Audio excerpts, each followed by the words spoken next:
Come in. Welcome. I'm E.G. Marshall. Welcome this time to the grave. Not what lies beyond it, but what used to lie in it.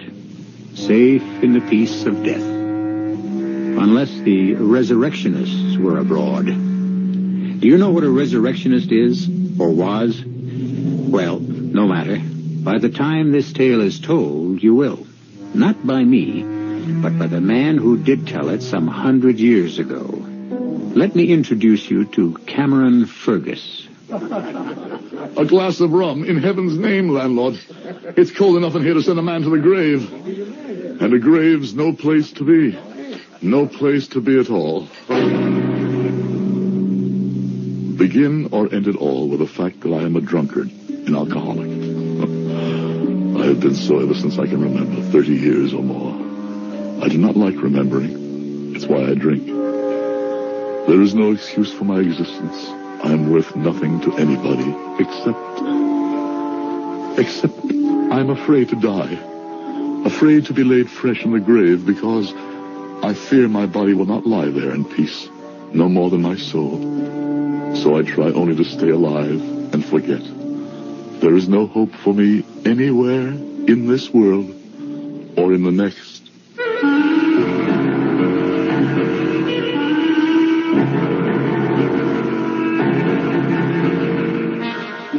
Our mystery drama, The Body Snatchers, was adapted from the Robert Louis Stevenson classic especially for the Mystery Theater by Ian Martin and stars Howard Da Silva.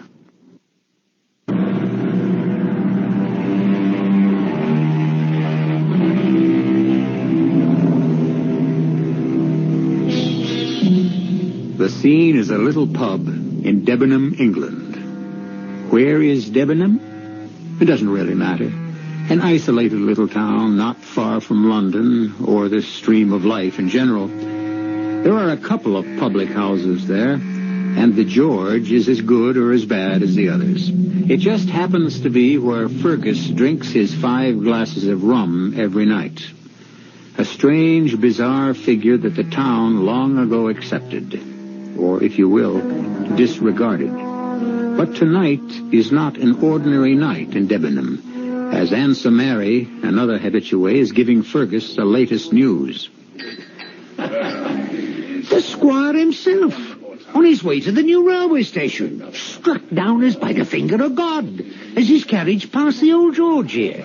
They got him upstairs to the best room, and they telegraphed off to London with a great men's doctor. Oh, this is a night to remember. As it must to all men. I didn't mean that, Harry. God speed his doctor on the way, and to keep him out of the cold earth. Well, he's in a bad way. The landlord thought maybe you'd ever look at him. Me? Why me? Well, wouldn't be the first time you've shown your skill. I remember the time old Maud Brinkle dislocated her elbow, and Alfie Price's boy, Richard, broke his leg. You fixed him up real nice, you did. A simple fracture, an even simpler reduction. Any farmer could have taken care of either. Well, not like you did, not by a long shot. Wasn't you set out to be a doctor once? Or maybe even got to be one? Why don't you learn to mind your own business, Harry? Well, no offense, old chum. Most of them years we've been drinking together, and did I ever hold back anything from you? Some of us are by nature open. Others keep ourselves to ourselves. Not that anybody could ever say I had anything to hide. I sat there looking down to the bottom of my glass, swirling that last memory-drowning drink of rum, and thinking to myself the size of the lie I had just said. Oh, it had a kind of truth. Nobody in Debenham could say I had anything to hide. But I knew what black sins I had to hide from the world. And with enough liquor, even sometimes from myself.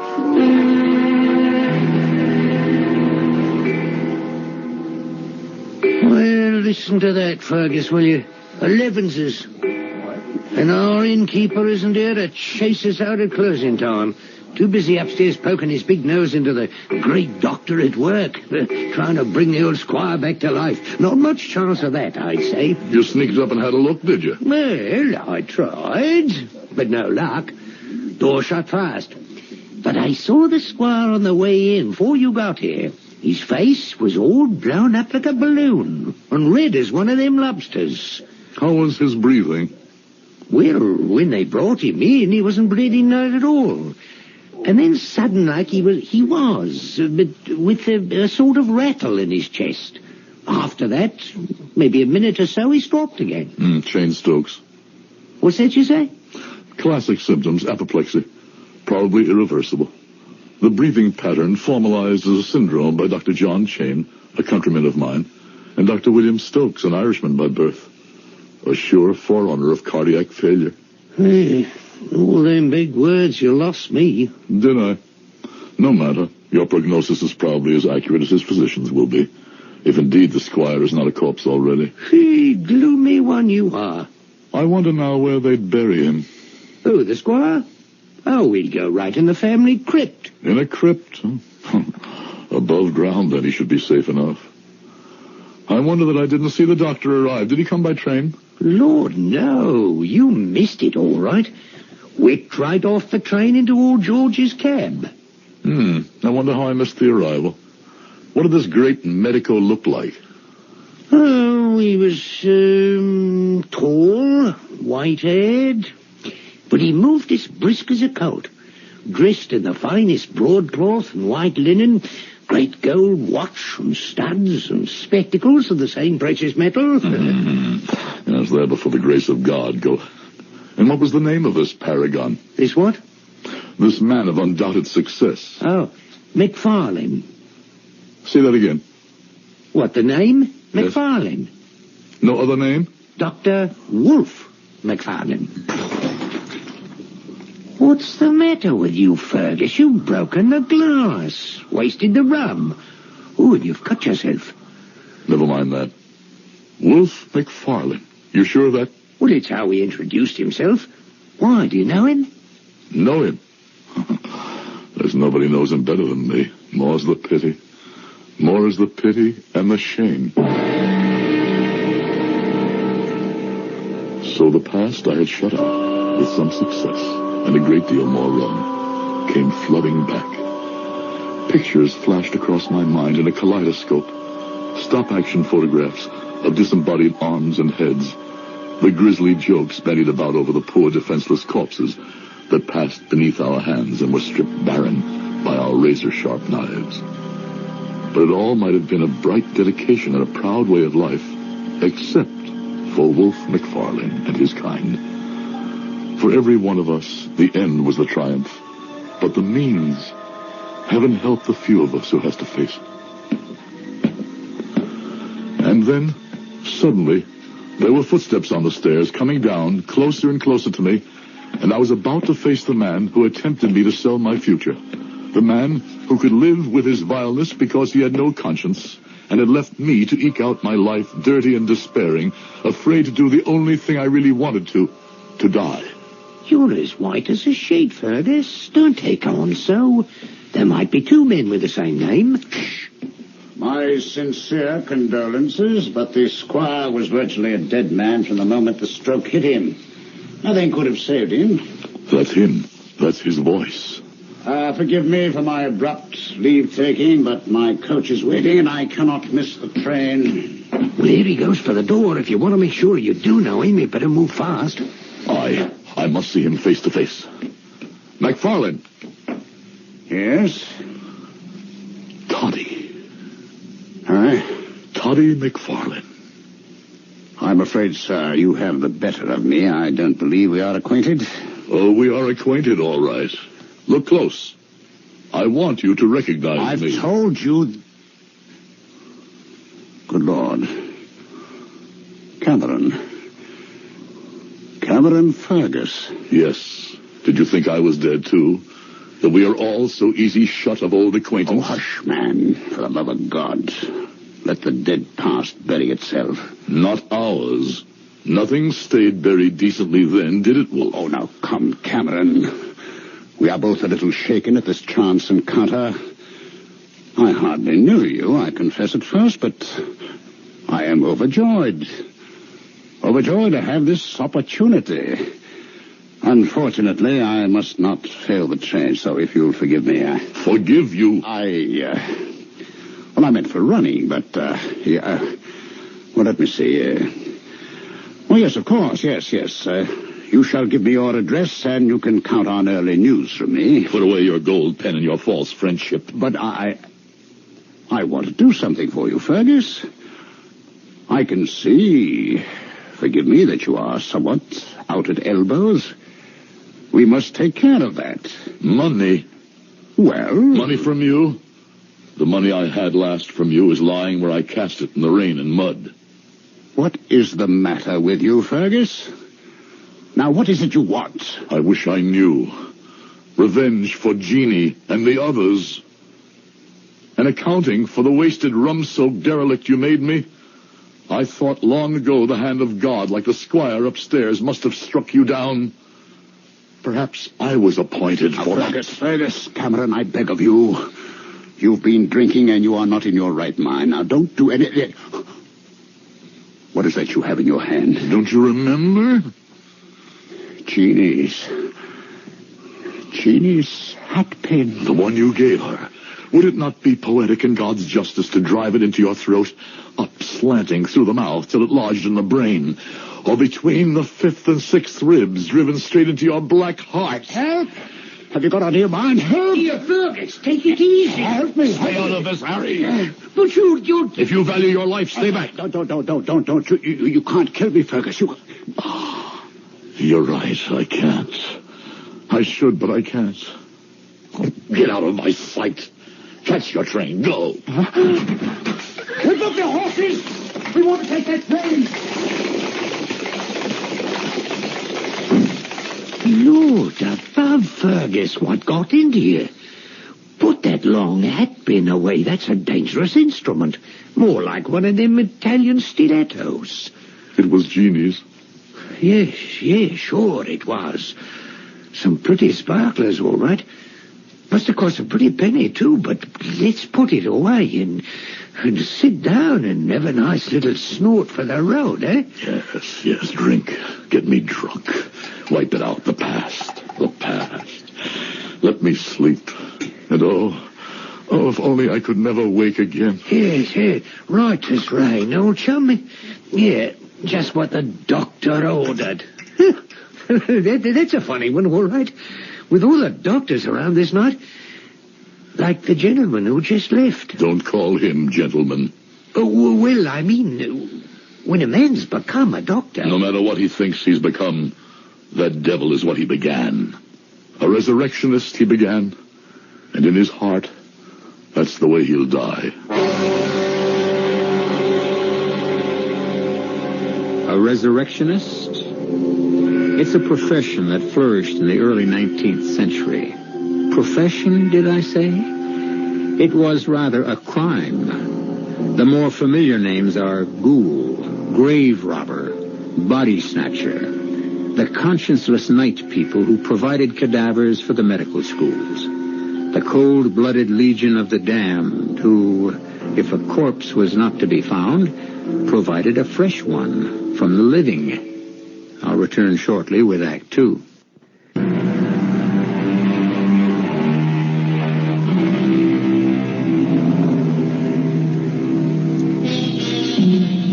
In one of the greatest speeches in the English-speaking theater, Hamlet, the tortured Prince of Denmark, wrestled with the problem, to be or not to be, and came to the conclusion that conscience doth make cowards of us all. Cameron Fergus, though far less innocent than the tragic Dane, as a young man found himself caught in the same wedge. But when he made his decision, he found not death, but a life of remorse and dishonor. I was the only child of two elderly parents. By my early 20s, they were both gone, leaving me a small but comfortable income. Even in those days, I already considered myself a man about town. But my vices were minor, and inside I had a craving for something more fulfilling in life. Both those lacks were satisfied when I fell under the spell of Wolfe McFarlane. We met first at the house of Jeannie McRoberts, A young woman who epitomized everything pure and sweet to me, and whom I secretly hope to marry one day. Oh, Jeannie, this music's too slow. It's romantic. Well, maybe that's what I meant. Let's sneak out for a walk in the garden. Oh, no. It's not the music that's too slow for you, Cameron. Oh, then suppose it was. I wouldn't trust you out there all alone. You walked out with him. Who? The tall one there, dancing with Maggie Dyack. Wolf McFarlane. Well, it's the first time he's our guest, and besides, it was still twilight then. He's a dandy, all right. And he has all of you girls making eyes at him. Where's he from? Oh, Glasgow, I think. He's here in his second or third year as a medical student, working under Dr. Knight. I suppose he's turned your head, too, huh? He did when we danced. What could be more exciting than being a doctor anyway? Someone who can make you well if you're ill. Well, maybe I'd better consider taking up the profession myself, so I won't lose you.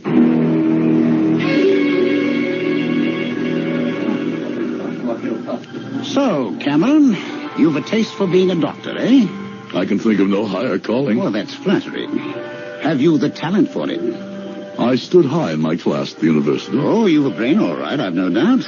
At least so Mr. McRoberts informed me. Did she now? But when I spoke of being a doctor in talent, I meant other things. Such as? Have you a strong stomach? Can you stand the sight of blood? I wouldn't turn from it. Have you the nerves of steel?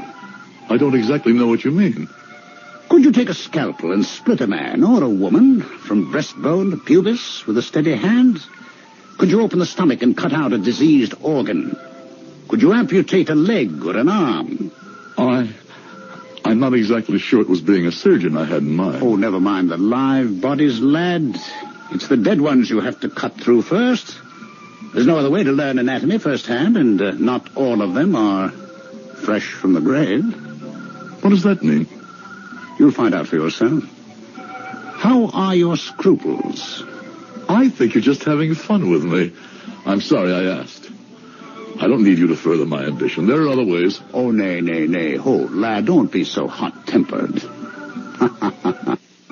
I was pulling your leg a little, but less than you might think. And you do need me more than you think. Why? My recommendation to the doctor in charge of the medical school, as it happens, would open the doors for you like that. Would you give it to me? I just might. In exchange for something. What? The rest of your waltzes with Miss Jeannie. She's the only girl here with any grace or style. Like a feather in the wind. And I love to dance. Is it a bargain? It's the one I can't control. It's Jeannie who says who she'll dance with. But if you ask her and tell her why? I'll tell her on one condition. And what is that? That she saves the last one for me. Well, I can hardly blame you. And if we are to be friend and colleagues, why should I be greedy, eh? Shake hands on the bargain. Shake. To a long and close future together, Fergus. We can use a man like you. I take that as a compliment. Thank you, sir. Thank you. That I should ever have seen the day I thanked the man I have spent my life cursing and reviling. What an innocent I was. I kept my part of our bargain in my naivete and excitement, not noticing that Jeannie's reluctance to change her dance card was neither long nor strong. My head was spinning too much with other future dreams, that I was to become a doctor. For Wolf McFarlane kept his part of the bargain, too. So, Wolf, this is the young man you've spoken so highly of. Only because he deserves the recommendation, Dr. Kirk. He's a man we can use in more ways than one. Splendid. We're always in need of recruits, Mr. Fergus. Wolf here tells me you are a young man with a fine taste for a night of romping and wake up bright-eyed and clear-headed of a morning with no hangover, either physical or mental. Well, that makes us three of a kind. And that's what it takes to make a mark in our profession, lad. Stamina, staying power. We have to do many things that would make an ordinary mortal's blood run cold. If you'll try me, sir, I don't think you'll find me wanting. Well spoken, Cameron Fergus. I like you. What do you say, Wolf? Shall we make him one of us? My vote is aye. Well, then so is mine. I leave it up to you to initiate him into the mysteries and secrets of his new profession. But softly, slowly, mind you. We can't scare him off till he's well hooked, eh? We must show the best side before he sees the worst. You're very kind, Dr. Kirk, but I know you're only testing my resolve. How could so noble a profession have a bad side? Well, Dr. Kirk meant only, I'm sure, that it has a difficult side. No, to be sure, to be sure. No prize worth winning can easily be come by. Work hard, and let Wolf here help you over the rough spots. For my money, you couldn't have a finer guide. A finer guide, that much was true. A guide to hell and damnation. But I'd never have realized it then. Wolf was my friend, mentor, and convivial partner. I found that I was a natural doctor, nay, more than that, perhaps a surgeon. But in that field of medicine lay all the seeds of disaster. For to study anatomy, one needs a body, and you cannot practice on a live one. I was not so innocent that I didn't know the answer to that. But it was not till the end of my first year, when I moved in with Wolf, that I had to face it.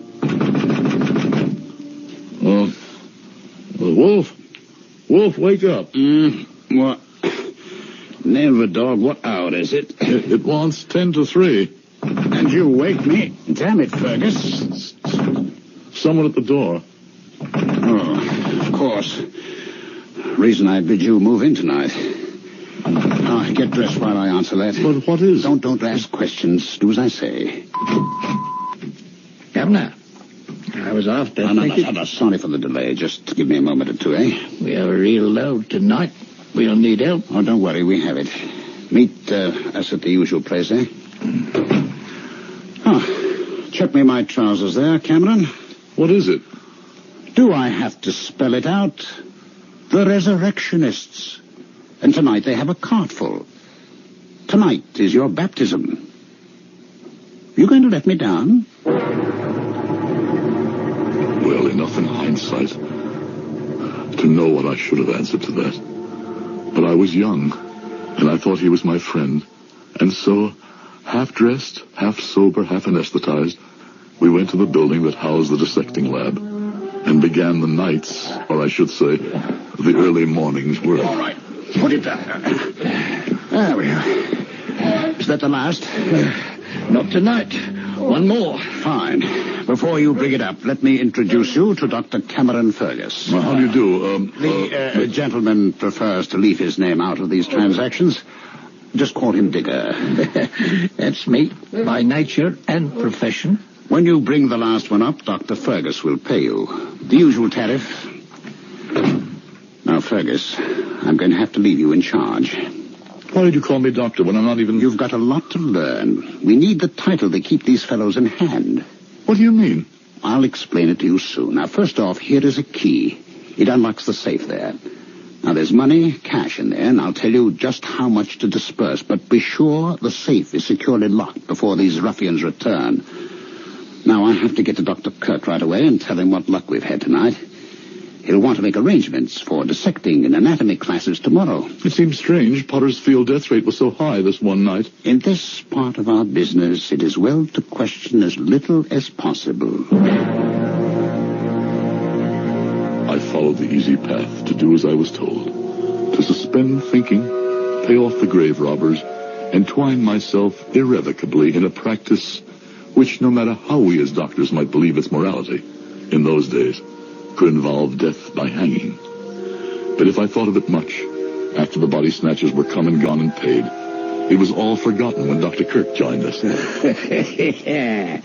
A magnificent day in our lives, gentlemen.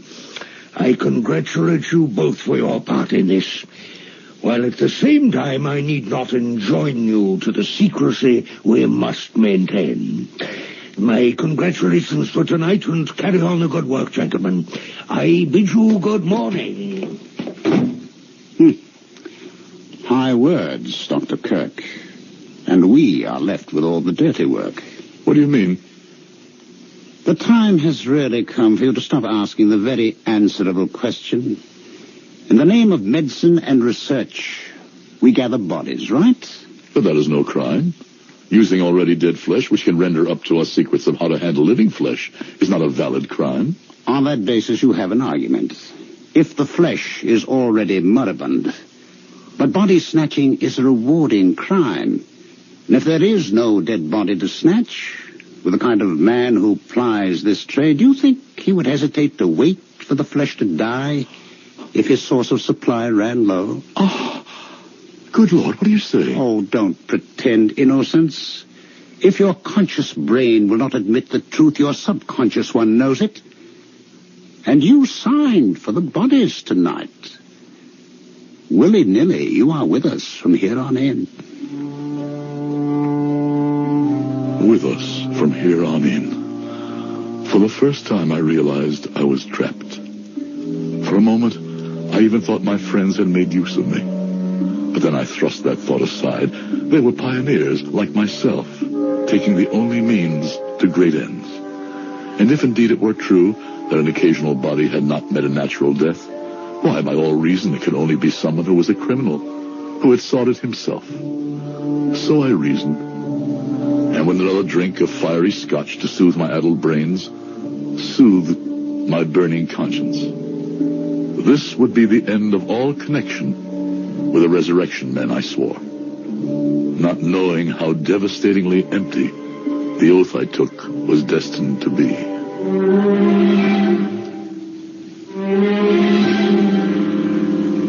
Poor Cameron Fergus, lulled into the crime of accessory after the fact, controlled by men wiser in the ways of vice than he, who would soon involve him as accessory before the fact, and even worse. I'll return shortly with Act 3.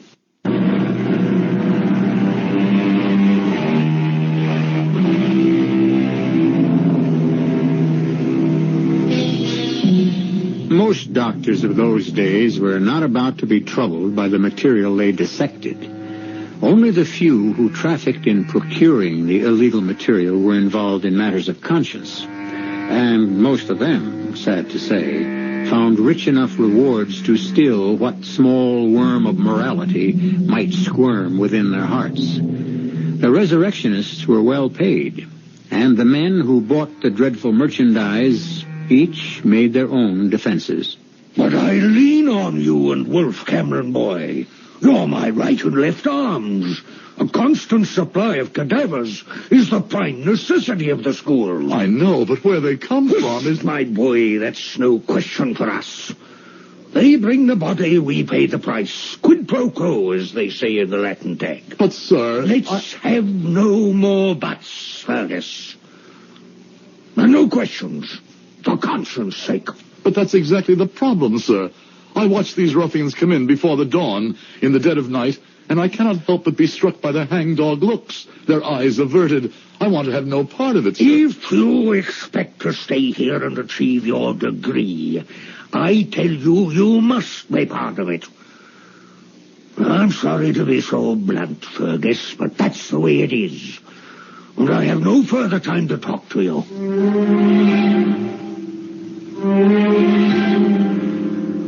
Wolf, help me.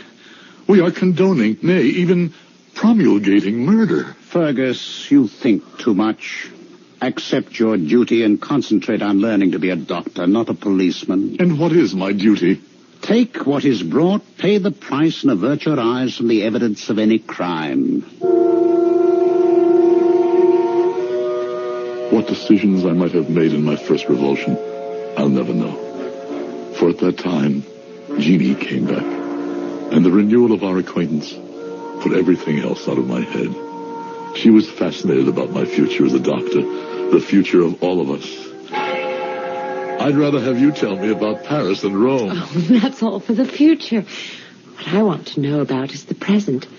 How soon will you be a doctor? I'm afraid that takes a little time. And Dr. McFarland, how is he? Well, though he's nearer it than me, doctor is still a courtesy title. I wish you'd tell me all about your lives,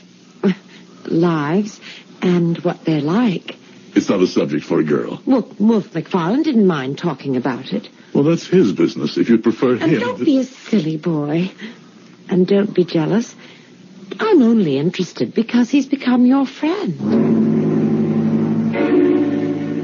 The more fool I that I thought he was. He'd already been a beginning, but now he was to be the cause of my complete downfall. It happened so casually. One afternoon after work in the lab, I dropped into a neighborhood tavern to meet Wolf sitting with a small, pale man, dark eyes very close together, seemingly refined at the start, but to reveal himself later as coarse, vulgar, and vicious. The tales I could tell you about our old friend Toddy here. Toddy? Sure. Toddy McFarland. What, has he kept his nickname secret from all of you? It seems so. Why Toddy? Because every time we pulled off a rough one, we'd drink a toddy to our trickiness. Eh, Toddy? I wish you wouldn't call me that. Drink up and enjoy the good living it brings all of us. Oh, for God's sakes, watch your mouth. Well, now, will you listen to our preacher? Pay no attention to him, Cameron. Is that your given name? Yes, but... I may be a pretty bad fella myself, but Toddy here, Toddy McFarland, could put us all to shame. Here, look, have a look at him. If looks could kill.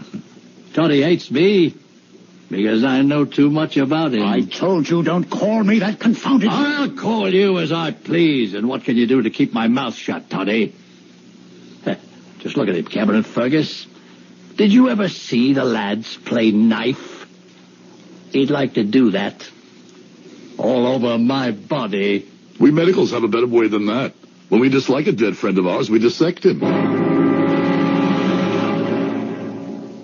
Why I made that stupid, ugly joke, I'll never know. I longed to snatch the words back the moment they were said. Would to God I could have. I was to regret them the rest of my life. I should have admitted before this that I was well paid for my work of receiving nocturnal corpses. No questions asked. It was 3 nights after I had met Gray, and I was on duty at the empty dissecting rooms when...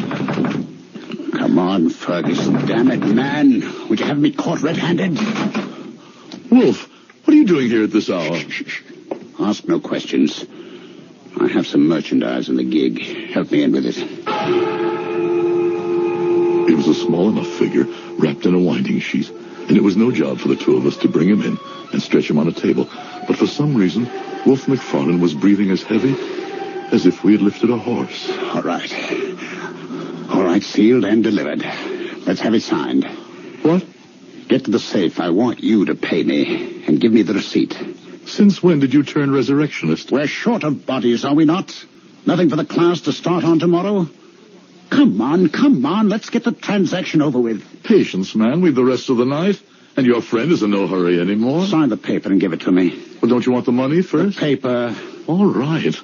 My signature for posterity. And from me, this is all I need. And the money? My present to you, old chum. The finder's fee, too. You've been working too hard as it is. A man ought to have some reward. Why don't you take my rig and slip on home? I'll cover for you for the rest of the night. It's late enough for both of us to leave. Oh, I think I'll stay. Pre-dissect the derelict there. Ready to pass around to our eager students when they arrive.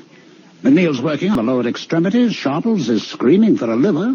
What's the matter with you? You seem unnerved. Who in... No, don't take that sheet away, don't. Very well. You had to know.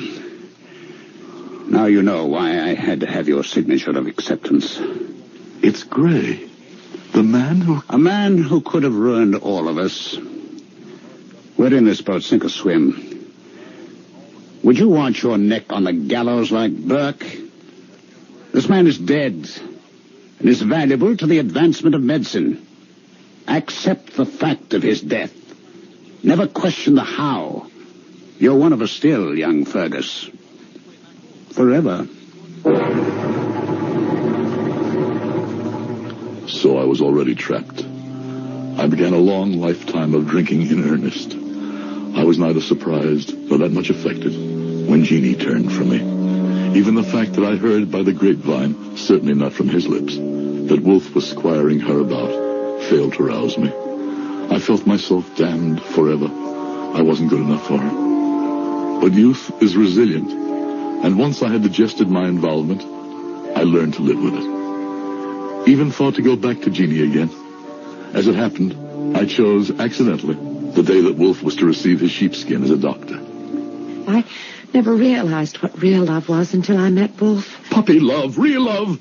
Would you like me to tell you about this man you worship so? What he's really like? Don't be so silly and jealous. I'm not thinking of myself, Jeannie. It's you. I want to protect you from... I'm quite old enough to handle my own affairs. Oh, I doubt that.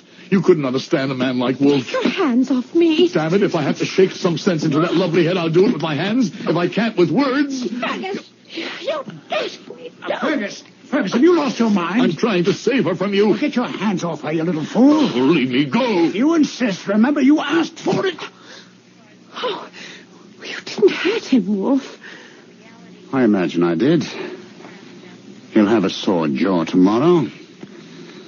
As sore as my head. But what else could I do? Well, nothing else. I don't ever want to see Fergus anymore. I wasn't unconscious. I could hear all of this. And I thought at that moment that life could scarcely deal with me more harshly. Fool that I was, with the worst yet to come. Special delivery tonight, Fergus, me boy. 5. Douse the light till we trail him in. Come ahead, stack them where you will. I wouldn't care if Queen Victoria was one of them. I've had my fill of this job. Nobody likes it much, but it's a living, as we say in the trade. Might as well get something from the dead. I went about my business mechanically, mind drugged by liquor, body reacting out of sheer habit, and then... the horror of horrors looked up at me from the dissecting table. Her blue eyes, open, staring with a startled horror that she could come to this. Jeannie McRoberts, a candidate for the cold-blooded dissection, candidate for jokes and the discard by the morrow's crew of medical students. Judy, I'm just as horrified as you, Fergus. She died no natural death. There were marks of violence on her, possible strangling. But why? I can't tell you why, or guess at least. She was pregnant. She was carrying a child. How do you know? Dr. Kirk was with us first thing in the morning. Everyone attends dissections. Jeannie was with child. Do you suppose she killed herself? You know she didn't. Jeannie was murdered. I'm not going to let her die unrevenged. You're not suggesting I had anything to do with it. Exactly.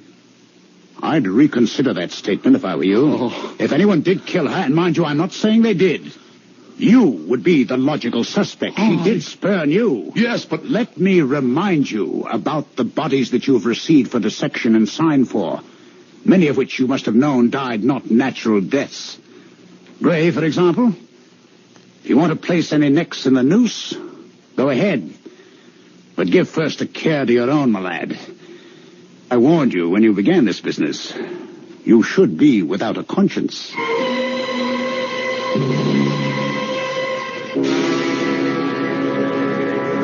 He knew me too well, Harry.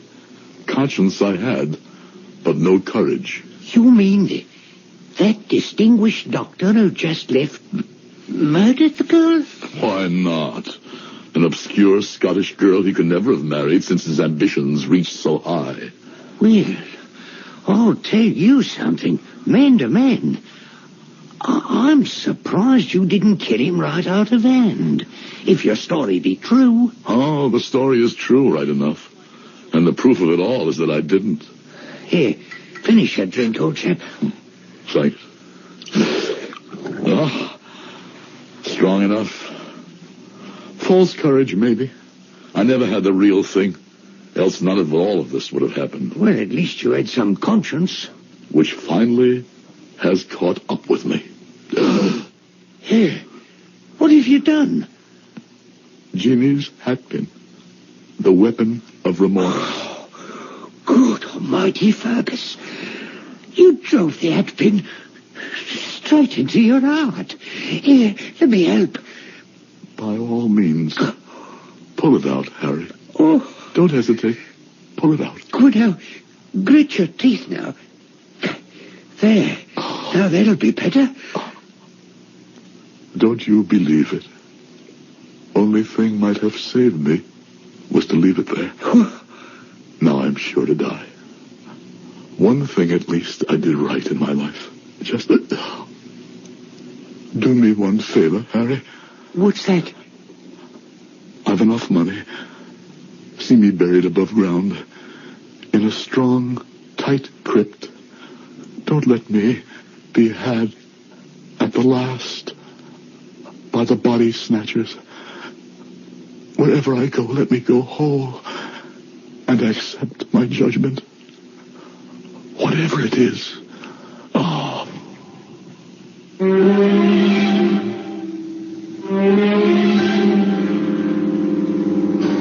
A curious and chilling story, with no moral that I or any man can quite offer.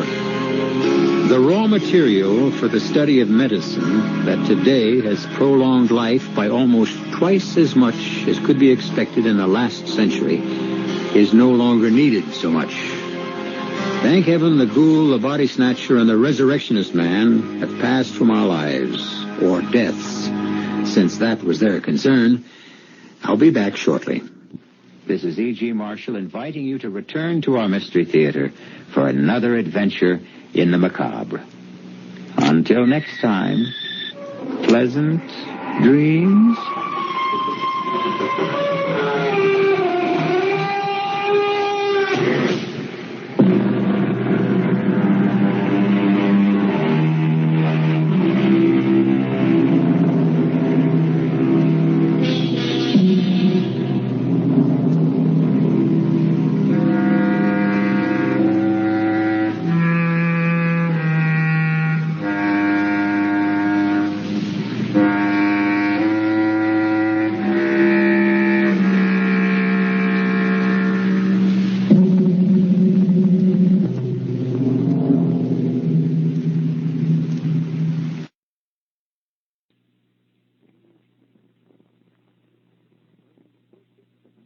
Are drastically altered, and two people become lost in, well, you'll hear.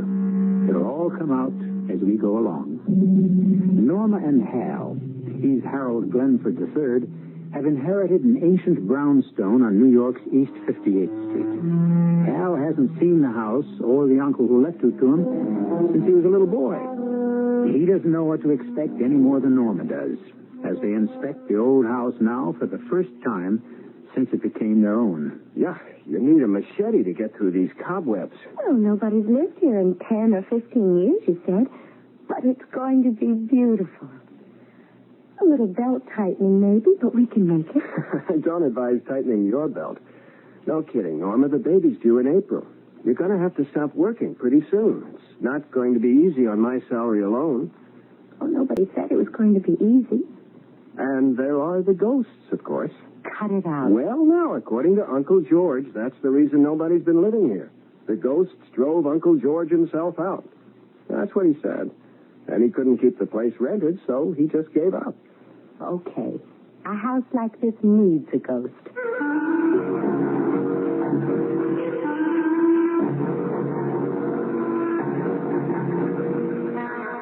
Our mystery drama, The Fatal Connection, was written especially for the Mystery Theater by Fielden Farrington and stars Jennifer Harmon and Nick Pryor. It is sponsored in part by True Value Hardware Stores. I'll be back shortly with Act One. Hard living. Shoot the works.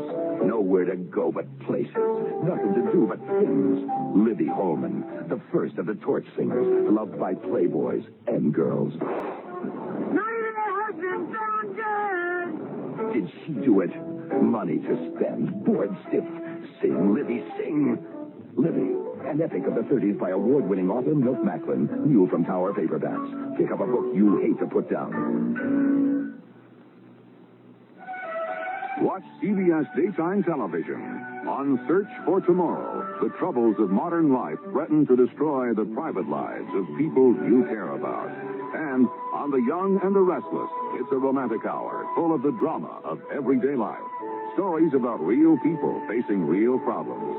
Search for Tomorrow and The Young and the Restless, television's hottest dramatic shows on CBS Daytime Television. Check local listings for time. When you see her, you walk on by, you don't know him, you won't even try. That's Stella Reese, singing about how people with epilepsy are sometimes misunderstood. Do you know that epilepsy can happen to anyone, at any age, for many causes? Epilepsy can begin from a bad case of measles. I'm Gerald Jean. I know. At 9 years old, I contracted measles encephalitis. Now I have epilepsy, but it doesn't stop me from writing music. My kind of epilepsy couldn't have been prevented then. It can now. When you see her, you walk on by, you don't know him, you won't even try. They don't want you to hold their hand, they just need you to understand. To learn about causes and prevention, contact your local chapter of the Epilepsy Foundation of America or write Epilepsy, Washington, D.C., 20036.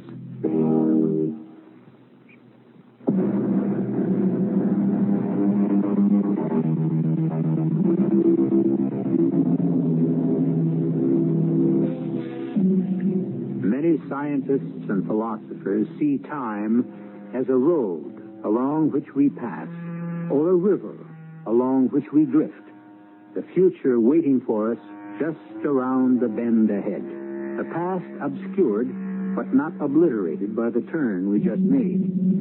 The rest of us, ordinary mortals that we are, find the moment in which we are currently trapped just about all we can handle. Norma and Hal Glenford have moved into their old house on East 58th Street. The furniture from their former 3-room apartment only half fills the first floor. The second floor and the attic-like third floor will have to wait. Except, Hal, we'll have to have a nursery. You know, our baby's bedroom. You stand there, the living proof of it. And there's no place for it on the first floor, so we'll have to find a place on the second floor, right? Logical. Then our bedroom will have to be on the second floor, too, don't you see? I mean, we have to sleep on the same floor with the baby. Hey, you're right. I hadn't thought of it before. The back room on this floor makes a very small bedroom anyway. We could use it as a sort of, I don't know, music room, a study or whatever. You make us sound very prosperous. We will be. Lawyers are always rich when they get a little older. I like the sound of that, Norma. Doesn't make any sense, but I find the simplicity of it comforting. So shall we go upstairs and see what's there for a bedroom and a nursery? Okay. I'll go first and clear away the cobwebs. Oh, we'll carpet the stairway. Later, of course. When we're rich. That's an old bedroom, as I recall. One of the doors is a linen closet. There are 5 doors, so that leaves just 3 rooms. One more than we need. Well, this would be all right for our bedroom. It's much nicer than the little room downstairs, don't you think? Okay. Bedroom here. That takes care of us. Now about Junior. Hey, this door's locked. Well, just stuck, probably. No, it's locked. Why would anybody lock an inside door? That's odd. Where did I put that bunch of keys the lawyer gave us? In your jacket pocket, dummy. You think maybe there's a treasure hidden in that room? Or ghosts. It's been locked for a while.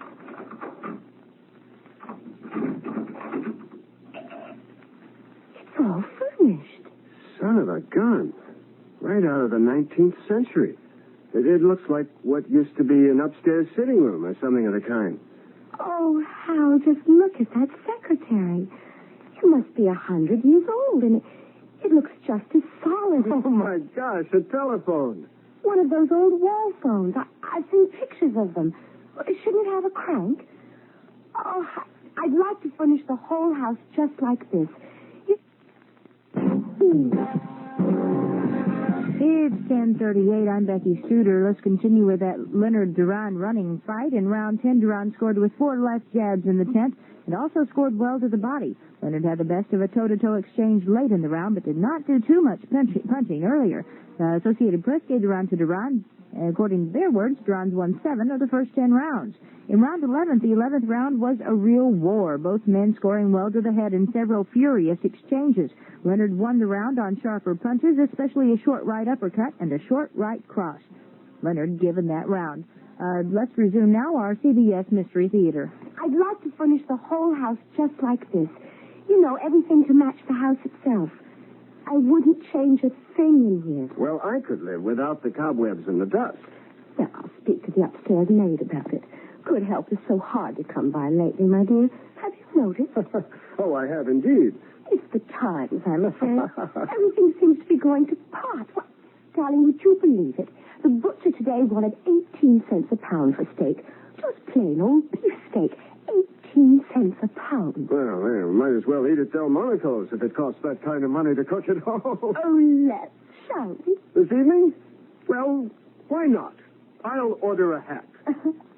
Excuse me, my dear. Operator, I'd like a hansom cab sent to 621 East 58th Street at once. At once, understand? We'll be going to Delmonico's. Let's go back downstairs where the 20th century is and see if there are any hot dogs in the refrigerator. Actually, though, I guess 18 cents was hard to come by in those days, as $2 is today. Not for old Grandpa Glenford, it wasn't. Great-grandpa, that would be. He was filthy rich. Was he the one who built this house? No, I don't know that he built it. He was the first Glenford to own it. Whatever happened to all that money? Gave it away. Gave it away? That's what my father told me. Maybe it was just a figure of speech. You know what we ought to have? We ought to have a bottle of champagne to break over the bow of the house, or the stern, or whatever they break it, if houses had them.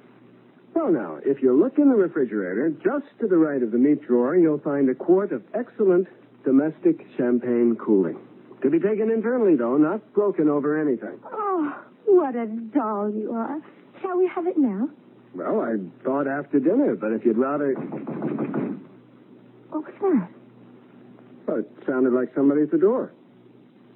Well, what's the matter with the doorbell? I don't know. Maybe it's broken. Maybe somebody likes the knocker better. I'll see who it is. Yes? What can I do for you? Your hansom cab, sir? For Delmonico's, I believe? It was a joke of some kind, Norma. Who played it if it was a joke? Who knew you made that nutty pretend phone call upstairs? I don't see how it could be a joke. Well, then, a coincidence. There are hansom cabs still operating over at Central Park. Oh, sure. And one of them just happened to drive all the way across town. And as long as it was in the neighborhood, the driver just thought he'd knock at our door and tell us our cab was here to take us to Delmonico's. Oh, come on, Hal. Well, okay. You explain it. I can't. That's what's bothering me. No, you don't think... No, you surely don't think... No. No, of course I don't. What did the driver say when you sent him away? Well, something about it was a funny mistake for the office to make if I didn't order a hansom. He was grumpy about losing a fare. Did he look like a real hansom cab driver? I mean, did he look like somebody you've seen driving a hansom around the park today, or was he, well, you know, dressed like the real old-timey ones? I didn't really notice. Look, now, why don't we just forget him? Why don't we just have dinner and see what's on TV and drink our champagne and go to bed? I've got to go to work in the morning, even if I do live in a mansion. Especially since I do.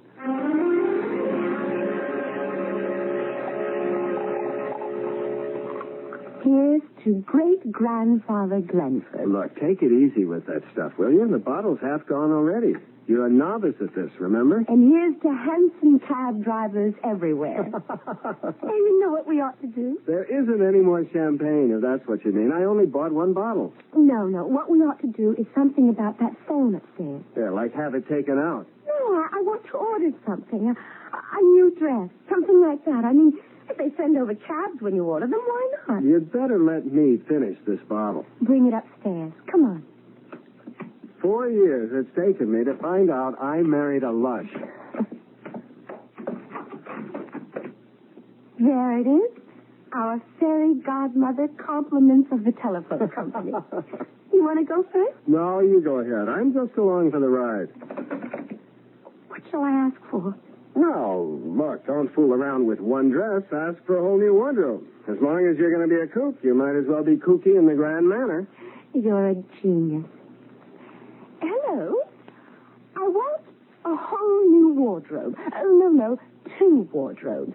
One for myself and one for my husband. Everything in the latest style, and everything must fit perfectly. Oh, and have everything finished and delivered by the time I get home from work tomorrow afternoon. That's, I guess, it for now. I want to order something, Hal. Well, sure. Why not? Here, give me that. Hello. I want the house completely redecorated. Completely. Restored, I should say, exactly as it was when the place was new. And I don't mean just when you get around to it. I want that finished by tomorrow afternoon also. By the end of the working day. Thank you. Beautiful. Let's finish this bubble water and get to bed. Hey, what do you bet you have a headache in the morning?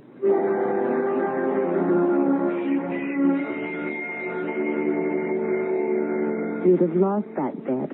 No headache. All I want is a cup of coffee, though. Me too. That's all we have time for anyway. Well, pick me up after work this afternoon. Sure. I may be a little late, though. That's okay. A secretary's work is never done.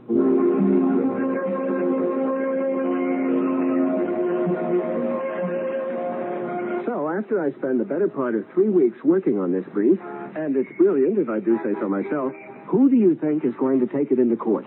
Mr. Fuller? Old J.C. himself. Who else? How was your day? Oh, you know.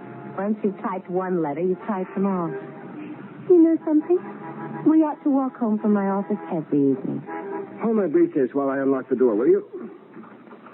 I wonder if they finished. Who finished what? The decorators, you know. You told them it had to be finished by the end of the working day. How? Now, this is too much. I mean, what kind of a joke? It is, Hal. It's all been redecorated, restored. Just like you ordered. Oh, Hal. Hey, where's our new television set? Now that is going too far. That set cost color TV. That was a 21-inch screen. But how did they do it? Who did it? I mean, I can't figure. Hal. What? The refrigerator's gone. Look at this thing. What is it? It's an old ice box. It's full of ice. I don't think you can get ice like this anymore. There's something. This is all wrong, Norma. It's not a joke, is it, Hal? Nobody makes this kind of a joke. A coal range. An old coal range. My grandmother Scott had one of those out in her summer kitchen. Nobody used the things even then. The toaster, the blender, everything, Hal, it's all gone. That telephone. That damn telephone. It's real, isn't it? It really is real. You tell the telephone you want something and you get it. It's like a genie in a bottle. You just order it and I think I'm scared. All right. If it'll work one way, it ought to work the other too. In reverse. What are you going to do, Hal? Come on. I'm going up there and I'm going to tell that lousy telephone to put our own stuff back in this house and then leave us alone. That's what I'm going to do. Now listen, you, whoever you are, I want you to stop. Please. Number, please. Oh, my God. Hal? Norma, let's get out of this place.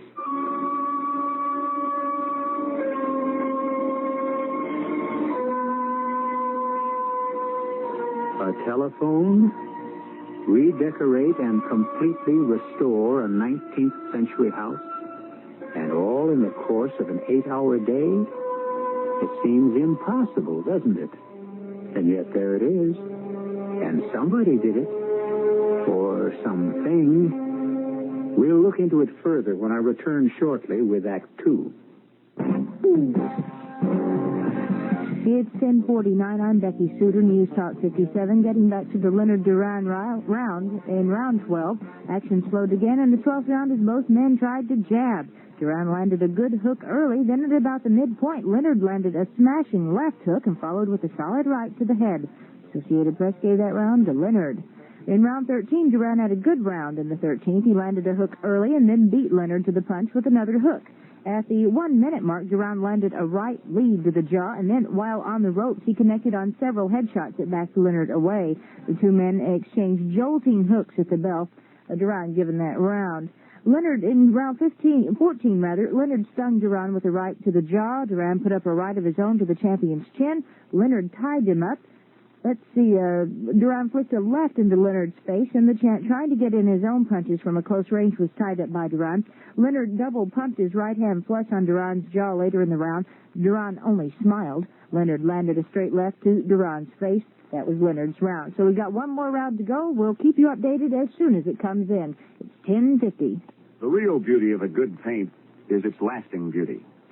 Hi, Pat Summerall to tell you True Value Hardware Store's finest exterior paint, True Test Weatherall Acrylic Latex, produces a breather-type finish that helps expel damaging moisture that causes blistering and peeling. And that means more years between you and your next paint project. And True Test Weatherall is loaded with quality pigments that provide a high-hiding cover that also resists chalking and mildew.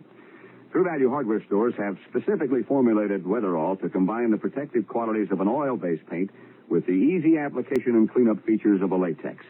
And you can choose from a selection of 36 Jamestown colors plus white. True Test Weatherall Acrylic Latex House Paint has earned the Good Housekeeping seal, and you can get it only at participating True Value Hardware Stores. Save gas, too. You won't have to drive far for your hardware and houseware needs. If you're looking for value, service, and selection, you'll find it nearby at any one of the more than 5,000 True Value Hardware stores and home centers, and they are located nationwide.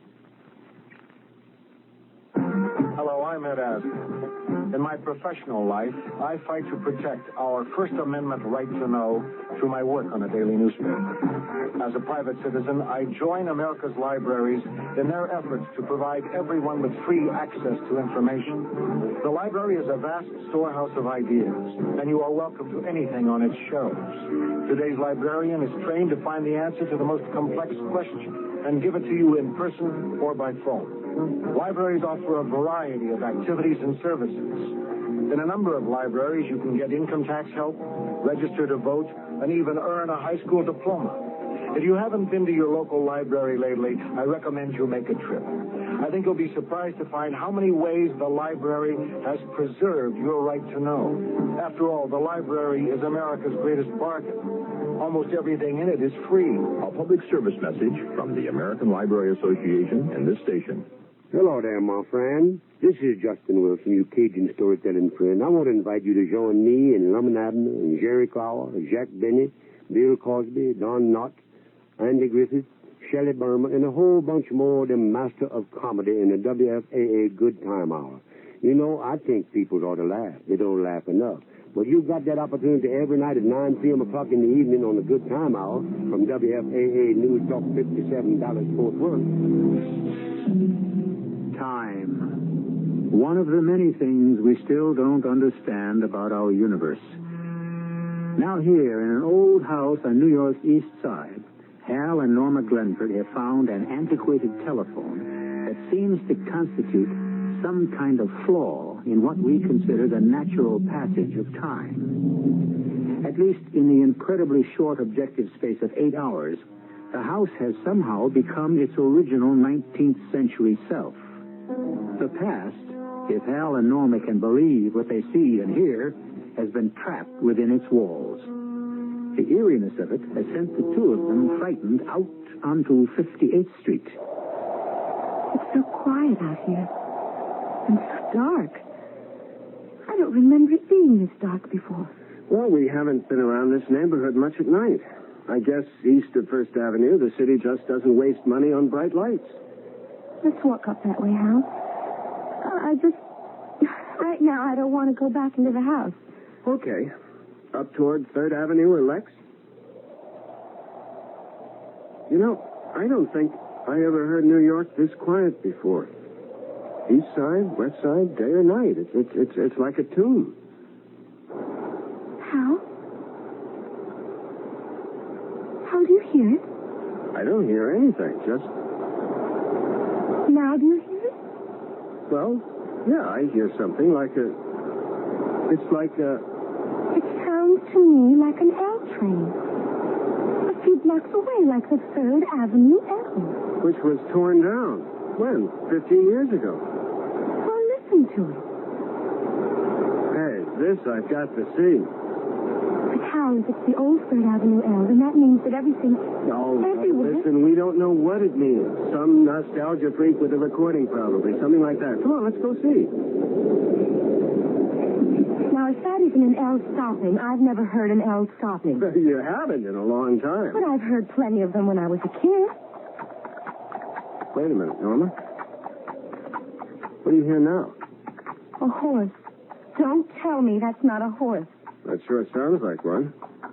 Mounted cop, most likely, or maybe that same nostalgia buff. If that's a recording, then it's some recording. I've never heard a record. Now, wait a minute. Wait. That horse is no recording. It's either a mounted policeman or... There's your nostalgia buff. All 4 hoofs. Well, some companies must still use horses. 10:55, round 15 of the Leonard-Duran fight. Duran caught Leonard with a right to the side of his face. Leonard landed with an overhand right to Duran's body, and both fighters went into a clinch. Duran moved Leonard into the ropes, where the champion held on. Duran stung Leonard with the left to the body, and the champion kept throwing both hands, with the challenger slipping most of the punches in the last part of this round. Duran hooked a solid left to Leonard's jaw. The champion countered with a flurry that left Duran smiling confidently as the bell sounded. Wire services giving that round to Leonard. Now we're just awaiting an official verdict right now. WFAA news time is 10:55. Some companies must still use horses. You know, late at night. It's not that late.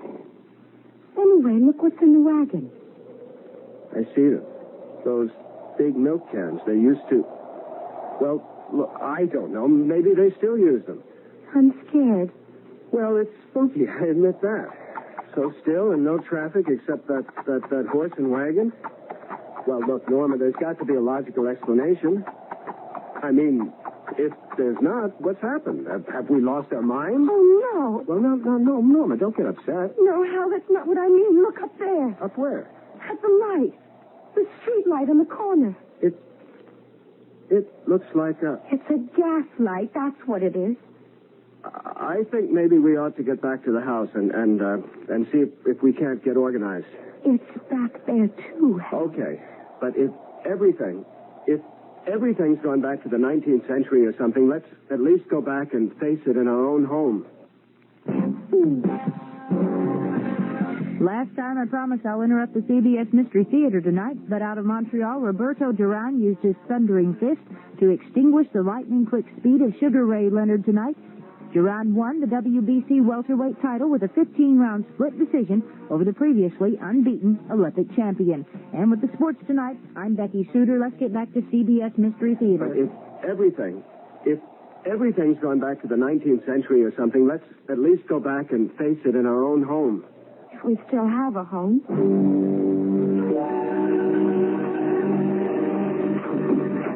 The key seems to turn easier.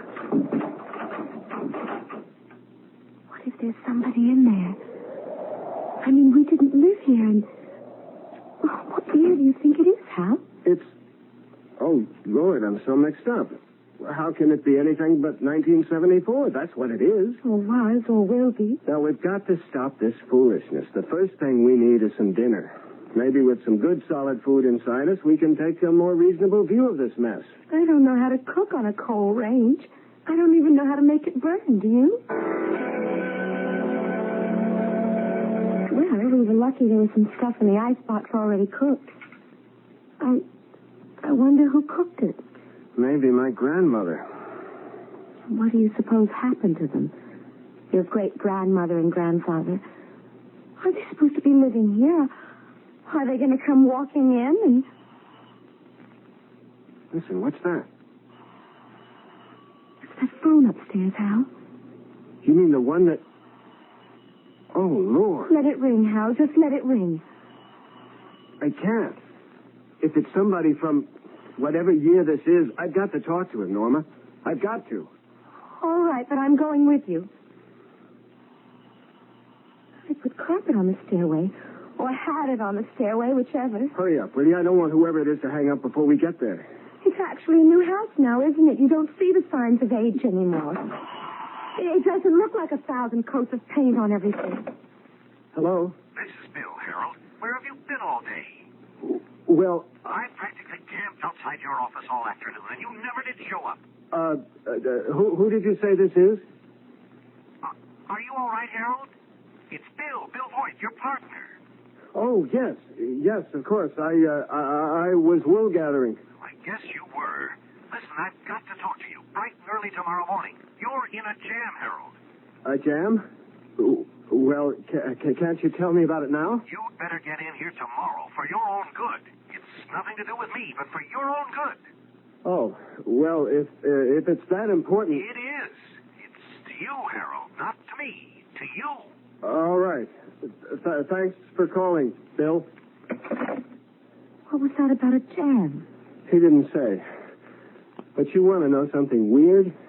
He thought he was talking to my great-grandfather.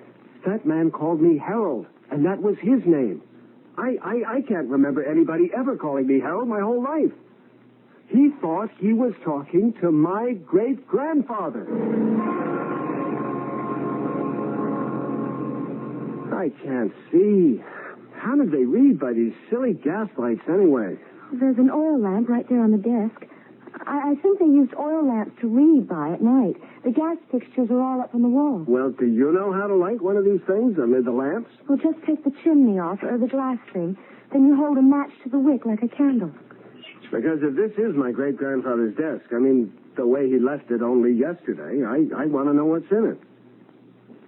Is this what you mean by the wick? Yes. Do you think we'll ever get back, Hal? I don't know if I could stand it stuck here forever. There's no way of knowing, Norma. Everything's written in longhand. This looks like a deed of some kind. Most likely for the house. No. My gosh. What? This is a deed to an office building on Fifth Avenue. Way downtown, but that's where the action was in those days. These days. Your great-grandfather owned an office building? I told you, he was loaded. There goes that lousy telephone again. Don't answer it, Hal. Look, you can come with me. It's no good just letting it ring. It's got to be somebody important. There weren't many phones in those days. These days, damn it. Only rich people could afford telephones. It'll just mix things up all the more, though, answering it. Look, it's our only contact the way things are. I wish. Oh, it's no good wishing. Hello. Hello. Mr. Glenford?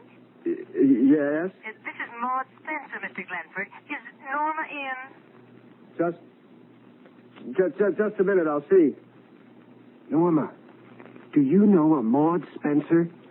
I don't know anybody here. She asked for Norma. Norma. Now, maybe it's a link of some kind. You'd better talk to her. Oh, Hal, I don't want to talk on that thing. Look, this could be the breakthrough. Here, talk to her. Hello? Norma, my dear. We were all expecting you at Sarah Aldrich's tea this afternoon. I do hope you're not sick. Sarah who? Aldrich. Sarah Aldrich. Well, you were invited, weren't you? Sarah said you were. Oh, well, yes, I guess I was. I mean, yes, of course I was. I've been having these spells, you know, headaches and that kind of thing. Oh, dear. No trouble about your delicate condition, I hope. Well, it's related, I guess. Nothing to be concerned about. I'm just supposed to get a lot of rest, you know, stay at home and take it easy. Oh, dear. Is there anything I can do?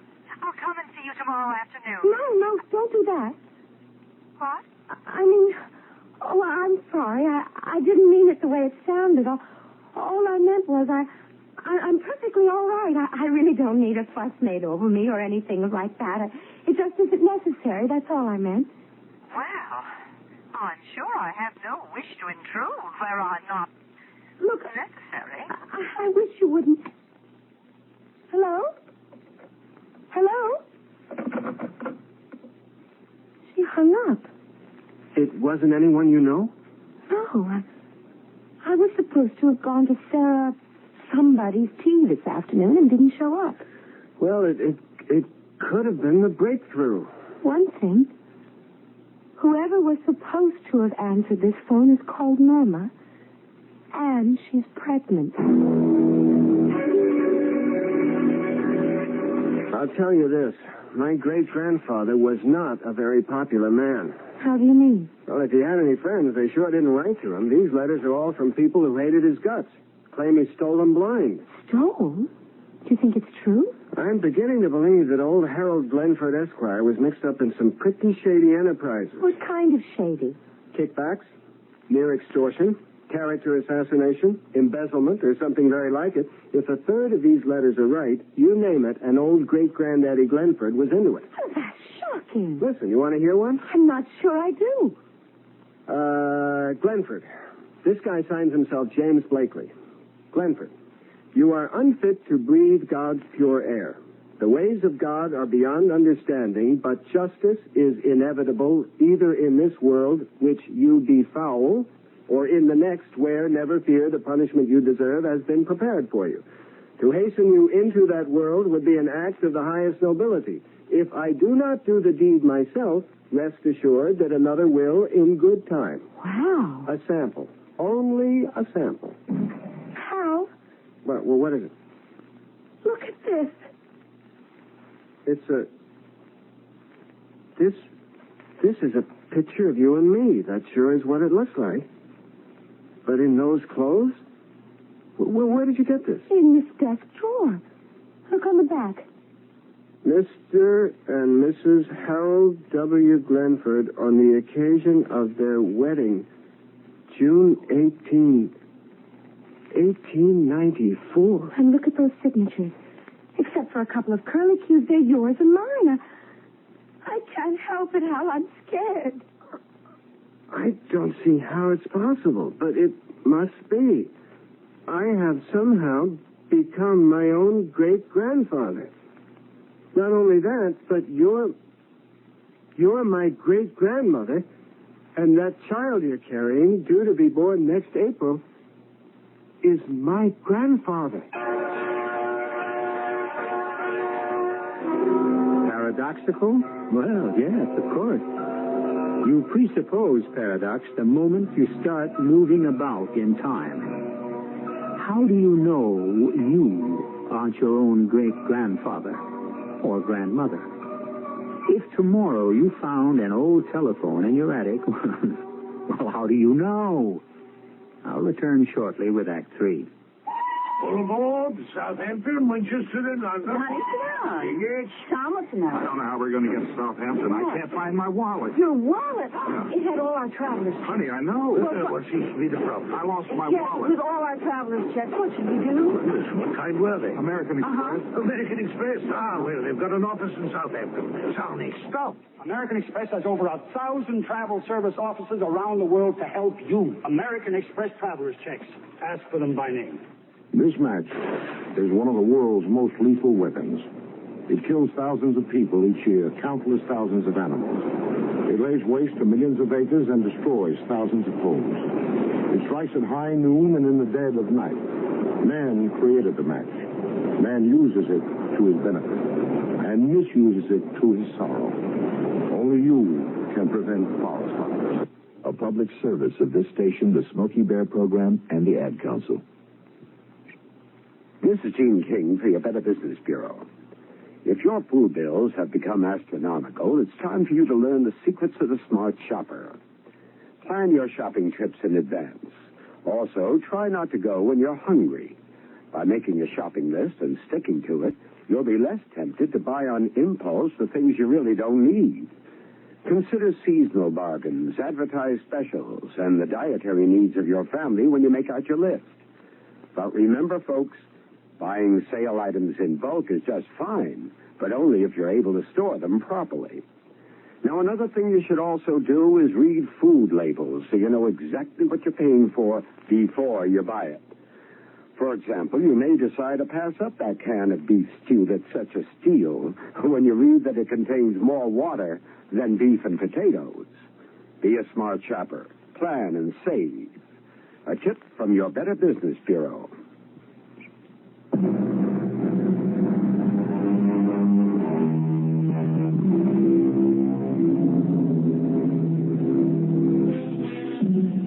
If I had my life to live over, that's not an uncommon expression. We've all heard it.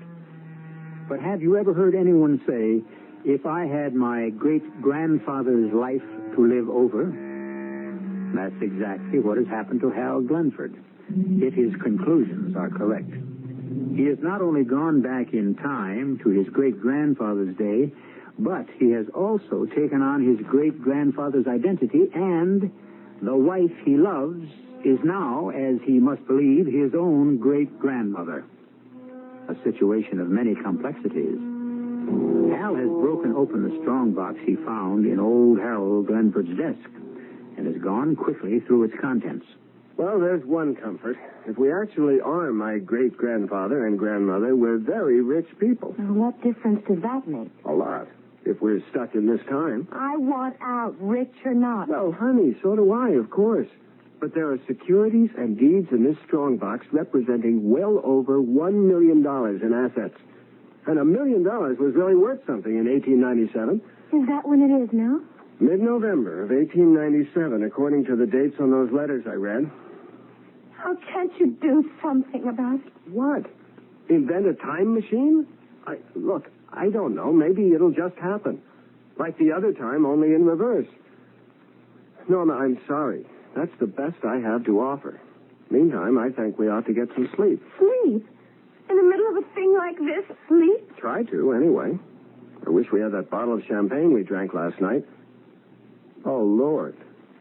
It wasn't last night. The grapes that went into that champagne haven't even been planted yet.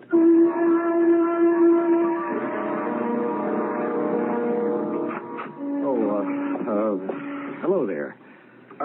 I'm sorry. I didn't realize you had someone in your office with you. Never mind. I was just leaving. Sit down, Harold. You were wise to shave off your beard. Oh, yes. Well, my wife never really liked it, and I thought... Well, it served you well. Blakely didn't recognize you. Was that James Blakely? What are you talking about? You know perfectly well it was James Blakely. No, I mean, I had a letter from him yesterday. I could have... Did you know I could have him in court for some of the things he said? Yeah, that's rather funny, you know.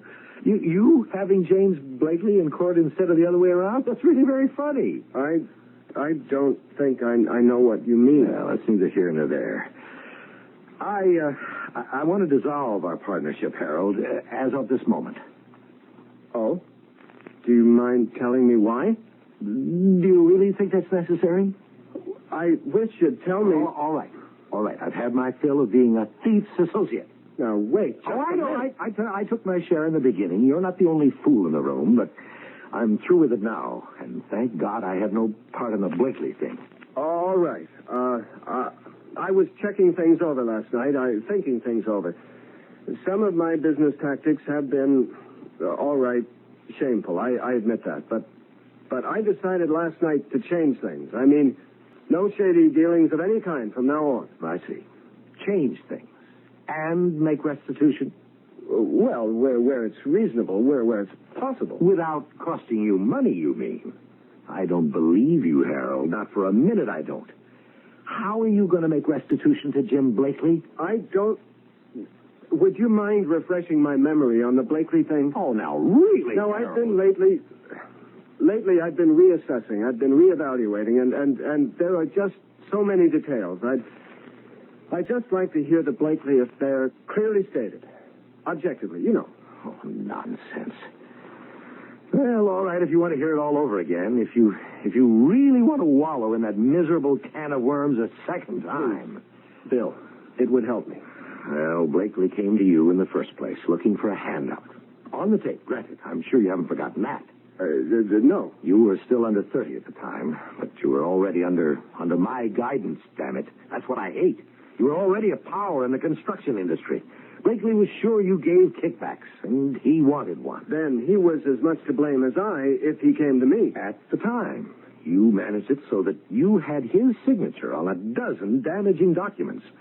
And you never signed so much as a letter to him. You remember that? Well, you've always worked that way, and you gave him a low bid on that job, and good value, too.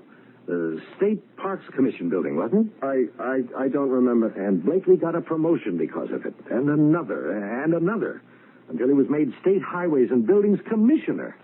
It wasn't until then that you started blackmailing him. Blackmail? Well, it's not an uncommon practice. And you bled him white. No more kickbacks, but every contract out of Blakely's office has gone to you for, what's it been, 2 years now? Well, if I put him where he is in the first place... They've caught him, Harold. He's going before a grand jury next week, and they'll indict. He's finished. There isn't a shred of evidence against you except his word, which, of course, isn't worth a tinker's damn now. You never signed a thing, did you? A man who signs damning documents is nothing more than a fool, like Blakely. Well, does that refresh your memory? It puts things in perspective. Well, as I've told you, I'm very happy that I had anything to do with the Blakely business. Right now, he's thinking about killing you. No, seriously. That was just what he was telling me. Oh, God. What's the matter? Nothing. I just remembered something. I'll have to leave now. There's something I must do. But before you go, about dissolving the partnership. I don't know how you feel about it, but Anything you say. Anything you say. It doesn't matter. We'll do it any way you like. It isn't important now.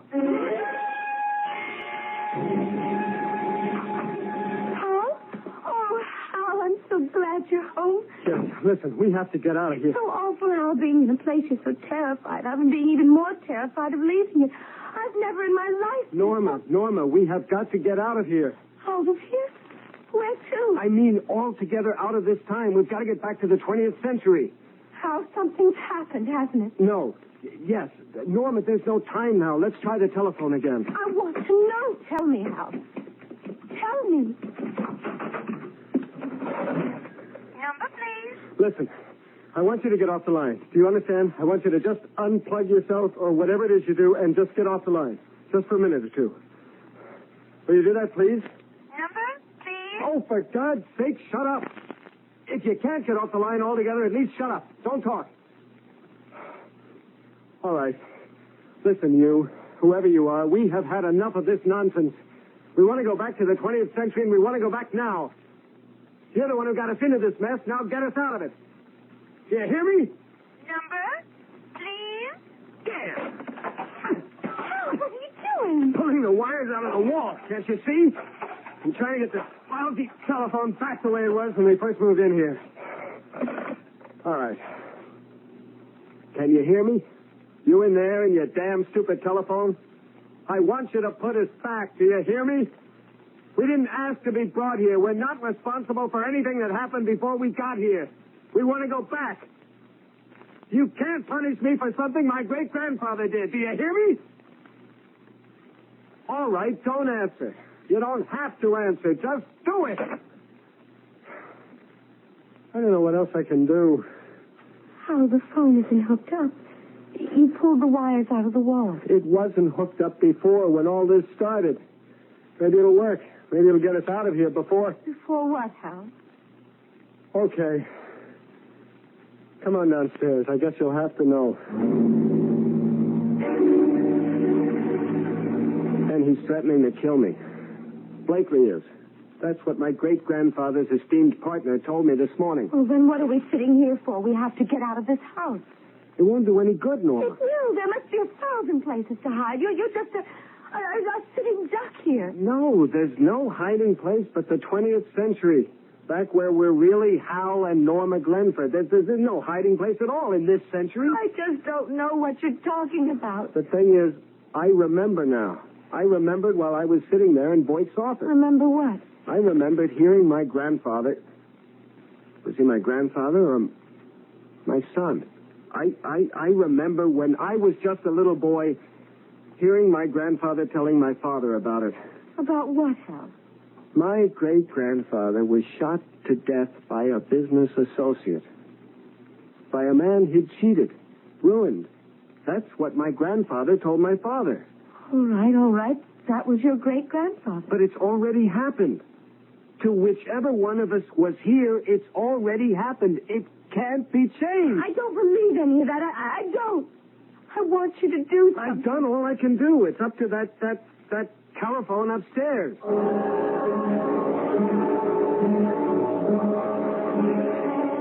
Maybe if we just sit here and think 20th century, it'll work. Close our eyes and just know we're in the 20th century. Listen for auto horns. Think about the Pan Am building. Try to decide what we'll watch on TV later. Breathe the polluted air. Mightn't it work, Hal? It couldn't hurt. Close your eyes. That'll be Blakely. Don't answer it. Do you think I'm crazy? Now listen to me. If he's got a gun, he can get at us through the front window. I want you to head for the coat closet as fast as you can and get in there and stay in there until I tell you to come out. Have you got that? Yes. Norma, get in the closet. No. Not as long as you... Get down, Norma. Get down on the... How? Don't move, Norma. He may still be out there. How? You're bleeding. I am. I don't feel anything, but I can't seem to... All over your shirt. I'm going to call an ambulance. Now, don't move. I'll be right back. Don't move. Can't call an ambulance. I pulled the wires out. Remember? I'll go out, Hal. There must be a cop or something. I'll go, Norma. Please. It wouldn't do any good. It's already happened. But I can't just... I might not be here when you get back. Oh, Hal. I want to tell you something important. All right. The kid. Next April. I'll name him Harold and I'll call him Hal. No. Anything but that. Anyway, his name was Edward. My grandfather. How don't you think I ought... No, tell Edward. Tell him when he's old enough. Understand? Tell him get rid of the money. All of it. Dirty, filthy, dirty money.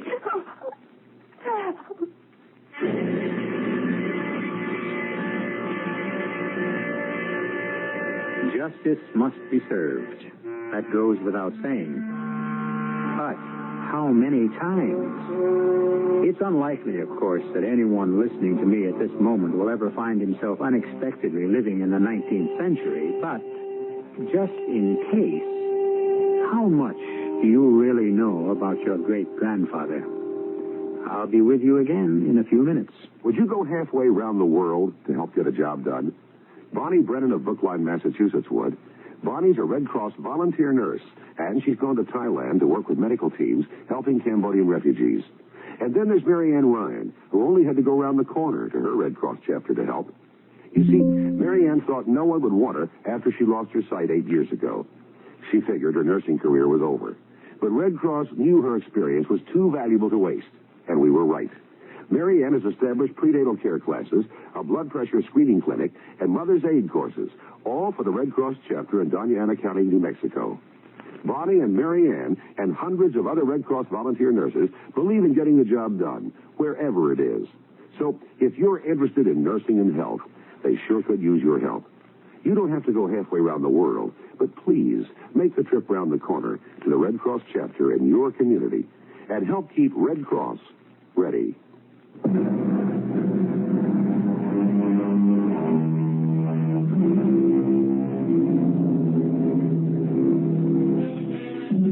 Young Edward Glenford, Norma's baby, was born in April 1898 and lived a long and, in some respects, fruitful life. He never made much money, but he gave away several millions of dollars, according to the instructions left by his father. But was it his father or his grandson who gave him those instructions? I leave you to puzzle it out for yourself. Our cast included Jennifer Harmon, Nick Pryor, Robert Maxwell, and Joan Shea.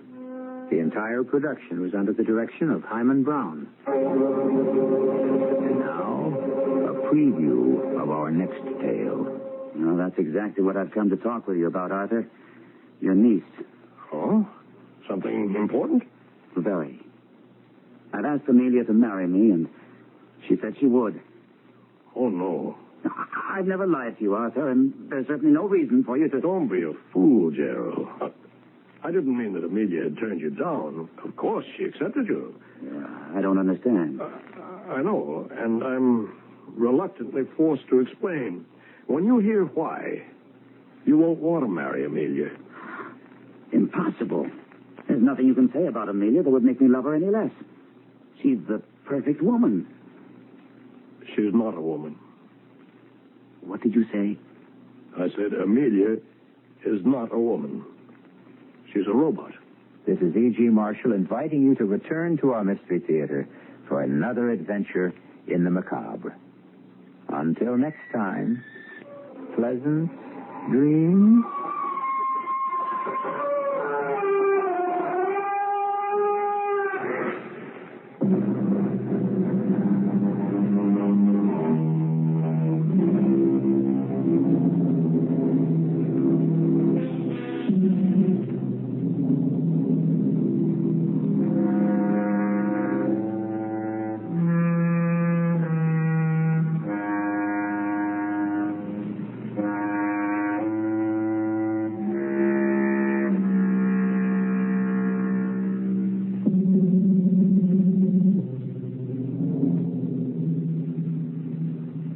Health, science, and...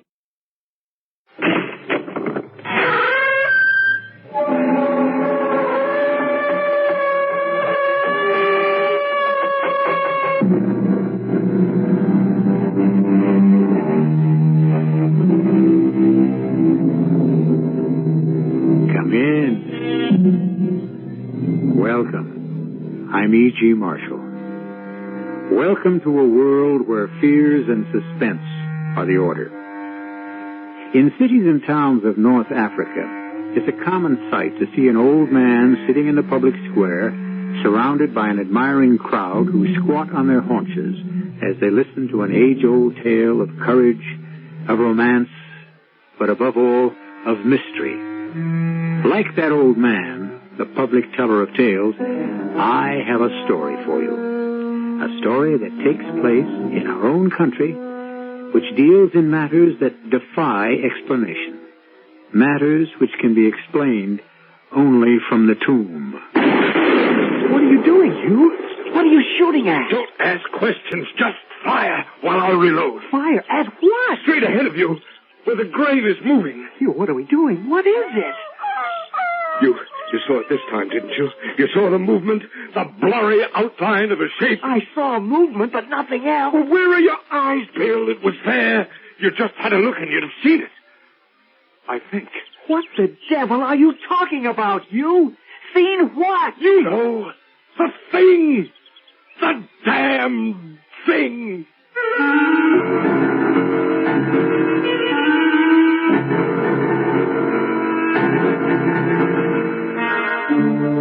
Our mystery drama, The Damned Thing, was inspired by the celebrated American writer Ambrose Bierce. It was especially written for the Mystery Theater by Arnold Moss. It stars Robert Dryden and Joan Tompkins. It is sponsored in part by Buick Motor Division and Sign-Off, the sinus medicines.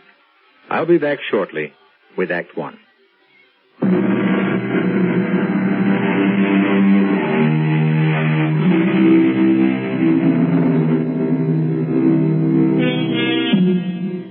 By the light of a kerosene lamp placed at one end of a rough wooden table, a tall, gaunt man is reading something written in a book. The man reads silently as his fingers trace the words. As the man lifts the book toward the light, the shadows cast by the ledger throw half of the small room into darkness, obscuring the faces of 7 men sitting against the log walls of the little cabin.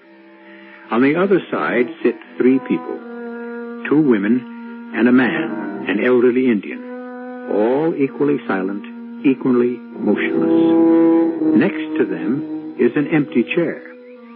By extending an arm, any one of them can touch the man who is lying on the table, face upward, covered by a sheet, his arms at his side. The man, Hugh Morgan, is dead.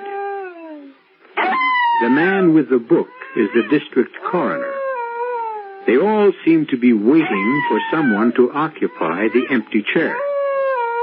Finally, the tall man closes the book. There are 3 things to determine at this inquest. The identity of the deceased, the time of death, and finally the mode of the departure, the manner in which his life came to an end. There's no question of identity. These have been positively confirmed as the remains of Hugh Morgan, famous scientific book writer and, until 3 years ago, well-known professor at the State University. Upon resigning from the university, he came up here to our mountains with Mrs. Morgan to get away from city life, to get what he called closer to nature. He built this cabin pretty much with his own hands. Is that a fair statement, Ms. Morgan? That's correct, Mr. Bentley. The time of death has been determined by medical examination as between 36 and 48 hours ago. We are now waiting for Mr. William Harker, the young newspaper fellow from San Francisco, former student of Professor Morgan. His testimony, we are led to believe, may be of the greatest importance in this determination. Until such time as he arrives, we shall proceed with the investigation. I first call on the wife, the widow of the demised. Miss Morgan, if you please. Yes? Would you kindly repeat to these gentlemen what you've already told me about how your late husband met his death? My husband loved these mountains, second only to his work, his writing. He loved nothing more dearly than walking, hunting, fishing, in all seasons, all kinds of weather. No, of course. Tell us, please, about the visits of young Mr. Harker. Well, as you've already stated, Mr. Harker is a newspaper man, a former student, a protege of Professor Morgan's. He had visited with us for a few days 5 or 6 weeks ago. You do not like Mr. Harker, do you, Miss Morgan? No, I do not. I have my reasons. Did anything unusual happen during Harker's first visit 5 or 6 weeks ago? Nothing. Except for the dog. The dog? The hunting dog, Sandy. Professor Morgan and Harker went hunting. Sandy was horribly mutilated by some other animal and he died.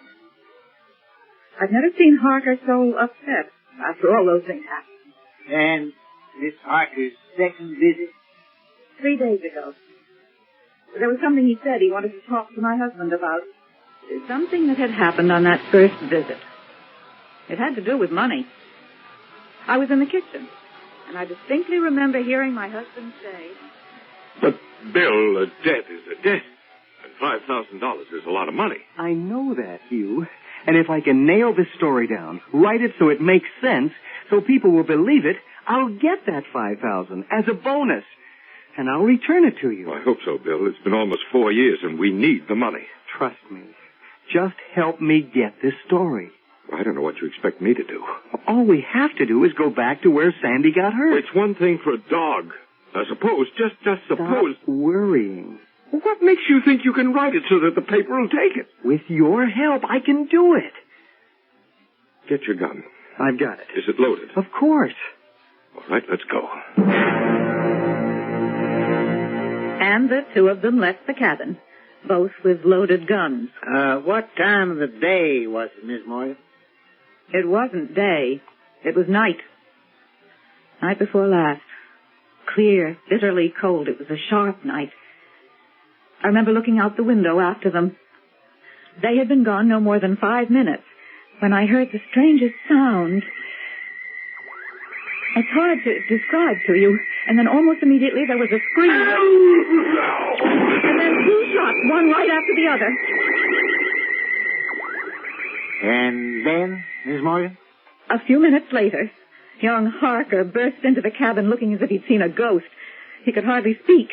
When he was able to catch his breath, he said, Mrs. Morgan, he was dead. Killed. Who killed him, Mr. Harker? I don't know. I was right there. And heaven help me, I don't know. And it's your feeling, Miss Morgan, that... My husband was a big man, sir. A strong man. He played football at college, wrestling team, too. The only thing he couldn't do was swim. But he was in perfect health. And Mr. Harker's a very slight young man, no match physically for my husband. Which leads you to believe... To do away with Hugh, Harker needed his gun. In other words, you're convinced that the shots you heard... Had to come from William Harker's hunting rifle. A double-barreled gun. Harker's motive being... To wipe out Hugh and his debt to him at the same time. For the time being, I must ask these gentlemen of the jury to question what you're implying. You see, there is some doubt whether Mr. Harker or anybody else could possibly have shot your husband. Why is that? Because the condition of the body is such that at this time we cannot tell whether or not it contains so much as a single bullet wound. I call now on Miss Viola May Atwater. Miss Atwater? Call me Viola May, like everyone else does. Yes, of course. Now, it's been previously established, Miss Viola May, that you work here in the Morgan household? Worked. And your duties were? Keeping the place clean, doing some of the cooking, especially when Mrs. Morgan wasn't feeling just right. Oh, driving to town in the wagon for supplies and... Mm-hmm. Professor Morgan was in love with you, wasn't he? Well, wouldn't exactly call it love. But we did get along. Quite well. I'd like for you to tell us all how well. I'm going to have Hugh's child. That's how well. Thank you, Viola May. Now, you do understand why we're all here, don't you? Well, I think so. This is not a trial. No one is being accused of anything. Yet. We're just trying to find out the truth. We just want to know what happened night before last. I can tell you. Please do. Well, you know how it was between the professor and me. And for the longest time, he'd been telling me he was going to get rid of Mrs. Morgan. Some way. But now, she ain't such a fool. She didn't know what was going on. Well, night before last, I was in the kitchen doing the supper dishes. I couldn't help hearing every word they said. How much longer do you think I'm going to put up with this? No one's asking you to put up with anything. A man your age, a man of your reputation, having a sordid affair with a stupid, ignorant girl. Where's your pride? That stupid, ignorant girl is something you never had. That is pretty obvious, dear. I'm talking about things like compassion. In her own simple way, she has a warmth and a tenderness that you've never shown in all the years of our marriage. She understands you, doesn't she? You poor misunderstood... And there's something else, since you've started. Viola May is going to have my child. I know. I want that child to have my name. I want a divorce. Simple as that. Simple as that. Before I'd let you throw yourself away on a girl like that, and before I'd let you toss me aside like some old worn-out shoe, I'd kill you first. I'm sure you would. Don't push me to where I'd have to prove it. Excuse me, ma'am. The dishes are done. Kitchen's in order. Is there anything else you'd like me to do before I turn in for the night? That'll be all. Thank you. Well, then I'll just say good night. Well, Hugh, I'm going for a walk around the lake. I'll go with you. If you like. After we get back, you can pay a visit to your little friend. And they both went out together. Now, what time of the night would you say it was when they left? Oh, 9:30 maybe. 10 at the latest. What'd you do after they left? Straighten things up a little more. And then? But they wasn't gone very long. Maybe 5 minutes. Not more. When I heard a most peculiar sound, like nothing I'd ever heard before. I can't exactly describe what it was like, and then, almost on top of it, there was a scream that went right through me. Go ahead, Bartolome. A minute or two later, Mrs. Morgan bust right into the cabin. She couldn't hardly talk. And finally she said, Bartolome, Mr. Morgan is dead. Drowned in the lake.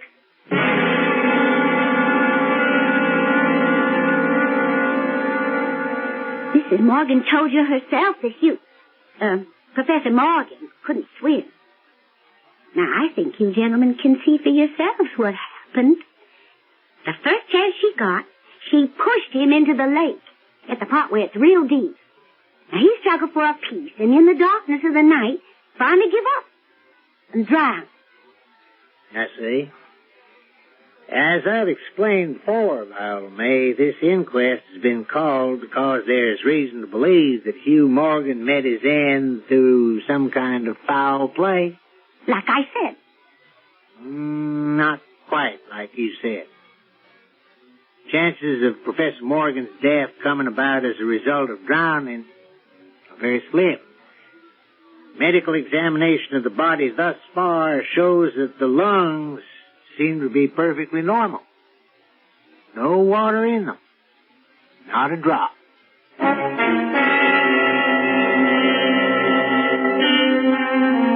Absolute truth is a very strange thing. What seems real to one person is very often a lie to another. The fact, as one person sees it, becomes a fiction in the eye of his neighbor. What then is real? And at what point does imagination, for example, color reality? I'll return shortly with Act 2.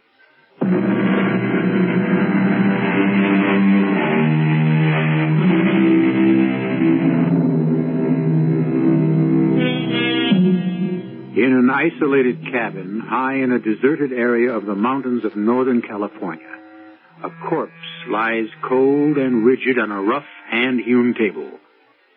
The dead man, science writer Hugh Morgan, has come to an unexplained and unnatural end. The district coroner and his jury await the arrival of a man who may turn out to be the key witness in this death. Two other witnesses, the wife and the mistress of the dead man, have already testified. The coroner turns up the wick of the kerosene lamp, calls on a third witness, the elderly Indian who has been sitting in stony silence, listening. Joe Crowfoot? Yes, sir. Joe, you earn your living as a guide to hunting parties, is that right? Yes, sir. I know every stream, every trail, like the back of my hand. Mm-hmm. Would you please repeat for the benefit of these gentlemen what you already told me? What happened night before last? It was about 9:30. I'd put out the lamps and was just about to call it a day. Hunting party at 5 the next morning. I'd just gone out to the rear of my shack when I heard voices. You said you loved me, Hugh. You said I was the only thing in this whole wide world that mattered to you. That's true, Viola May. Then what's all this talk you've given out to me about how the time ain't right for a divorce? It would kill her. I may not love her, but at the same time, I wouldn't want to do anything to hurt her. Ain't you the considerate one? You think nothing of hurting me. Look out for that snake. Oh. Quick! Get back on the path. Oh, that was close. I couldn't see it. Well, how could you? Here, let's sit down on this stump for a minute and, for heaven's sake, keep your voice down. Joe's asleep, and we don't want to wake him. You got a responsibility, Hugh. I'm going to be mother to your child. So you say. Now, what's that mean? What makes you so sure it's me? Well, who else could... Now, what is in back of that filthy mind of yours? I told you to keep your voice down. I'll tell the whole world what a dirty old man you really are. You little fool. Now, you pull yourself together. Hugh Morgan, I hope you... You pushed me, you deliberate. No. Oh, the rattlesnake, it's there. I can see it. But don't move. Lie here as quietly as... It's lifting its head, but... It bit me. Get help! You little idiot, I've been bitten. Wait, Joe Crowfoot, fast! What makes you think Joe would help you? Wake him up yourself, lover boy. I got more important things to do. Joe! Joe Crowfoot, help! I need help! Help me, somebody! In no time at all. I had him in my shack. Did everything I knew to kill the poison the snake had shot into his body. But... Yes, Joe? I guess I was too late. Within a very short time, Professor Morgan was dead. And it is your testimony that he was pushed by the young lady, Viola May, into the spot, the area where she knew there was a rattlesnake. Yes, sir. That's very interesting, Mr. Crowfoot. Why do you say that? The medical examination. As far as we can determine, not a trace of the snake's poison is in the bloodstream. Not a trace.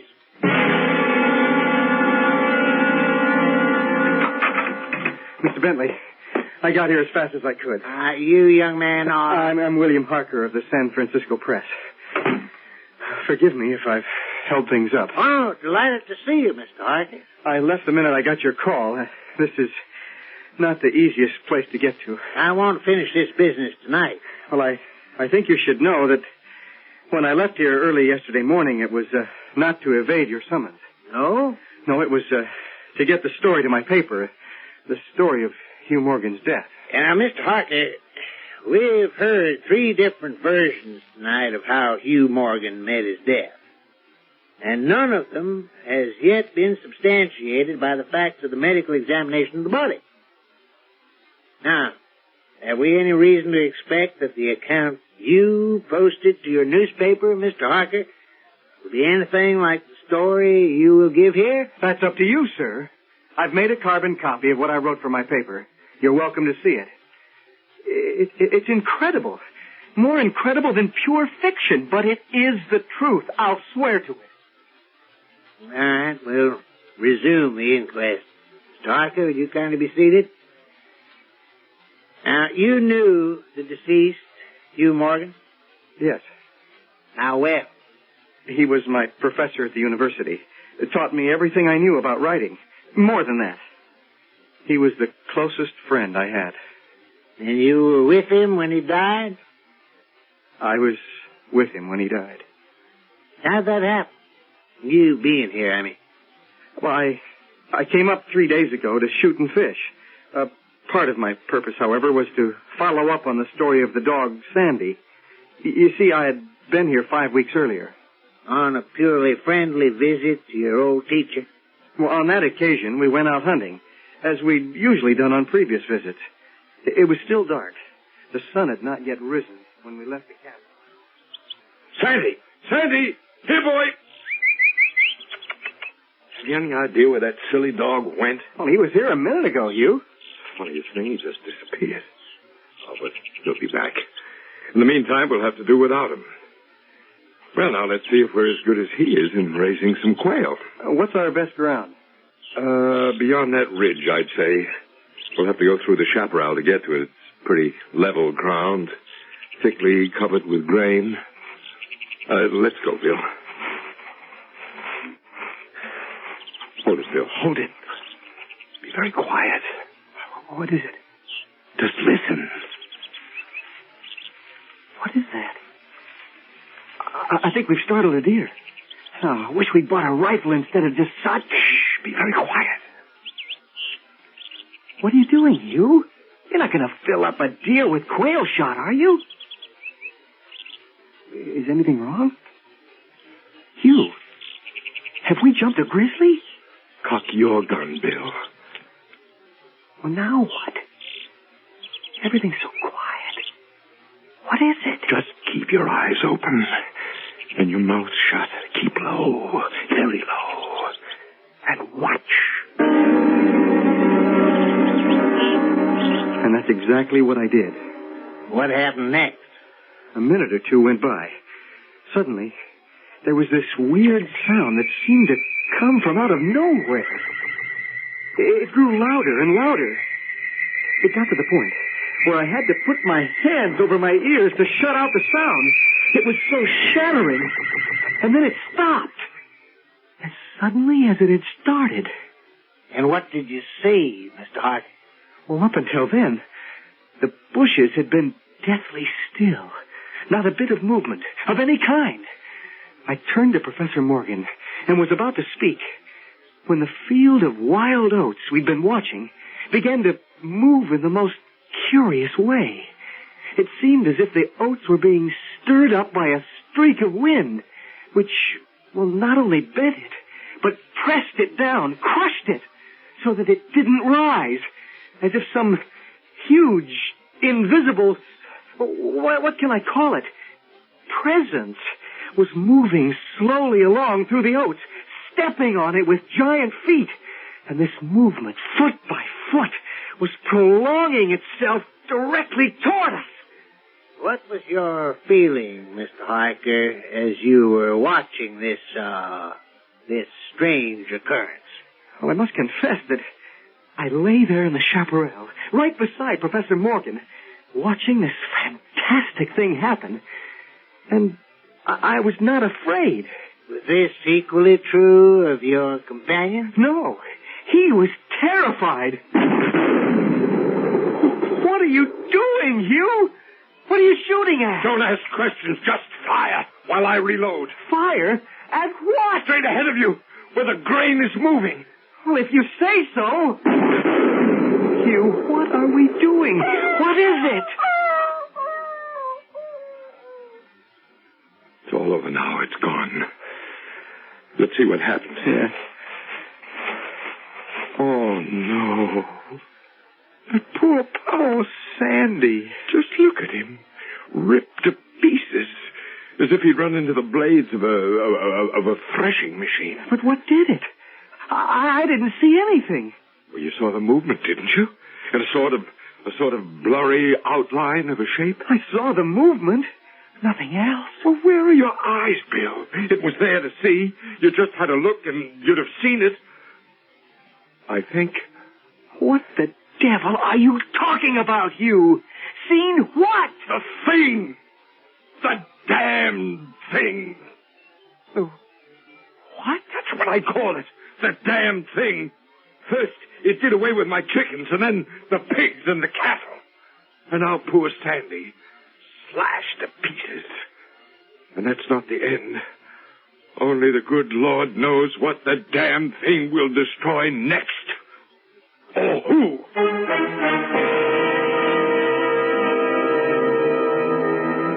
Is it possible that there is a grain of truth in the incredible story Harker has just told? And can Hugh Morgan's fear of a shapeless, sinister force, of a thing that seems to challenge all reason and logic, be justified? We'll find out when I return shortly with Act 3.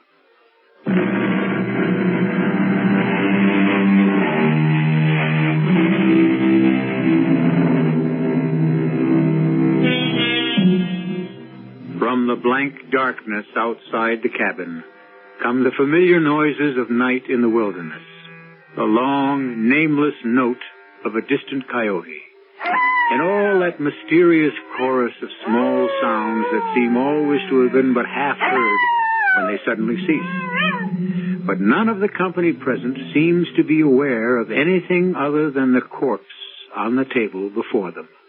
Please continue, Mr. Hart. Well, that's about it. We buried the dog and went back to the cabin and never said another word to each other about what had happened that morning. You stayed on for a while? No, sir. I returned to San Francisco the next day. Then, 5 or 6 weeks later, 3 days ago, you came back again. Why? To fill in some of the blanks. There were too many unexplained things. Tell us what happened night before last. I think Hugh had a pretty good idea of why I had come back so soon after the episode with the dog. It was he himself who suggested that we go out to hunt whatever might be around. I think our best chances are this way, over this ridge. But Hugh, isn't that the same ridge where Sandy... Of course it is, of course. Now just see that your gun is loaded. It's loaded. Good. Keep your eyes and ears open. We've got a full moon and visibility is real good. Now, if anything... Be very quiet, Bill. Do you hear anything? No. Nothing. But just be careful. Be very careful. It comes up on you out of nowhere. It gives you no warning. Right. Let it have it, Bill, both barrels. And here's mine. I missed it, Bill. I missed it. Run. Run for your life. You, I don't see anything. What's happened? I was thrown violently to the ground by the impact of something unseen in the haze. Something soft and heavy hurled itself against me with great force. Before I could get back to my feet, I heard Morgan crying out in mortal agony. Mingling with his cries were hoarse, savage sounds, like from the throats of mad dogs fighting each other to the death, snarling and growling. This time I was terrified. I struggled to my feet. I looked for Professor Morgan and may heaven in mercy spare me from another sight like that. Now, easy, Miss Hart. Not 20 yards away, my friend was down on one knee, his head thrown back at a terrifying angle. His hat was gone. His long hair was in disorder. His whole body was convulsed with violent movements from one side to the other, backward and forward. His right arm... Yes? It was lifted, and it didn't seem to have a hand. At least I could see none. The other arm was completely invisible. Morgan seemed like a wrestler of some kind, determined and yet overcome, beaten by a force of superior weight, greater strength. And all this time, all you saw was Morgan? Yeah. Nothing else? Nobody else? No, just him. And then, not always distinctly. And throughout the whole thing, such sounds of rage and fury as I have never heard in my life, from man or beast. Now, what, if anything, did you do to help your friend? Well, I ran toward him. I had a funny kind of feeling that he was suffering from a fit or from some kind of convulsion. I looked up, and by the light of the moon, I could see, as I had weeks before, the same mysterious movement of the wild oats, retreating, rolling itself back from the place where Hugh lay, toward the edge of the woods. When I got there, I looked down at my friend. He was lying on his back, absolutely still and quiet. He was dead.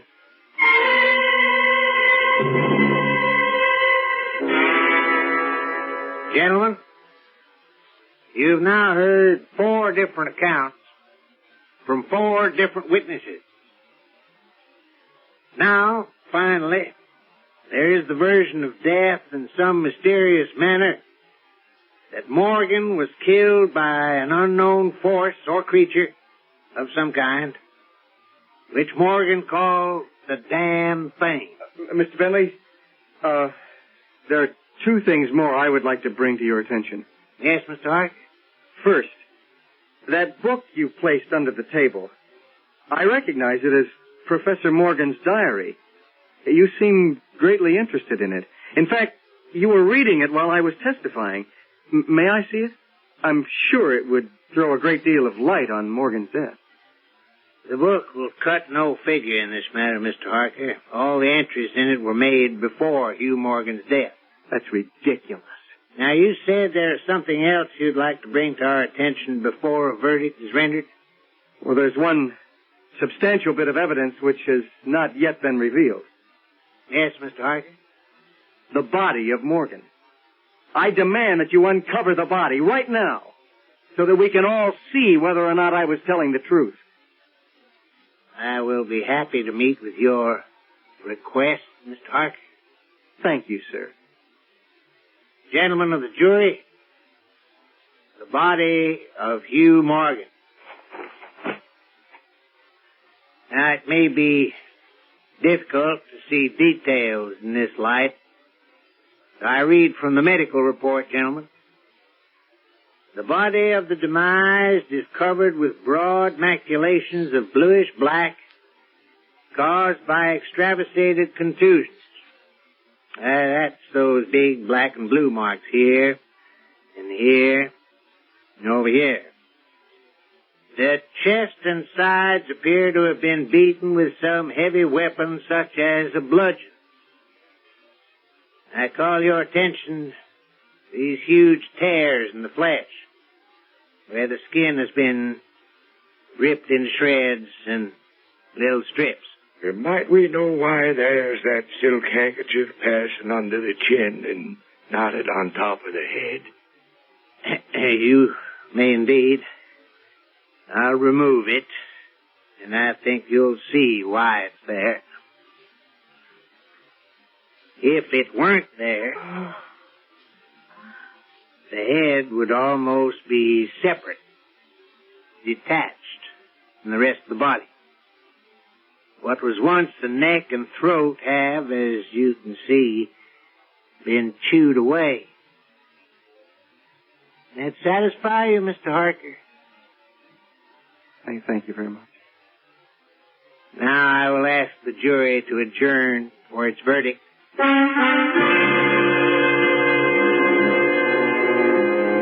We, the jury, do find that the remains of Professor Morgan come to their death at the hands of a mountain lion. You can't mean that! Just the same, there is some of us thinks that the remains was subject to a simple case of fits.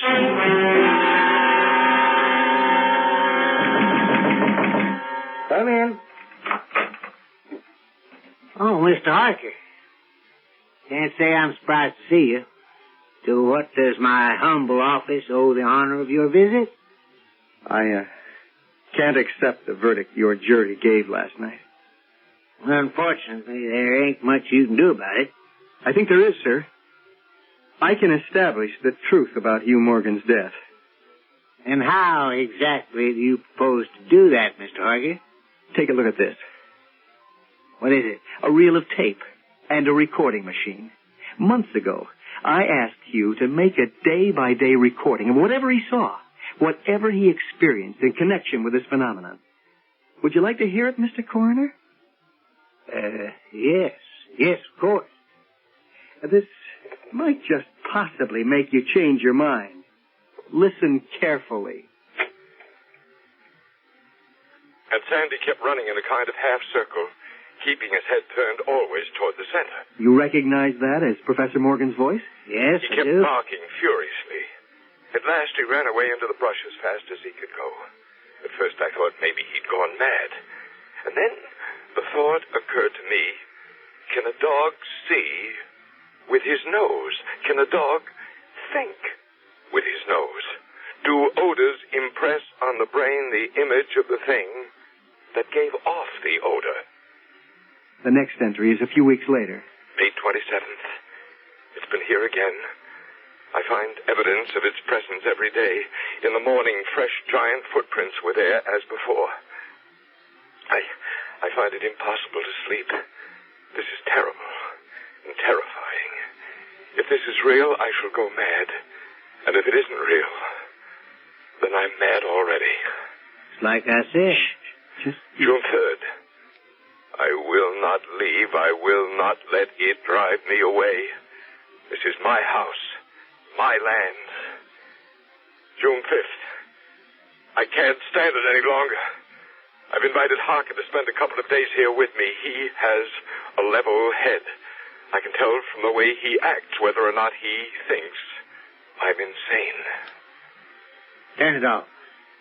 I've heard all I intend to hear. Not yet, sir. We're coming to the most important part of the whole thing. Just listen. June 10th. I have it. I'm sure I have it. I have the solution to this mystery. It came to me last night suddenly. And how simple it is, how terribly simple. There are sounds we cannot hear. At either end of the scale there are notes that imperfect instrument the human ear cannot grasp. They're either too high in pitch or too low. It's like those whistles that they make for dogs. The dogs can hear it, but the tones are too high for the human ear. Mr. Harker, please. As it is with sounds, so it must be, so it is with colors. Things that are visible to the eye, things that are not visible, are all of them ruled by the same phenomena that govern sounds. At one end of the solar spectrum, there are infrared waves and ultraviolet waves at the other. None of them are visible to the human eye. The eye can only see a few octaves of this huge band of colors, the band between the infrared and the ultraviolet. Now I know that I am not mad. There are colors that we cannot see. And heaven help me, the damned thing is of such a color. Well? Yes? That's what killed Morgan. I was there. I saw it happen. Mr. Harker, you play this tape for anybody, they'll swear that Professor Morgan was as crazy as a loon. I don't think you'd want that, would you? What are you going to do? Now, please have that real tape. Now, I love the truth as well as the next fella. The world needs the truth. But there are times when the world has an even greater need for what is not true. For the untruth that may offer something like consolation, compassion, or hope. And so, Mr. Harker, with your permission, I think destroying this tape is the best thing we could possibly do.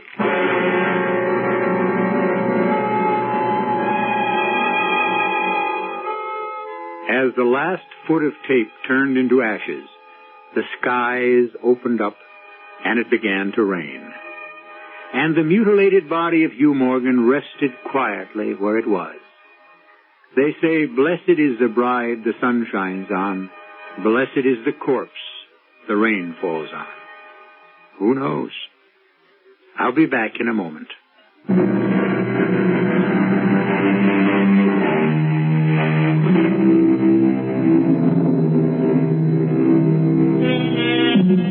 An interesting footnote on Ambrose Bierce, the American writer on whose story, The Damned Thing, our tale was based.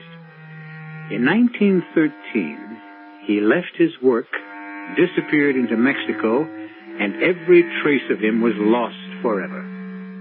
Never heard from again. Is it just possible that he, like Hugh Morgan, met his end at the hands of some damned thing? Who knows? Our cast included Arnold Moss, Robert Dryden, Joan Tompkins, Evie Juster, and Bob Caliban. The entire production was under the direction of Hyman Brown. And now, a preview of our next tale. Even tricks go wrong sometimes, don't they? Yeah. Yeah, they do. Did anything like that ever happen to your husband?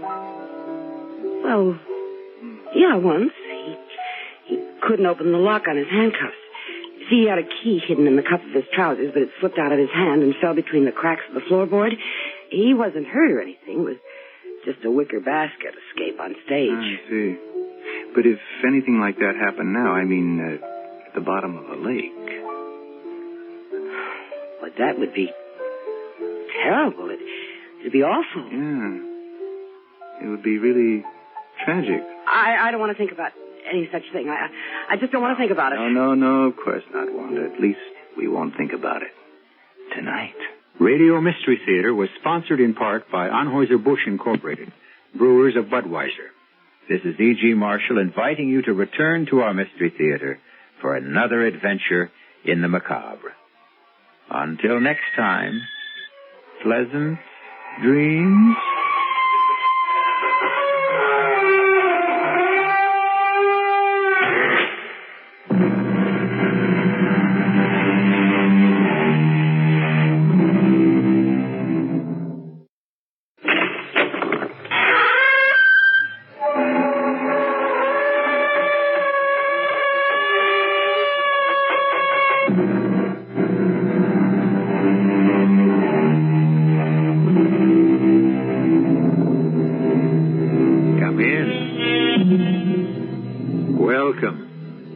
I'm E.G. Marshall, keeper of the establishment where we offer you a full line of spine-tingling items, the shivery best in murder, suspense, terror.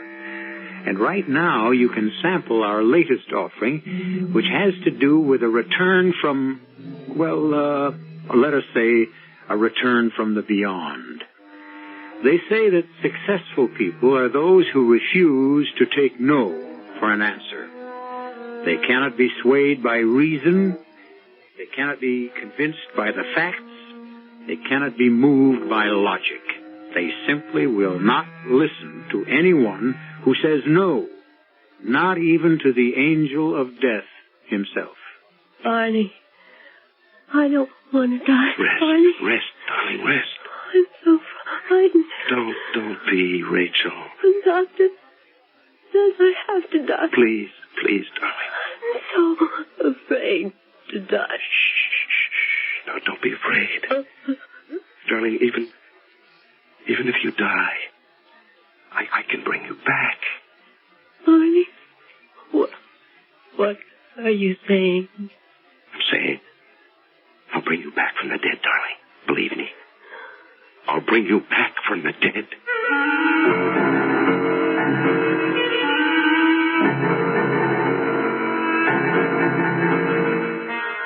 Our mystery drama, Is the Lady Dead?, was written especially for the Mystery Theater by Sam Dan and stars Larry Haynes and Joan Loring. It is sponsored in part by Contact, the 12-hour cold capsule, and Anheuser-Busch Incorporated, brewers of Budweiser. I'll be back shortly with Act One.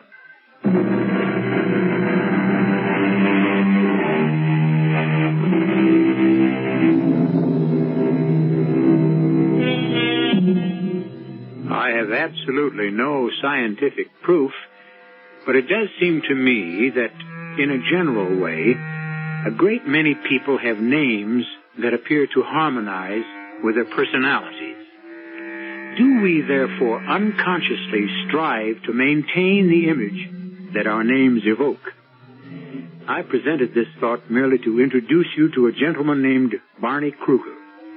I'm sure Barney Kruger creates an image in your mind. And I'm willing to wager it's a picture of a down-to-earth, practical, two-fisted guy. And you're absolutely right. Barney Kruger is 32 years old and a self-made millionaire. He made his money by sharp, shrewd thinking, by taking nothing for granted, by digging, probing, investigating. Well, I don't give a rap about the report, Carlson. I want to verify those assets. I want to check bank statements, investigate every officer of that corporation, and start with the day he was born. Now, you know how we do things around here. Get on a plane for Chicago, Carlson, and start digging. Want to get some things done around here, you got to do it yourself. There's no other way. Mr. Kruger. Oh, yes, Winters. Your mother's here. My mother. Oh, yes, my mother. Well, I guess the time has come. Show her in. Yes, sir. Thank you, Winters. Hiya, Mom. Hello. Get your drink? No, thank you. Well, this is a happy surprise. Surprise? Well, I thought you'd be in Europe at least another week, and so when you just called me just before. Oh, yes.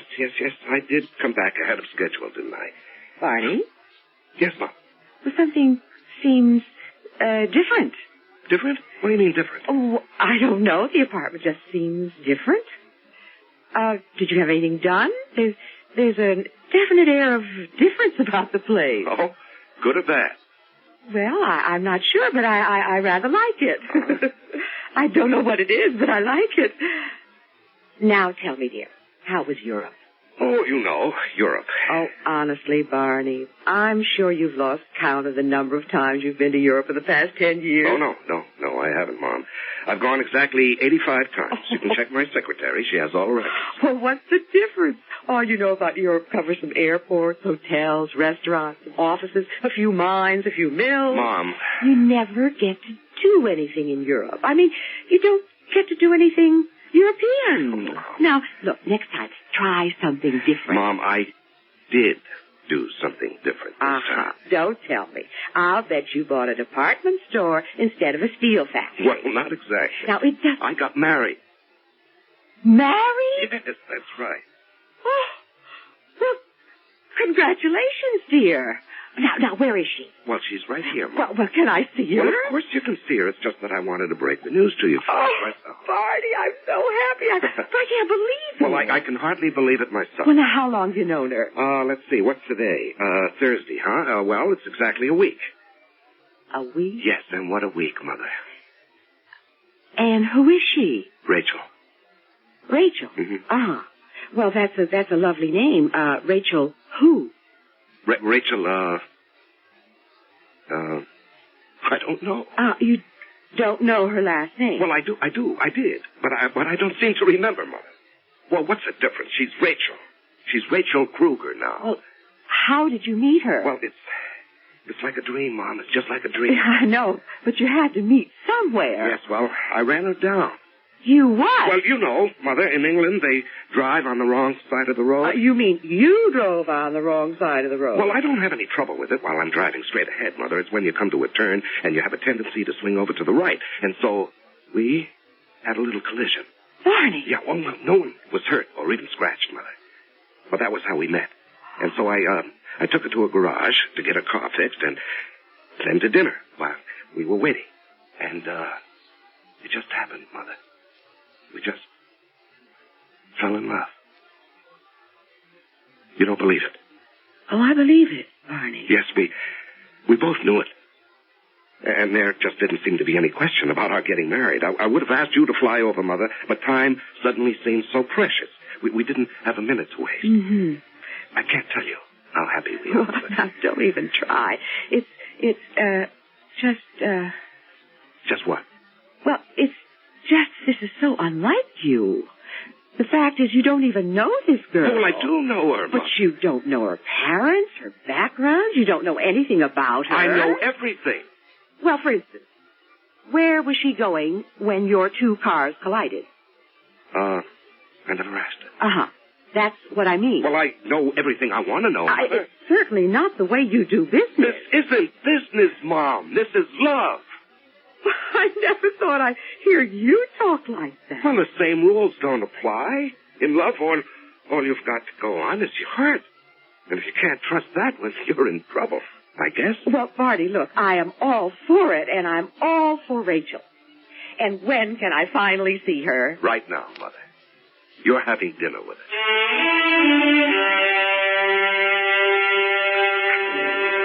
But I want to know everything about you, Rachel. Oh, it isn't possible to know everything about anyone, even oneself. Are you English? No. Oh, well, where were you raised? It was a very unhappy time. I never think about it. Oh, I'm sorry. Are your parents alive? I have none. Oh. Well, what happened? They were killed. Oh. Was it an accident? No. Oh, please forgive me. I'm not trying to pry. I'm just curious, and it's a natural curiosity. Of course. Oh.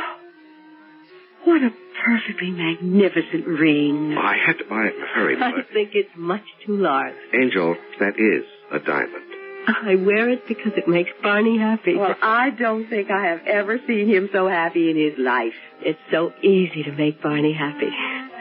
A pity he had to wait so long. Well, my dear, I think you're worth the wait. Now, time I was homeward bound. Oh, Mother, must you go? It's so early. Oh, but when you're a guest of a newlywed couple, that's when your welcome wears out. Early. Rachel, dear, I'm so happy for you. Thank you. Call me Mother. Mother. Listen, why don't you two girls get together, go shopping, have lunch and things? Oh, don't worry, Barney. We'll arrange for all that. I'll call you tomorrow, Rachel. Goodbye, Mother. Well, I'll see you to the door, Mother. Well, Mom, what do you think? Oh, Barney, she is just wonderful.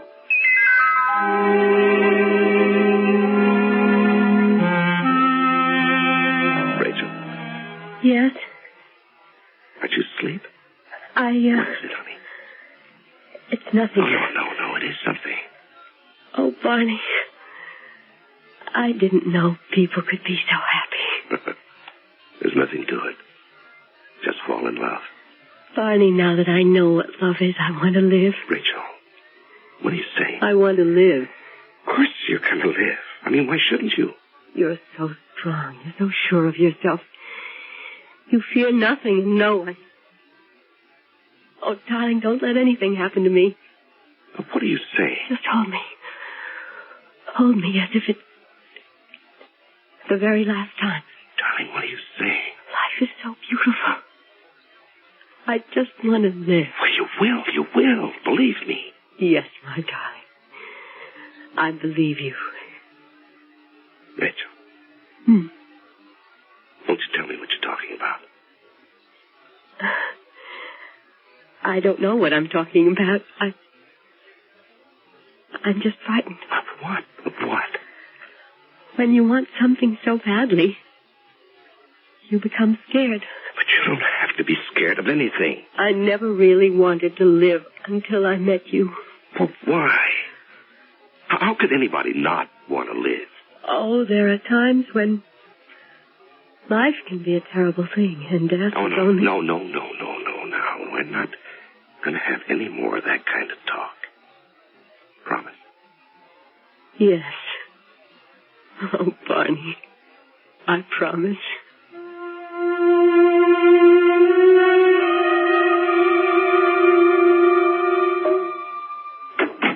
Barney, what a surprise. Hello, Mother. Would you like something to eat or drink? No, I didn't come here for that. Well, of course not, but every mother has to ask that question. It's part of the franchise. Mom, I'm worried. Why? Well, it has to do with, Rachel. How did you know? I'm worried, too. Oh, why are you worried? It's something in her eyes. What? I don't know. Yes, I see something in her eyes, too, Mother. Something that scares me, and I don't know what it is, either. I think It's a look of fear. Well, what can she be afraid of? We don't know. Actually, we don't know anything about Rachel. We love her, but we know nothing about her. Mom, Rachel is afraid of dying. Is she ill? Oh, the best doctors in the country can find nothing wrong with her. But I think I know what it is. What are you saying, Barney? You've heard of people who died of grief. Of course. Well, why can't people also die of happiness? Barney. Mom, Rachel is dying. Something's killing her. Barney, don't say that. Mom. I'd better answer that. Hello? Mother. Oh, Rachel, dear. What? How are you? Mother, is Barney there? Yes, dear. I'll put him on. Barney. Yes, thank you. Rachel. Barney, please, come home quickly. Quickly. Barney. Darling, why didn't you call the doctor? Because... Well, I'll phone him this minute. No, please. Just hold me. But, Rachel... Don't leave me. Don't leave me for anything. Rachel, you need to be... No, I have everything I need, everything I want. Right here, right now. Oh, darling, I want to live so badly. Well, you will. Don't let me go. Don't let me go there, Barney. To that place. Please. Please, Rachel, don't talk like that. If I let go, bring me back. Oh, Rachel. You're so strong, you can do anything. You can do anything. Rachel. Promise. You'll bring me back. But, Rachel. Promise. Well, You're different from other people. Barney, you're wonderful. I know there are things you can do. Oh, Barney, promise. Well, I promise. And I'll help. I'll try as hard as I can to help. And the two together, we can do it. We can bring me back.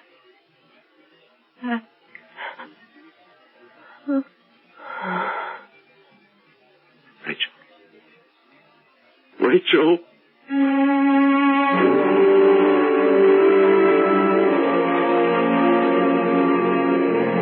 Your mother is here, sir. Tell her I'll see her later. Dr. Mallory. Send Dr. Mallory away. He offered to make the arrangements, sir. Arrangements? For the funeral. I'll make the arrangements myself. That's all, Winters. Yes, sir. Oh, Winters. Yes, sir. What are we having for dinner? Oh, I didn't think. I can prepare some sandwiches, sir. Oh, no. Mrs. Kruger doesn't like sandwiches. Do we have any lamb chops? Yes, sir. Well, I'll have mine rare, as usual, and Mrs. Kruger likes hers medium. Oh, no, sir. Your mother likes hers well done. I'm not talking about my mother. I'm talking about my wife. Your wife? As you know, Winters, there's an exact science to making chops medium. She likes them exactly between rare and well done. But Mrs. Kruger is, Yes, Winters. Mrs. Kruger is what? Nothing, sir. Nothing at all.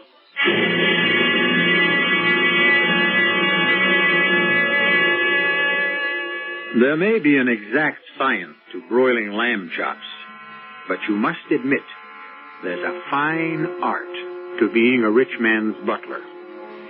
And so Winters departs to instruct the cook to prepare a very special dinner.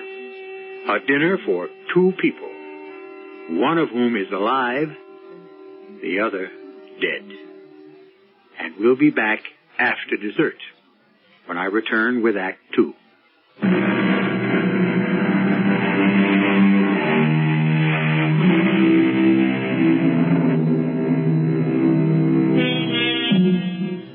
Death is always the final answer, and death always has the last word. But not for Barney Kruger. Rachel is dead.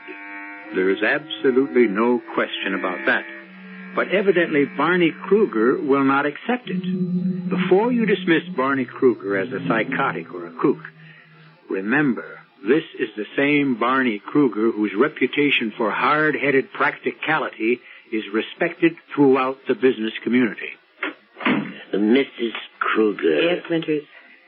Is my son... I don't know what to say, Mrs. Kruger. He ordered dinner for himself and for whom? For her. What are you saying, Winters? Mrs. Kruger, I'm very much aware of what I'm saying. But surely he knows. Yes, ma'am, he knows. But still, he ordered... I see. Oh, I'm not sure of what to do. I was wondering if you had a suggestion. Yes, Winters. Serve the dinner.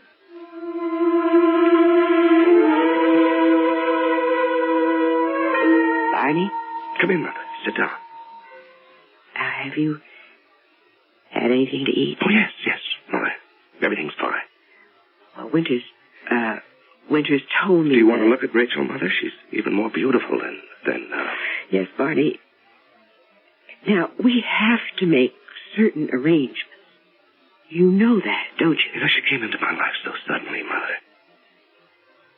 And so, suddenly, she left it. Barney. I can't believe that. I won't believe it. Barney. The ring. No, I won't believe it. You really don't intend to bury her with a ring? Bury her? Oh, yes, Barney. We have to make arrangements. We won't do any such thing. We'll bury her ourselves. Barney. No one must ever touch her, Mother, except the people who love her. Will you help me? Well, just the two of us. We'll see Rachel to her grave. Barney, now you really shouldn't bury her with a ring. Why not? Because the ring is worth that diamond is worth Yes, I know. Rachel said it herself. It's worth the Queen's ransom. Well, it may sound rather hard and unfeeling, but what can that ring mean to her now? Oh, everything, Mother. But I don't think... It means that I believe she's still my wife. Yes, of course. And it means I haven't given up hope. Hope? Of what? Well, so long as she wears that ring, I can... We can... Can what? We can bring her back. Bring her back? Yes, Mother, bring her back. Barney, the age of miracles is past. Oh, no, it hasn't. It's still here. Barney. You want to see a miracle? You want to see one? Come here. Barney. No, Mom, I mean that. Come here. Where? Just look. Look in that mirror. Well, why do you want me to look in the mirror? So you can see a miracle. I don't think... You are the miracle, Mother. What did it say about you in the Sunday paper, Mom? I don't remember. Well, I remember. I memorized it. I was so proud of it. Mrs. Elwood Kruger, the acknowledged social leader of the city, stunningly attractive, impeccably groomed, was hostess at the reception for the senator. Barney, darling, look, I don't... You don't what, Mother? You don't remember? You don't remember how it was when I was a little kid? You don't remember that my father was a hopeless drunk? Look, Barney... And how you washed dishes in an all-night hash joint so you could support the three of us? And when he died in a charity ward, you were thankful because it meant one less mouth to feed. Barney, why I looked at you, Ma, every day.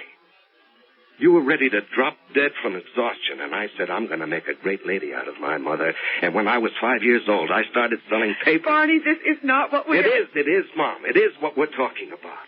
Who were you, Ma? What were you? You were just a poor girl with no education, no training. Look at what I made possible. I realize, Barney, I Just know. look in the mirror. Look at you now. Stunning, socially prominent Mrs. Elwood Kruger. You eat lunch with senators. You've had dinner at the White House. Now look in the mirror and tell me what you see.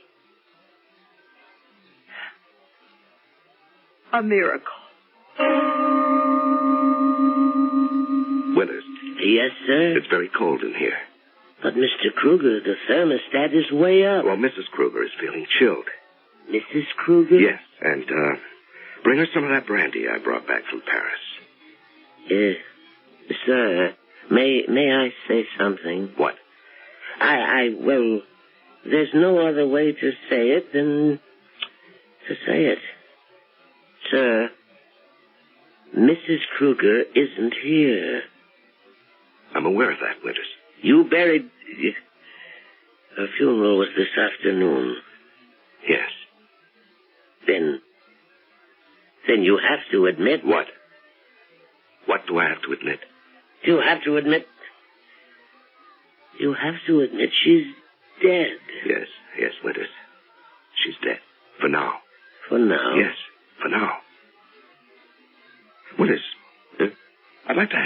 Yes, sir. I need a man to work for me without asking a lot of questions, who believes in what I tell him. A man who's with me. Do you follow this? Yes, sir. Till now, that man has been you, Winters. Yes, sir. So, my question. Is that man still you? Yes, sir. That man is still me. Well, you have to believe with me, Winters. Understand? I think so, sir. Fine. Bring Mrs. Kruger her brandy. Yes, sir. Thank you. Will Mrs. Kruger want anything else? I don't think so. Yes, sir. Thanks again.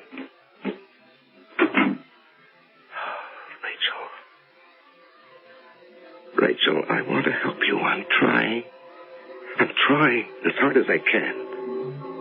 Rachel. Rachel.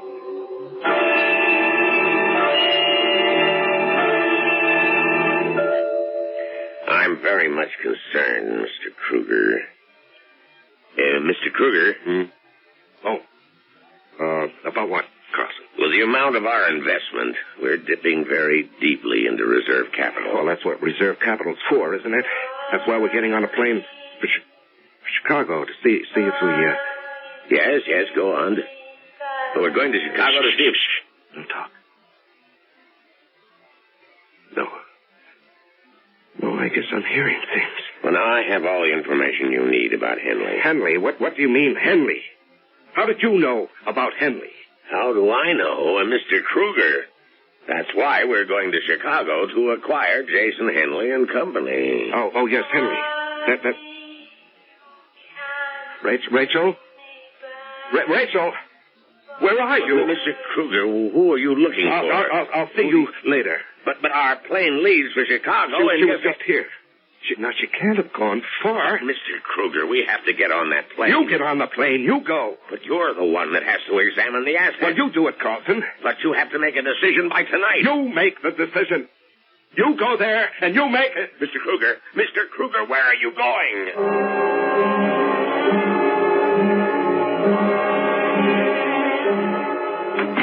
Mr. Kruger, what happened? You look exhausted. Yeah, I guess I am, Winters. I thought I heard I ran, Winters. I ran around for hours trying. I know why. It's because this would have been our anniversary, our first anniversary. Yes, sir, I know that, sir. I took the liberty of opening this bottle of champagne, and, I brought 2 glasses. Oh, thank you, Winters, thank you. Good night, sir. Yes. I thought I did it, Rachel. I thought I did it today. I thought I brought you back. I thought I hurt you. But I'll keep trying. I'll keep trying. I'll never stop trying, Rachel. Oh, Rachel. Rachel, I can see it so clearly that day. That crazy day I ran into you.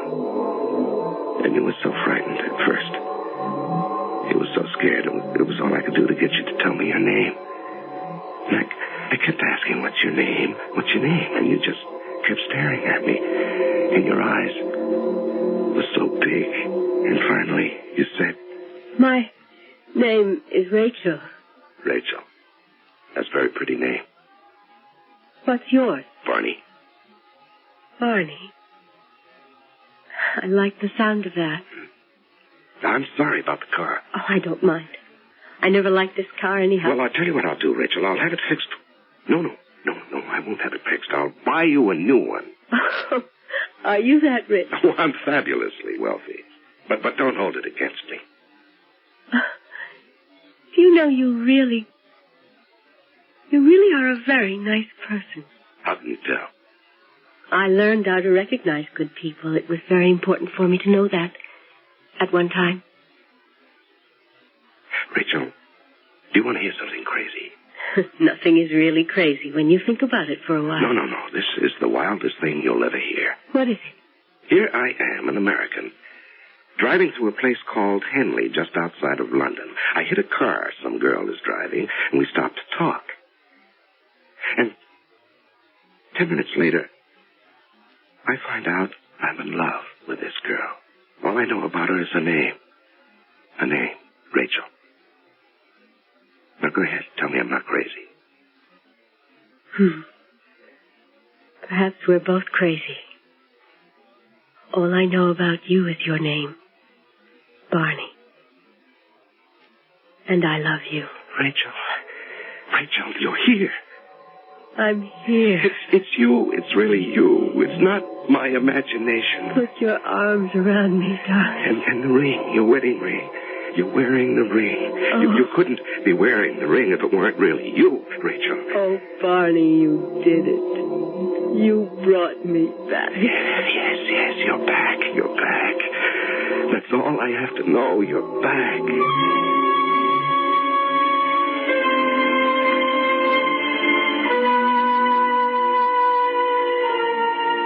It all shows what can happen when you're in the habit of saying no. But is she back? Is it possible? You remember the story of Orpheus? He went to the land of the dead to reclaim his lost bride. He almost succeeded, too. However, there was a little detail he forgot about. I won't forget to return shortly with Act 3.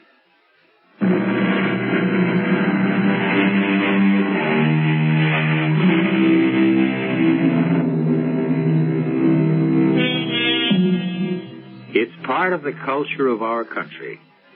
We raise the kids on slogans like, never say die, don't give up the ship. And when threatened with annihilation by a numerically superior enemy, didn't an American general earn immortality by simply answering, nuts? Barney Kruger took it all seriously.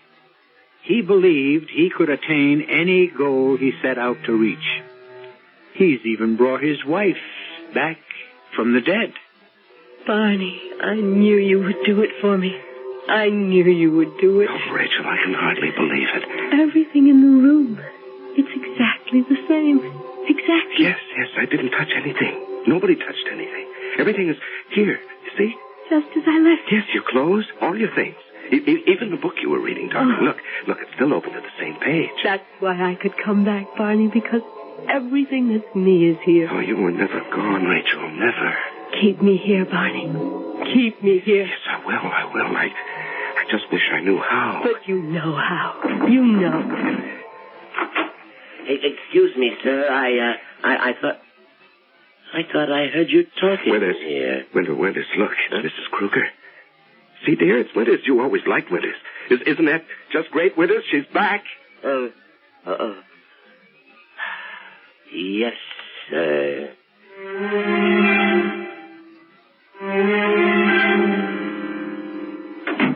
Barney. Mom. Well, what's the sensational surprise? I hope you're hungry. Oh, of course I am. Am I late for lunch? Oh, you'll remember this lunch as long as you live. Well, I see the table's set for 3. Who is your guest? Oh, no guest. Mom, it's all family. Family? Mom, I had a problem. Oh. Are you asking me now? Yes. Well? Well, I didn't realize how complicated a thing like this would be. You see, after all, legally, she is dead, and And what? And there was a death certificate, a burial, and, well, how can I account for the fact... Barney, what are you trying to say? Mom, how do I, reintroduce her into the world? Barney, are you all right? Mom, she's back. Who? Who do you think? Rachel. Barney. I did it, Mom. I did it. I made the miracle. I made it happen. No, Barney. Wait. Just wait. You'll see. You'll see with your own eyes. Now, wait. Now, Barney, please. Wait, Mom. Wait.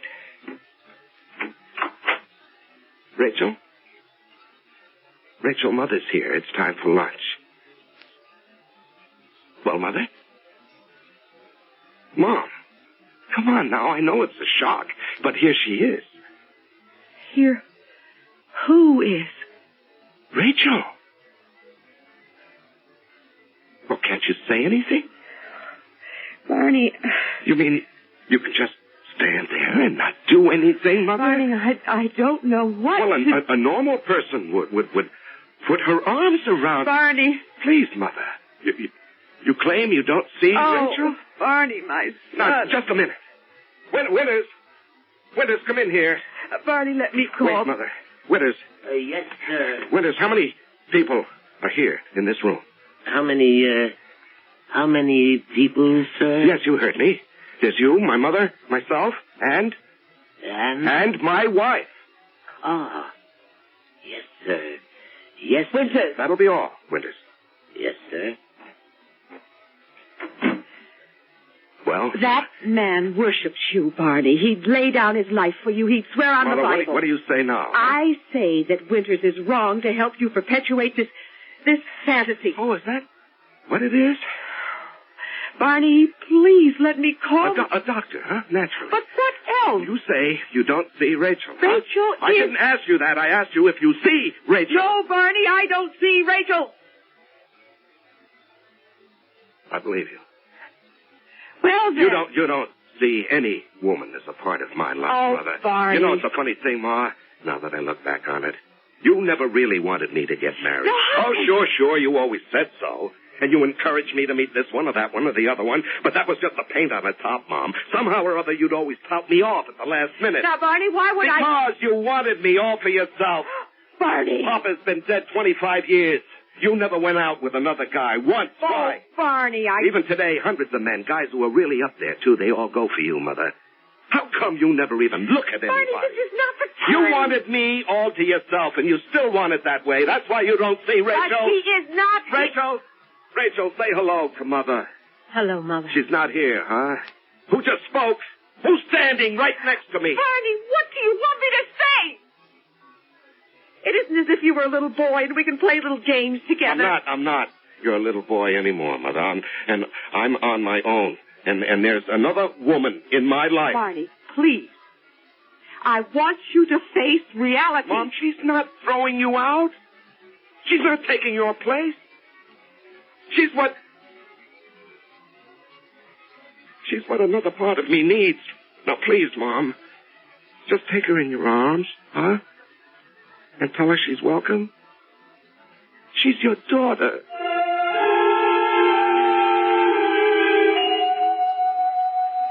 What do you want, Carlson? This is the first time you've been to the office, and That's all. I've had to make a lot of judgments. Well, that's what you get paid for. But if I'm wrong, we can go broke. Oh, come on now. Lay everything on the table and I'll straighten it out. Oh, the Midwest merger. The Midwest merger? Well, I'll tell you what I've decided. I've been juggling all the facts, and now that I think about it... Yes? Now that I think about it, just a minute. Now, the option expires this afternoon. We really have to move quickly. Just a minute, please.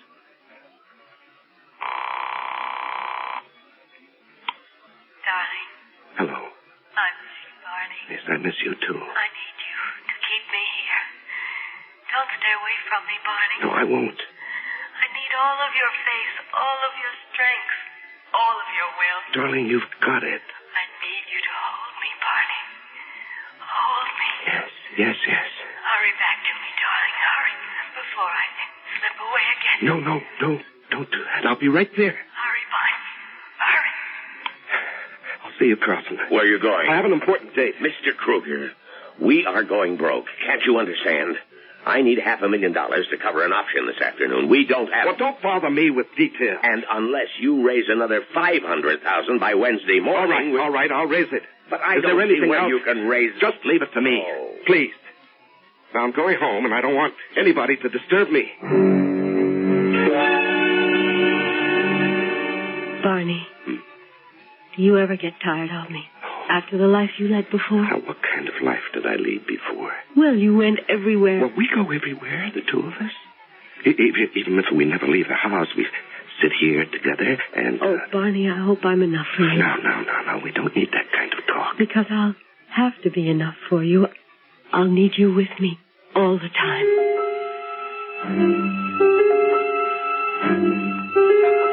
Tell my son I wish to see him, Winters. I am sorry, ma'am, but he refuses to see anyone. Now, don't you take that tone with me. I'm his mother. I said I was sorry, ma'am. I'll have to ask you to leave. You will have to throw me out. What's...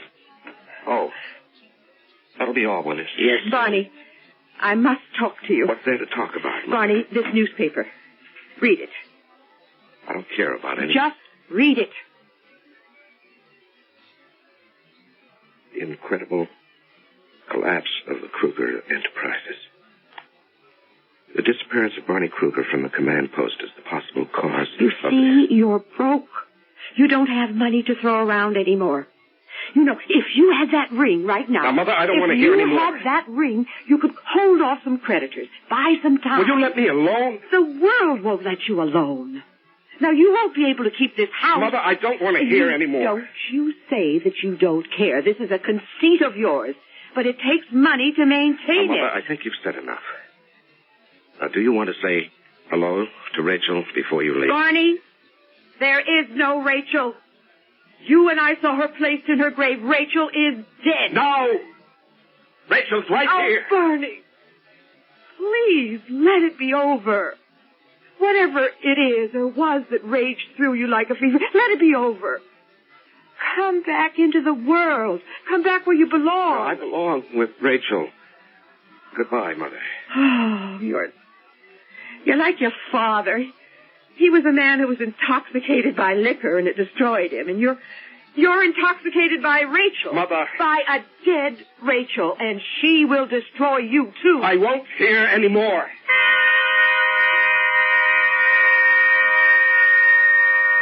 Barney, hold me. I can't be broke. I can't be. Hold me, Barney. You know, I'm crazy. I must be gone crazy. Hold me, Barney.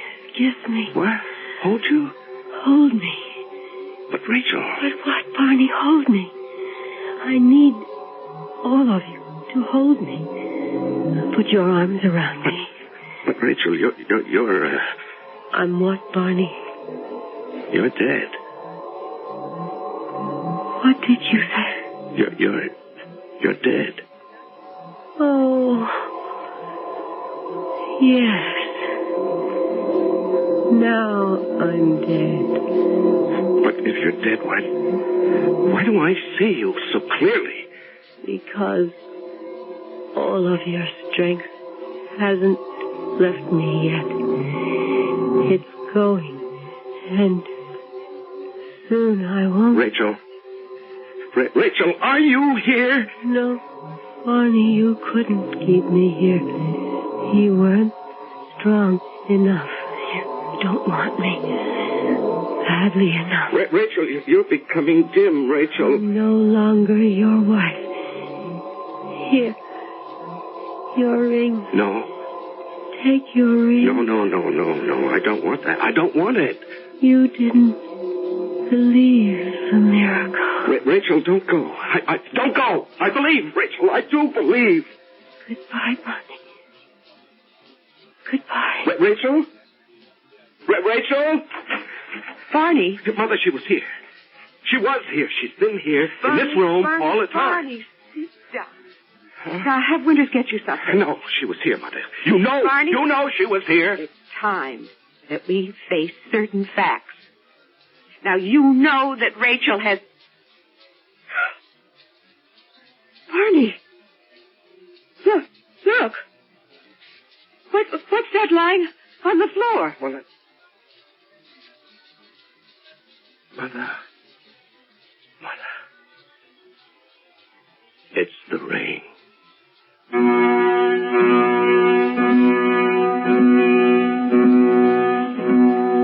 And there it was, gleaming on the floor, a huge diamond ring, the gift of Barney to Rachel, the ring that was buried with her when she died. And you can believe that she returned to the grave and left the ring to release him from their marriage vow. You can believe that. But if you're one of those practical 2 + 2 must equal 4 people, we have another alternative. I'll be back shortly.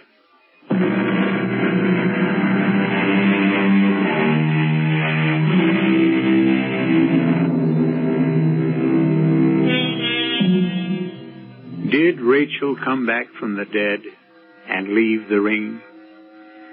An explanation that might satisfy some of the more literal-minded among us is that, realizing how strapped he was becoming financially, Barney may have paid a visit to the grave and removed it himself. After all, it was his ring. It goes to prove that we have a denouement to satisfy every taste. Our cast included Larry Haynes, Joan Loring, Ann Petoniak, and Leon Janney.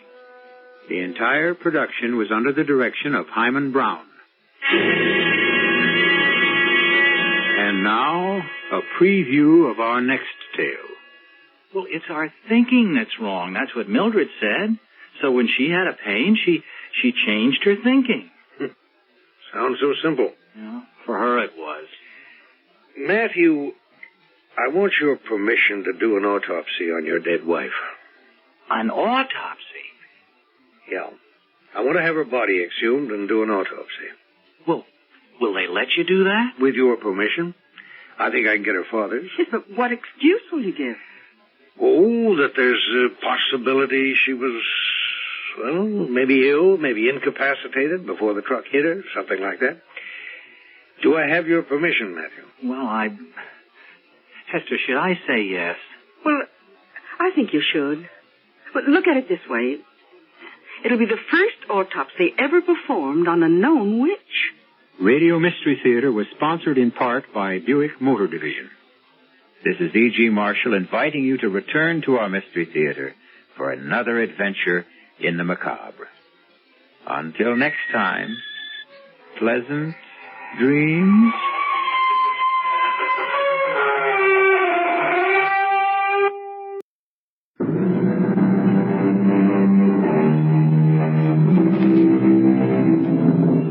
Come in. Welcome. I'm E.G. Marshall. Come in through the mysterious door which hides the secrets and sometimes horrors we dare not even think about, but which are nevertheless brought to the forefront of our imagination by the tale you're about to hear. A door, a simple door, shuts us out or lets us into a room. But such a room as we are to visit now is one perhaps we'd be better off avoiding. At least Stephanie Miller would have been better off if she'd never set foot in it again. Or would she? Maybe that was her destiny. And who can question what the fates have decreed? Mrs. Lanning, would you mind awfully if I just sat here in the room a moment? Alone? Of course not. I'll go down and make some tea. Oh, please don't bother. No bother at all. You're very kind. Sit here and take your time. Come down when you're ready. My dear, dear room. You look so different. I really don't like your yellow wallpaper. And there's no rug. Your floor must be cold. Oh, it's just like old times, talking in my old room. Talking.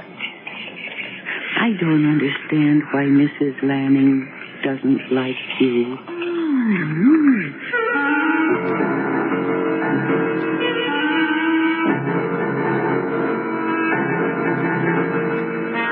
Our mystery drama, Stephanie's Room, was written especially for the Mystery Theater by Bob Juran and stars Mercedes McCambridge. It is sponsored in part by Contact, the 12-hour cold capsule, and Anheuser-Busch Incorporated, brewers of Budweiser. I'll be back shortly with Act One.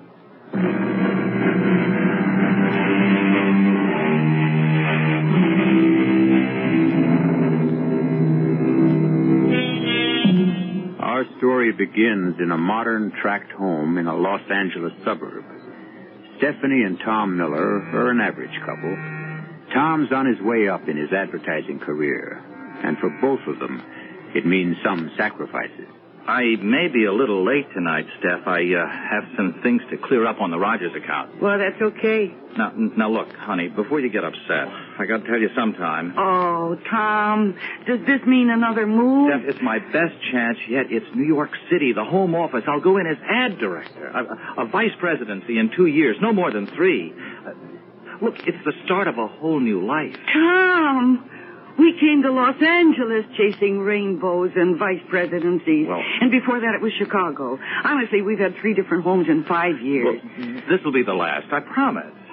Well, your career is important, but I'm so tired of living out of a barrel. I know. Look, we'll live anywhere you want. Maybe even your old hometown if you like. Wasn't it in the suburbs? In Crestwood, yes. All right. Now, Steph, I swear to you, if anything does go sour on this deal, I won't move again. I'll take my chances in New York and we'll stay. All right, Tom. It would be nice to see the old house again.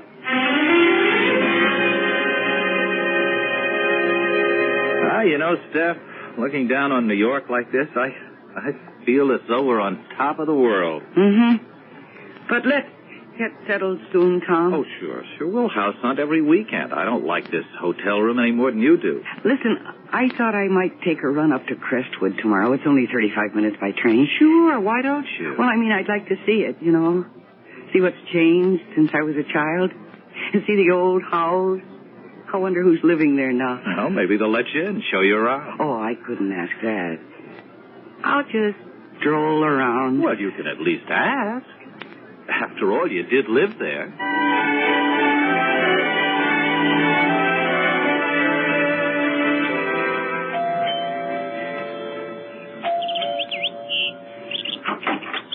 Yes? Good morning. I'm not selling anything, really. Oh, what is it you want? Well, I know this may sound foolish. My name is Stephanie Miller, and I grew up in this house until I was 14. And I wanted to see it again, you know, to see if it had changed and who was living here now. Oh, well, my husband isn't home at the moment. Well, that's all right. I understand. It's preposterous of me to ask. It's okay. I'll just look around outside if you don't mind. No, I don't mind that. How long has it been since you've seen the house? Oh, it's 15 years. See, we've been living in Los Angeles, and my husband's firm transferred him here to New York, so that when I was this close, I just couldn't resist coming back. Stephanie Miller, you said? Yeah. Well, come in, Mrs. Miller. I don't see the harm. I'm Mrs. Lanning. Oh, thank you. I imagine it's changed a lot since you lived here. No, not that much, really. Oh, your furniture is different, of course, but I remember this room so well. Oh, I love that table. It was my mother's. And the fireplace. I used to sit in my pajamas on cold winter nights and watch the pictures in the embers. I saw tigers fighting and flowers and monkeys and horses. You too. Oh, I love the fireplace. Hey, I wonder. What is it? Well, it really couldn't still be here, but... What are you looking for? There was a penny. I put it up in a crack in the chimney when I was 10 years old for good luck, you know, and I think I can just about reach it. Ha, ha, ha, ha! Yes, I can hardly believe it. It's still here. Look. What? Isn't that amazing? Oh, golly. Well, do you like the house, Mrs. Lanning? Oh, I do, except... For what? Oh, nothing really. Now, come on, you want to see the kitchen. Okay. Oh, how charming, Mrs. Lanning. Thank you. Yeah. Of course, we didn't have the breakfast nook. My mother had a big oak table right here in the middle of the floor. Well, I like room to move around. And everything happened at that old oak table. Mom and Daddy'd sit there every night and they'd talk. And I can almost see my mother making her Christmas strudel now. One of those family conferences. I was always included in the minor decisions. Oh, you were an only child then? Yes. Gee, may I see upstairs? I'd love to see my old room. Oh, yes, if you like. Mr. Lanning and I use the front bedroom. Yeah, mine was the small one facing the back. That's our, well, guest room. We don't use it at all. You're sure you don't mind if I look? Oh, of course not. We don't have any children to bring grandchildren visiting, and we never have overnight company, but it's still the guest room. Oh, it's very pretty. Oh. I was going to use it for a sewing room, but... But what? Nothing. Is it the same thing you hesitated about downstairs? Well, yes, I've never been able to use this room. Why? I feel as though I'm not wanted. I'm not welcome in this room. But this is your house. Why wouldn't you be welcome? Well, I'm not sure any house is ours. We live in them, use them. But there are some things we can't ever own. Oh, I love this room. I even used to talk to it. Really. And Mother had white curtains with little bluebells all over them and a bedspread to match. And my dresser was over here, right next to the window. And then I had a little white chair. Don't you feel it? Feel what? With strangeness in here. As though we didn't belong here. Mrs. Lanning, would you mind awfully if I just sat here alone for a moment to remember? Why, of course not. I'll go down and make some tea. Oh, please don't bother. Oh, it's no bother at all. I'm enjoying the company. You're very kind. You take your time. Come down when you're ready.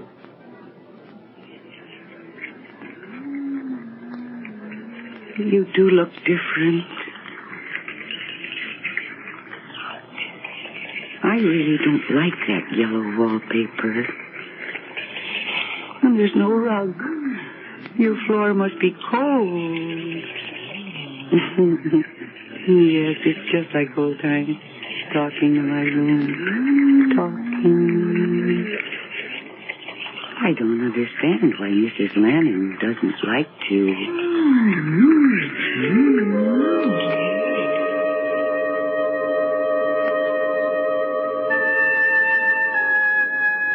Why so quiet, Helen? I wasn't going to tell you about what happened today, but I must. A woman who used to live here as a girl came to the house today, and she wanted to see it again. And you let her in? Now, Will, she was a sweet, young... No, wait a minute.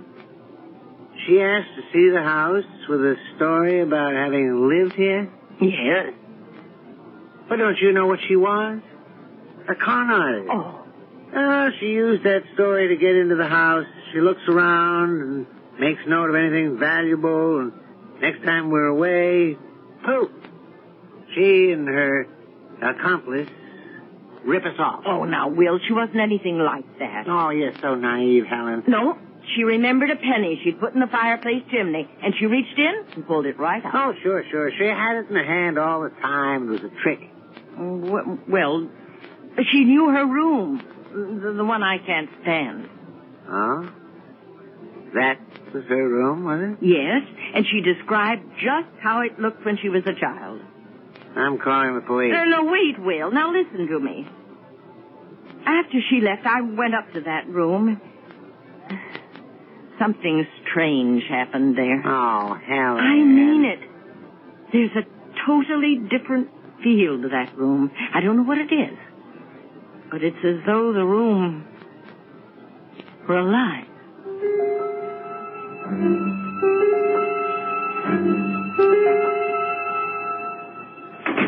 Is that you, Steph? Tom?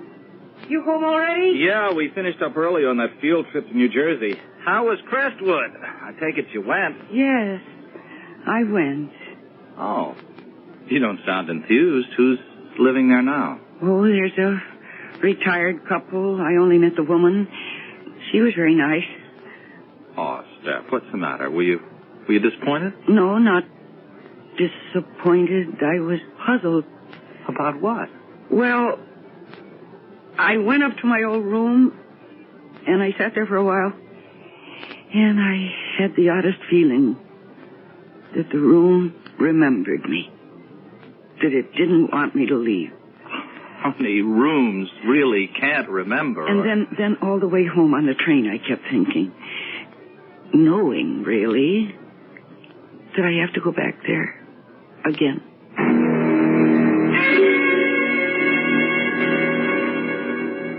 I'll be back tomorrow night. All right, Will.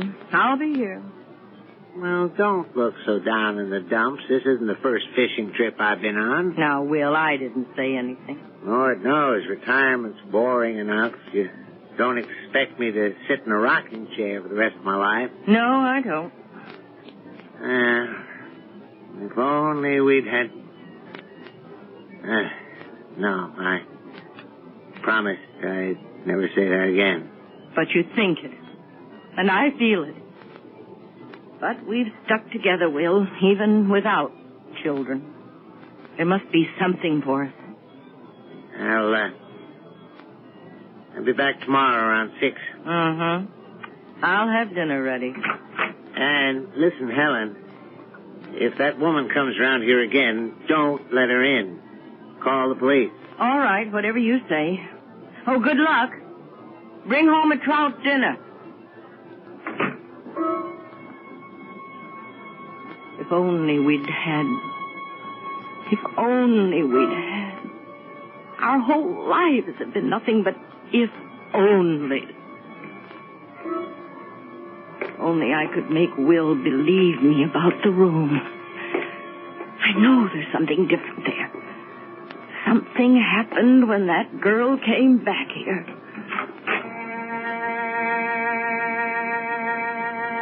Stephanie's room. How many happy hours did she have here? How many tears? How many hopes? I on a stick and pock of 4 eyes, 420 blackbirds baked in a pie. When the fire was open, the birds began to sing. Now wasn't that a dainty dish to set before the king? Backward, turn backward, O time in thy flight. Make me a child again, just for tonight. The poet's words strike a note in all of us who wish for a touch of childhood again. When the world gets weary and our own hopes aren't quite as bright as they were once, childhood looks awfully good. But beware, all of you who would turn backward. You'll see what I mean when I return shortly with Act 2.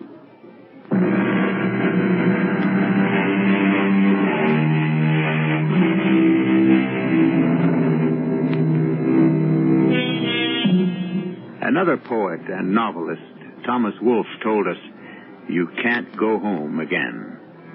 Nothing stays the same.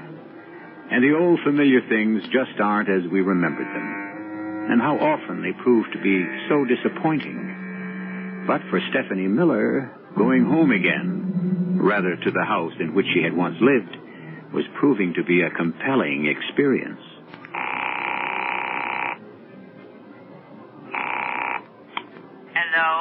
Hello, Mrs. Lanning, this is Stephanie Miller. Oh, hello. Hello. I really hate to impose, but I wondered if I could come out just one more time to see my old room. Well, now, my husband... Well, I don't want to intrude, just, any time that's convenient. Well, then, why don't you come today? My husband's away on a fishing trip. Yes, come today.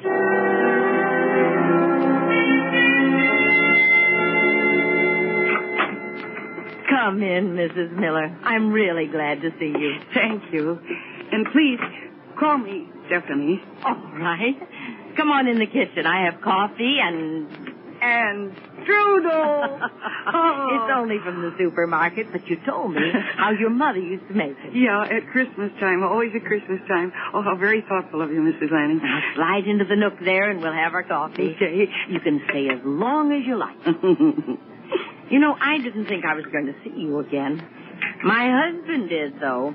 He thought you were a con artist. Oh, what? Oh, he thought you made up the story about living in the house just to get in, to see if we had anything valuable to steal. Oh, he didn't. Really? But I know differently. I know you lived here, in that room. Mm-hmm. Could we go up now? Well, of course. Bring your coffee along.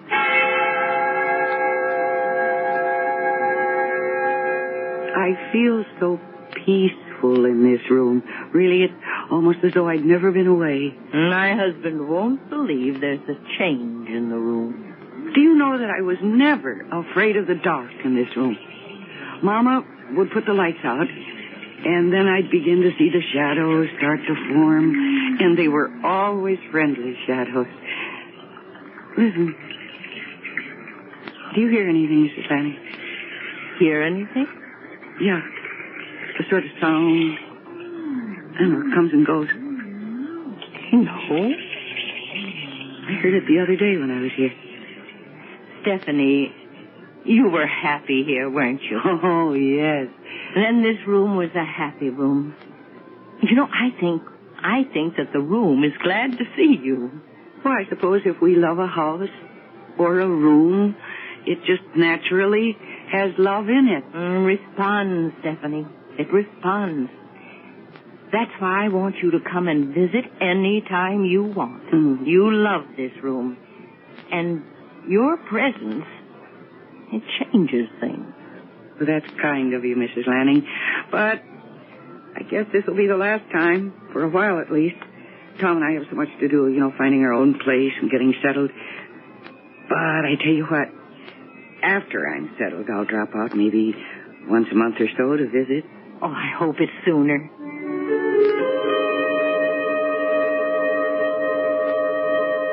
Will, breakfast ready. We're right there. What? What are we doing? When did she do that? Say, Helen, when did you change the drapes in the guest room? What?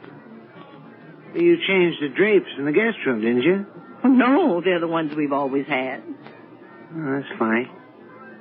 They look different. Oh, I admit I'm not as observant as you'd like me to be.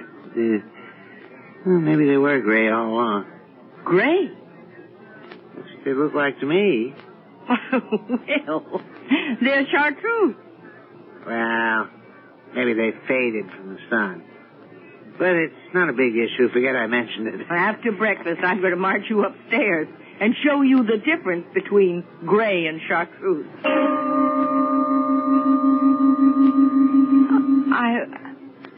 I don't understand. Well, they look faded to me. Well, maybe they were chartreuse. Come to think of it, wallpaper looks different, too. Wasn't it more of a gold color? Yes, but that could fade, too.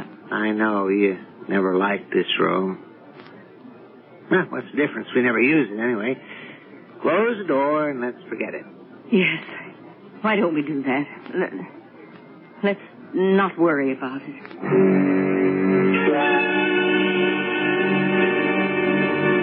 I'm so glad you came, Stephanie.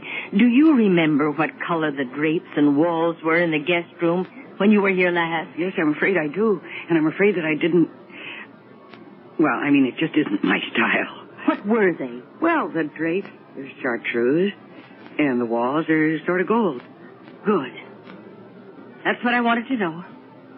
Come with me to the room. Why, what is it, Mrs. Lanning? I think you're in for a surprise after you see the room. Oh, this is so mysterious. Oh, you'll see. Oh, Mrs. Lanning, where did you ever find them? Why, I didn't. But they're my drapes. White with bluebells. They're exactly like the ones Mother had made up for me. But they weren't like that. Oh, yes, you must have searched for days to get them so exact. Oh, but I didn't. I don't know what to say. You did get these drapes for me. Because I told you Mother had white drapes with a pattern of little bluebells. Well, I thought... Oh, Mrs. Lanning, you are a beautiful person. Stephanie, what color was the wallpaper in here? Do you remember? Pale blue. Yes, to pick up the color of the bluebells. Pale blue. That would be right, I guess. But these walls are a dingy gray. Weren't they gold last week? They were. But Stephanie, the next time you come, I promise you, they'll be pale blue.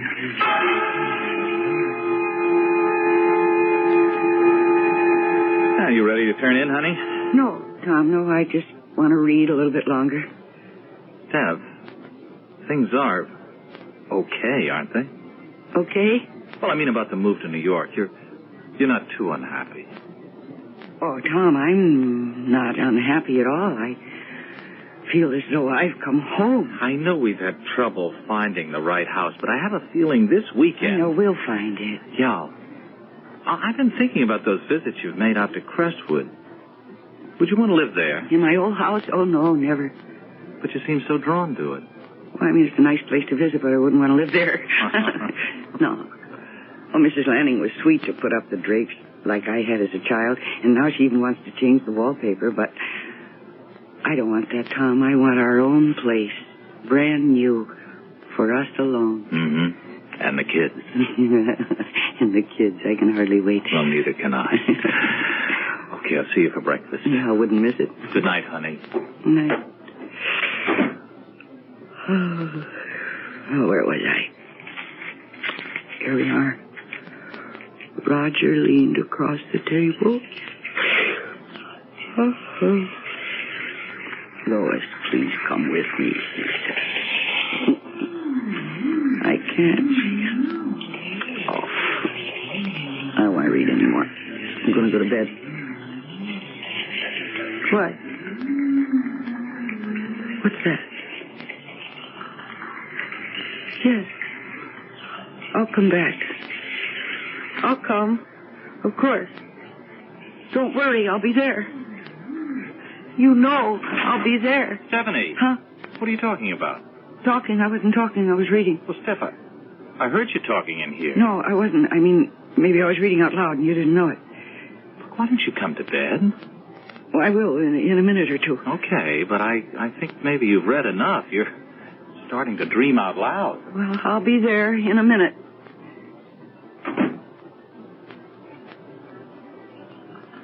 Yes.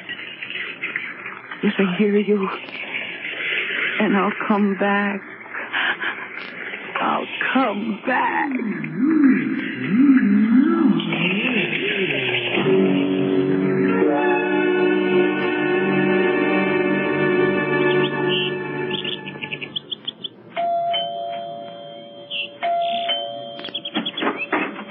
Hello, Mrs. Lanning. Stephanie. You said that I could come to visit whenever I wanted. Oh, of course. Come in. I hope I'm not bothering you. I mean, coming all the time like I do. Oh, no, I like your visit.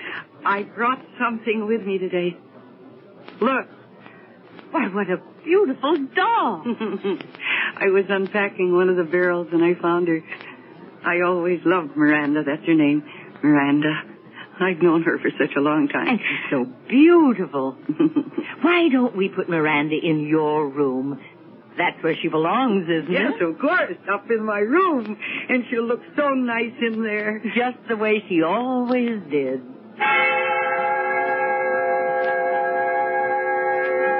I always kept Miranda on the bed. Like this. Stephanie, could you call me Mother? Mama? Yes, Mama. Mama was tall and young, and she had brown hair and such blue eyes. I have blue eyes. And such a smile. Mama was happy all the time. I could be happy if only... Mama had brown hair. Stephanie, look at my hair. Look at my... Mama loved to sing, too. She taught me many songs. My hair is brown. When we're together in this room, it's any color I want it to be. This is my room. Yes, it's your room. It's always been your room. Your room with the drapes of bluebells, the blue wallpaper, and now Miranda. It's your room because it wants you. It remembers you. And for the first time in my life, I feel I belong somewhere. Here, in this room with you. Sing to me, Mama. Yes. Yes, I will. London Bridge is falling down, falling down, falling down. London Bridge is falling down, my fair lady.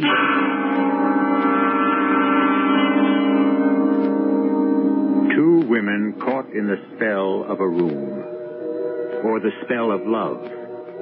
A woman who never had a daughter, a girl whose mother was taken from her at an early age.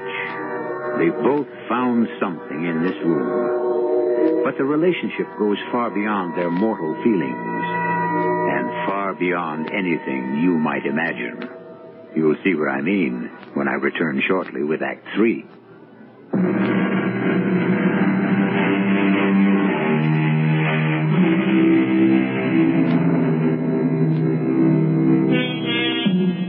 Let's return now to Stephanie Miller, who paid an innocent visit to the house of her childhood, and now feels strangely drawn to her old room. Right now, however, she's in the New York hotel where she and her husband Tom are staying until they can find a house of their own. And at the moment, they're not seeing eye to eye on the forthcoming obligation. Steph, we have to go. Why? Well, it's company politics. Mr. Ames expects it. Oh, Mr. Ames. It's always what Mr. Ames thinks. Well, look, he's my boss. Well, I'm fed up with company parties and... But it's part of the sacrifice, and there'll be lots more when I get to be vice president. All right, Tom. It's important to your career, I know that. Steph, look, you always enjoyed parties and entertaining. I just dread a big dinner party. Having to talk to all those people. Well, it never bothered you before. All right, Tom, I said I'd go to the party. I'm just saying I'm not going to enjoy it. Now, look, go out and buy yourself the best dress you can find. Maybe that'll make you feel different.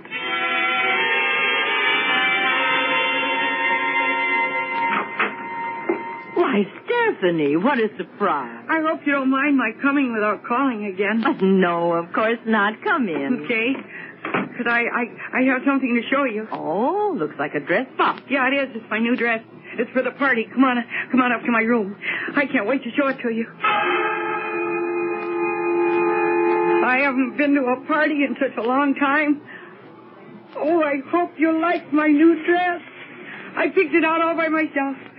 Oh, Stephanie, it's beautiful. Yeah. It's my first formal. Oh, I'm so excited. Imagine me in a formal. Try it on. Let me see. Okay, I will. There were two of them in the store, and I liked them both, but I had a hard time choosing between them. You think I picked the right one? Of course you did. Why, nothing could be prettier than this. You really like it? I do. Look, I like the way it twirls. Watch, see? Yeah, I hope my date likes it. His name is Tom, and is he groovy? He'll be the proudest boy there. Yeah, and I'll bet Virginia will be so jealous, because her mother is making her dress, and her old date doesn't even have a car. Now, you shouldn't act that way with a friend, Oh, you're always Stephanie. saying things like that. No, really, I like Virginia okay, but I'm glad that I've got a new store-bought dress and a date with a car.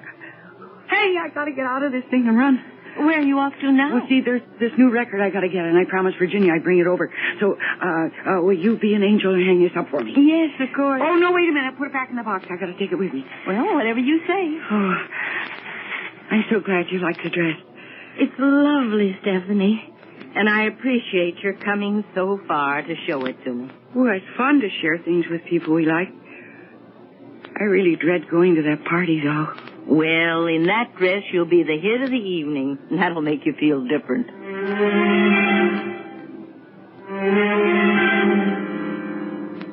Come on, Steph. We're late already. I'm ready. I just have to straighten this belt. Oh, you want help? No. Yeah, that does it. How do you like it? Oh, it's pretty. Just pretty? Well, the style, it's a little young for you, isn't it? What do you mean young for me? You sound as though I was over 40. Well, look, I don't know anything about women's styles. It's pretty, it is. Well, you don't like my dress, I'm not going to go to the party. Honey, I like it. I don't believe you. You're just saying that. So please, what's the matter? We've got to get going. Mr. Ames hates for anyone to be late. Oh, Mr. Ames. Yeah, Mr. Ames. Stephanie, what's the matter with you? What? What did I say? Well, you're acting like a 12-year-old brat. Oh. First I'm too old for the dress. Now I'm a 12-year-old brat. Tom, have you been drinking? No. Should I ask the same of you? Don't be silly. You know I don't drink. Steph, were you out to the Crestwood place again? Yes. I wanted to show Mrs. Lanning my dress. Oh. Why? What do you mean, why? Because every time you've come back from there, you've acted strangely. I mean, what goes on up there in that house? Nothing. Nothing. We just have tea and talk. Well, look, I don't want you going there anymore. Besides, you're going to be too busy entertaining when we get our own place. Now, come on. We've got to go.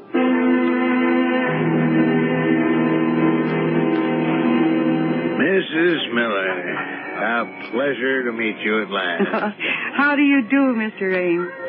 We're very fond of Tom at Connecticut paper. With us only a month, and already I can tell he's executive material. Well, that's nice of you to say, Mr. Ames. Oh, it's nonsense. You're on your way up. And I can tell after meeting Mrs. Miller, you have the last and most important asset. A charming wife and hostess. Oh, I wouldn't be where I am without her. Oh, come on now, gentlemen. You're going to turn my little old head. Well, go on. Enjoy yourselves. Dance. I'll chat with you later. Go ahead. Well. Dance, Steph? All right. So, what do you think of Mr. Ames? Well, he's very nice. He's forceful. I can see that. Oh, yes. He knows what he wants. Uh-huh. And he seems to want you. Well, look, I'm grateful. It's my big break. Tom, maybe New York was the right thing. I know it was. Hey, Steph, have you been on a diet or something? On a diet, me? Yeah. You seem so much lighter and smaller. I can feel it. No, I haven't been on any diet. And I'm not losing any weight. You just haven't danced with me lately. How would you know?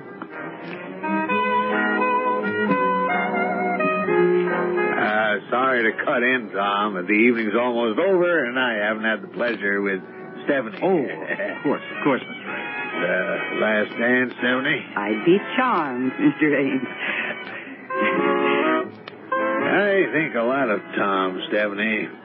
I'm delighted to have him with the firm. Well, I know he's happy there, Mr. Ames. Really, he's finally found, well, fulfillment in his career with you. That's nice to know. I've had my eye on him, and I know he's going places, to coin a cliche. And with you by his side, you can't miss. You see, Stephanie, a man in Tom's position has to have a wife who can meet people and entertain on the spur of the moment.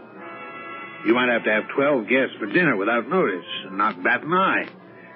Tom will be traveling a lot, out of town for weeks at a time. What are you saying, Mr. Ames? Well, when a man as bright as Tom wants to get ahead, takes sacrifice. Sacrifice of home and wife, I'm afraid. My Martha put up with it. God rest her soul. And look where I am. At the top. Entertaining lots of people. Being without Tom for weeks, that's what this job means, doesn't it? I'm afraid so, Stephanie. But I know you're up to it. No, I'm not up to it. I don't want to be alone. Oh, Tom. Tom, I don't want to have to leave again. Stephanie, well, what is it? I want to be where I belong. Where I'm warm and safe. I've got to be there. Forever. Stephanie. I'll be there, yes. I'm coming back. Stephanie, where are you going? I'm going home. I'm going home. I'm going home.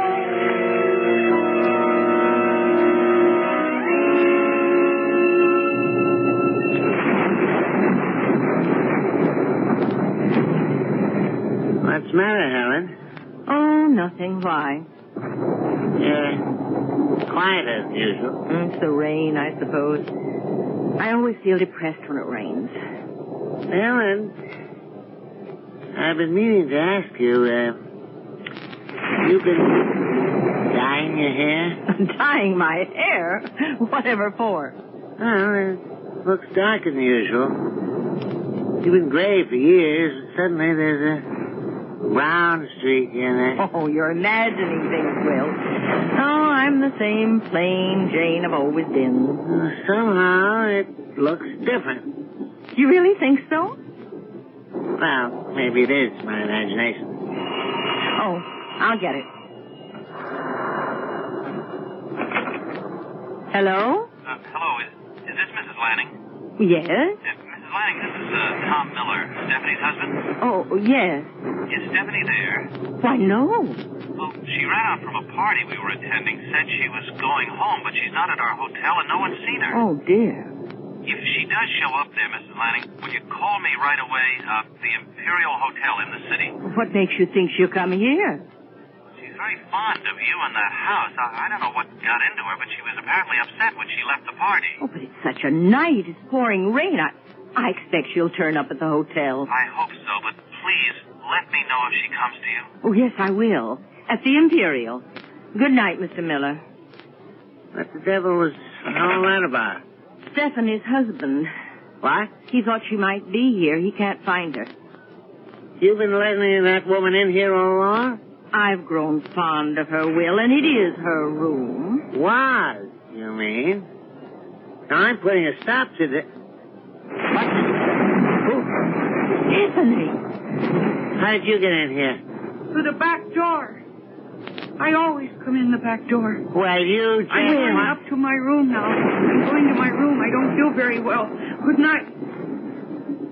What's the matter with her? Will, I'm warning you. Stay right here. You stay here and don't say anything or do anything. And I mean that.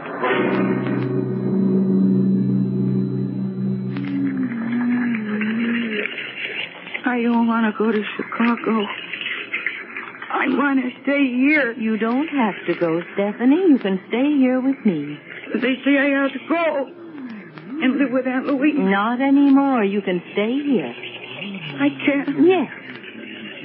Miranda, do you hear that? Oh, Miranda, you bad doll. Your face is all dirty again. I'll have to give you another bath. You naughty girl. Later, dear. Rest now. Yes, it's time to rest, Miranda. Goodbye, baby, in treetop. Helen! What's going on in there? Go away, Will. Don't open that door. Cradle will rise.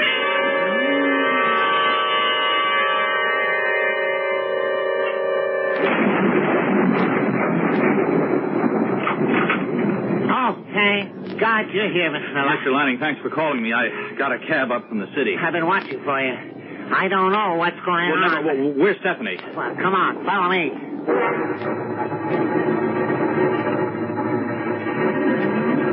Hush, dear. Time to put Miranda to bed. You've had a busy day.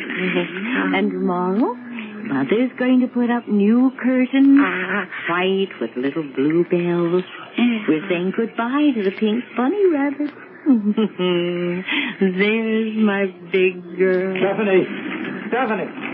Helen! It's Stephanie's husband.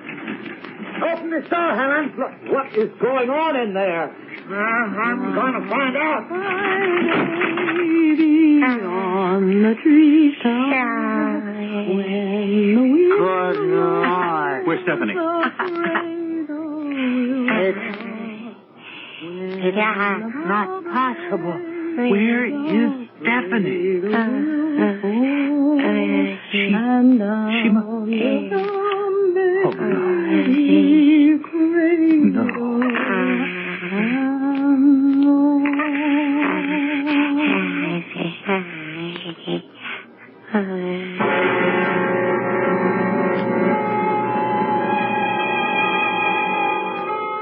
I'll admit that Stephanie's room was a bit unusual. But think about your old room, in the old house you grew up in. Maybe it's waiting for you to return someday. Maybe even hoping. So if you should get the chance, why not go back and say hello, if you dare? In any case, I'll be back shortly.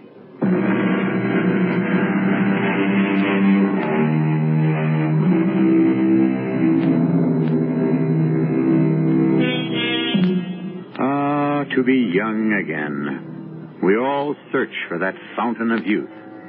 And so often we don't realize it's with us all the time. You're only as old or as young as you feel. Those years don't matter. It's how you think that counts. I hope you'll keep thinking of us and join us again. Our cast included Mercedes McCambridge, William Redfield, Mary Jane Higby, and Robert Dryden. The entire production was under the direction of Hyman Brown. And now, a preview of our next tale. She was a priestess in the temple of Apollo at Delphi. And she fell in love with me. Hey, Pop, you know the sun's getting hot out here. Maybe you ought to get inside. Anyhow, you swallow a few grains, and you go into a deep trance. And when you come to, or wake up, it's hundreds of years later. Oh, rave on. Now make plans to break out, Augie. Quickly before they come for you. Go get your gold. Sure, get the gold. And then where do I hide? You can hide anywhere. A secluded spot, a cave, a forest, a desert. Yeah, great. And what do I do for chow? I'm trying to explain this, Augie. You don't eat. You don't drink. You're oblivious to cold, to heat, to rain, to snow. And in several hundred years, you come alive again. Radio Mystery Theater was sponsored in part by Buick Motor Division. This is E.G. Marshall inviting you to return to our Mystery Theater for another adventure in the macabre. Until next time, pleasant dreams.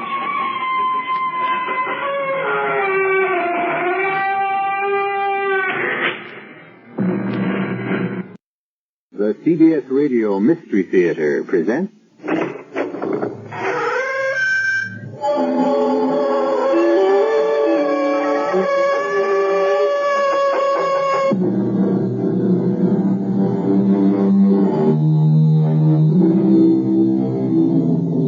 Come in. Welcome. I'm E.G. Marshall. Welcome to Mystery and Tragedy. And the one redeeming feature of disaster. It seems to bring out the best in the survivors. It all began, or did it end, with the reunion of an old lady and the last of her relatives, a granddaughter she hadn't seen since childhood. A place? Stratfield's busiest department store, Mayberry's. The time, 13 minutes after 1 o'clock. If you're superstitious, you could read that in Army or European time. 13:13. By coincidence, that's when it happened.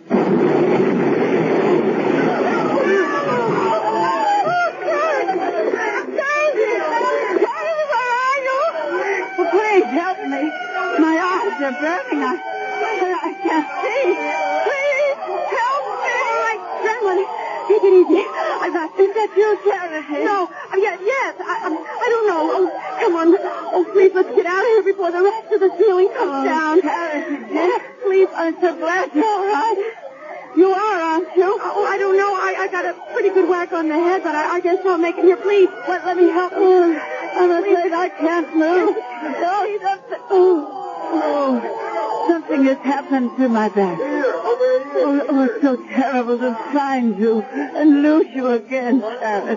Don't call me that. Why not? Because you can't see me. You can't tell who I am. But you know who you are, don't you? That's the whole trouble. Ever since I got hit, I don't know who or what I am.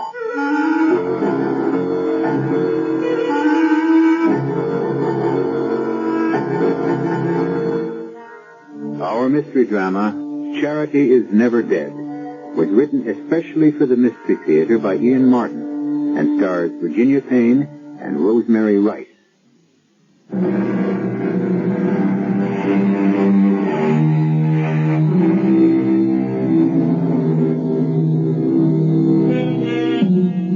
Within half an hour after the accident at the department store, Stratford Community Hospital is a temporary shambles.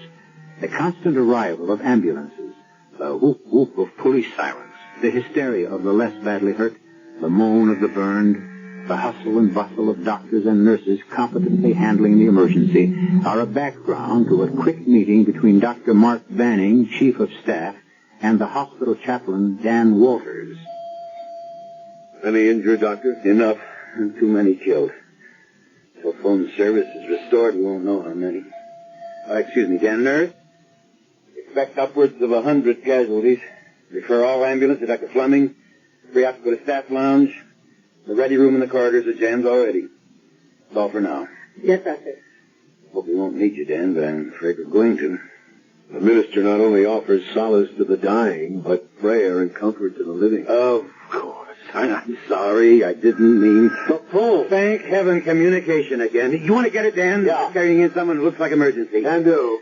Dan! I'm glad to see you. Are you all right? Don't worry about me. But you were going shopping at Mayberry's this morning. Well, I couldn't find the right thing there for Mother's birthday, so luckily I was a few stores away when the explosion went off. I know what caused it. A new boiler. Improper installation.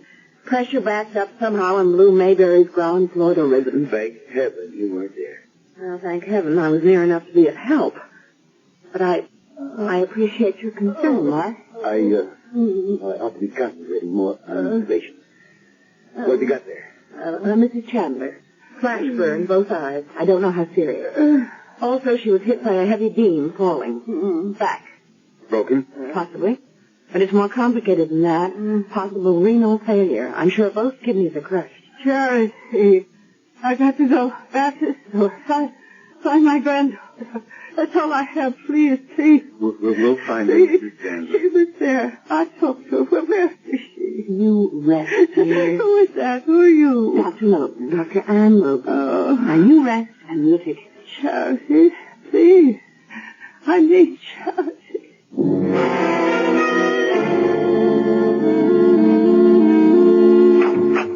You don't need me in here any longer, Mark. I'm going to run a check on conditions in general. Oh? Can I help you? I don't know. Who were you looking for? I don't really know. Somebody? Anybody? No. Somebody. How did you get up on this floor? Up here? Oh, the stairs. I was looking for... I thought I might find somebody who belonged to me. Were you in the explosion at the store? Was I? Try to remember. Did the police bring you here to the hospital? Yes. The ambulance took the old lady, and I came in the squad car. Were you hurt? Oh, just my head, a bump. Oh, let me see. Did anyone examine you? Well, an intern looked at me and asked me to wait, only I couldn't, you see. Why not? Well, because I had to find somebody. I didn't remember who. Well, where to begin? Except with this. What is it? Just a piece of paper, like from a phone pad with a number. 380. What do you think it means? A room, maybe? There's no such room number in this hospital. Oh, I thought maybe it might be the old lady's. What old lady? Well, just someone I met after... What is it for? I don't know. What was the old lady's name? I don't know. What is your name?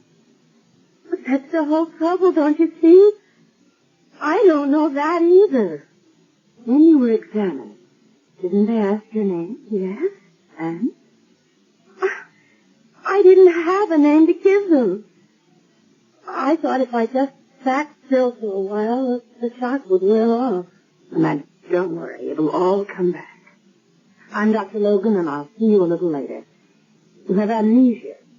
You'll have to have a thorough examination to make sure there's no concussion. Well, I really thought I was all right.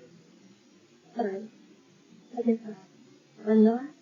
We'll find out why. And fix it.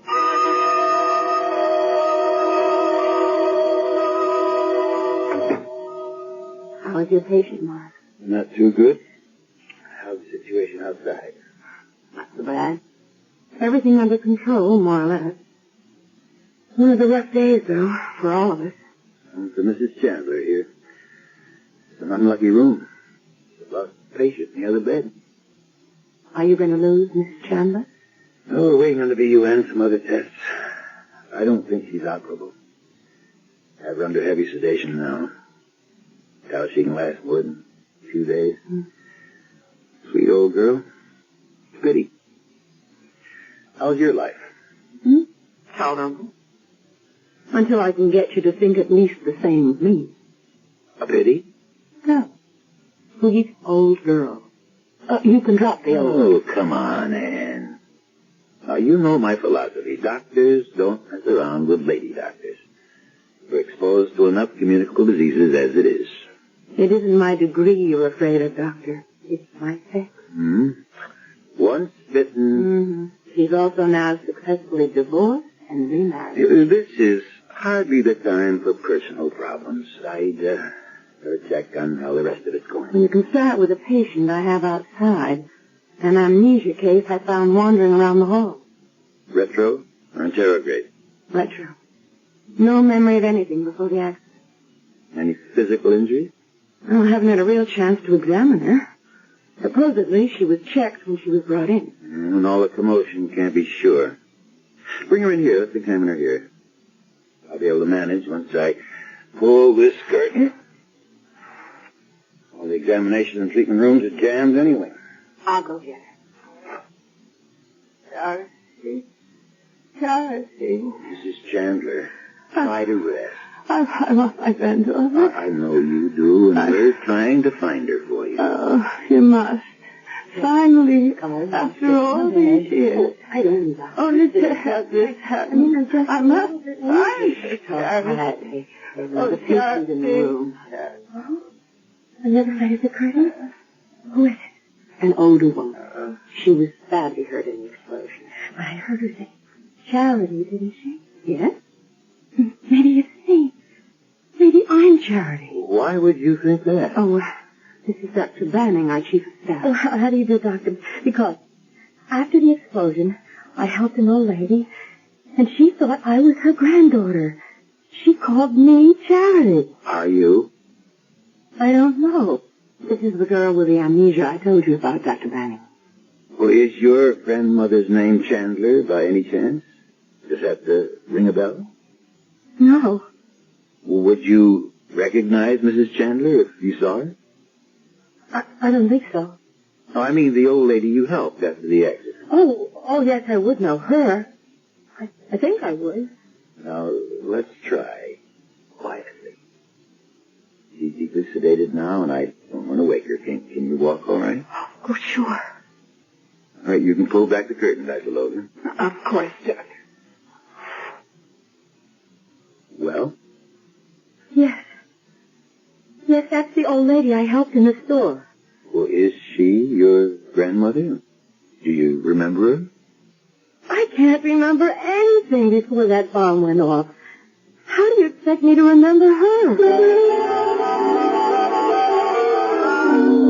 Now cross your left leg over your right, please. There's nothing the matter with that reflex. Look up, please. Like that? Just have to find out what's causing it and cure the cause. But nothing caused it. Nothing really happened. Look to the right. How about the bump on your head? Oh, I've had worse. But how do you know nothing happened? The left, please. What do you mean? If you don't remember. But I do. Right back to the explosion. Look down, please. And after that? Oh, just that it was awful. Something knocked me down. That's when you got the bump. I guess. What were you doing in Maybury store? I don't remember. You remember what happened to your pocketbook? I must have lost it. In the store? I suppose.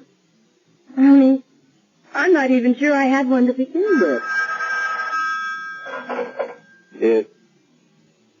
No, Dr. Logan. I see no signs of neurological damage either. But I want a skull series, so we'll keep her. Miss Chandler? No, she's still under. I just arranged to have our mystery guest admitted.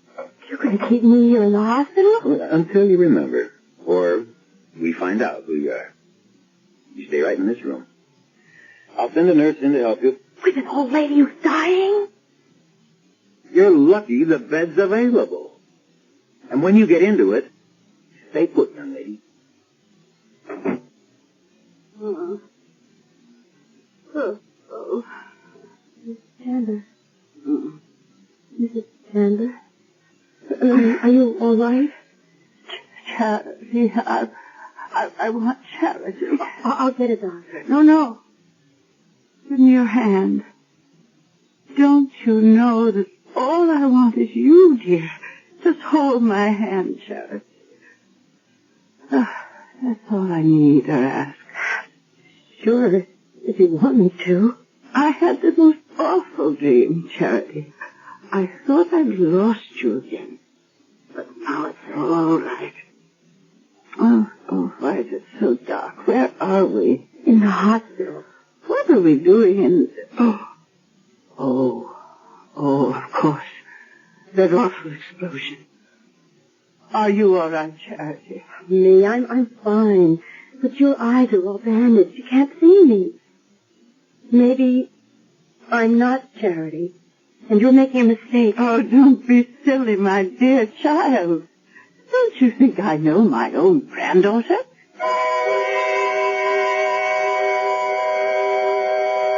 In the bed, the old lady, her eyes bandaged, lies breathing quietly, holding the girl's hand. Debbie's face, watching her, is a kaleidoscope of emotions, hard to read. Hope, fear, disbelief, or just simple prayer for a way out of a maze of bewilderment. We certainly won't even begin to know the answer to any of these questions, at least until I return shortly with Act 2.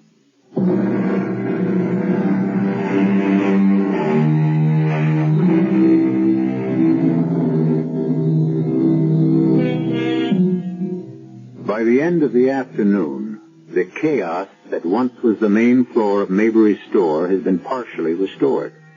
The police and fire departments have made their reports, and an army of workmen are busy boarding up windows and beginning repairs. The emergency is over, except for what human misery it has left in its trail. Reverend Dan Walters has made a personal trip to the store, to the police, and to fire headquarters to collate all the information and bring it to Dr. Mark Banning. 151 casualties also. Everyone accounted for? With 2 exceptions. There's no trace of Mrs. Chandler's granddaughter, and no idea or clue who the girl with amnesia is. Unless she is Charity. That's right. How old was the granddaughter? According to neighbors the police contacted, somewhere in her middle 20s. Any pictures? Quite a few, all taken over 10 years ago. Mrs. Chandler hadn't seen her granddaughter since she was in her early teens.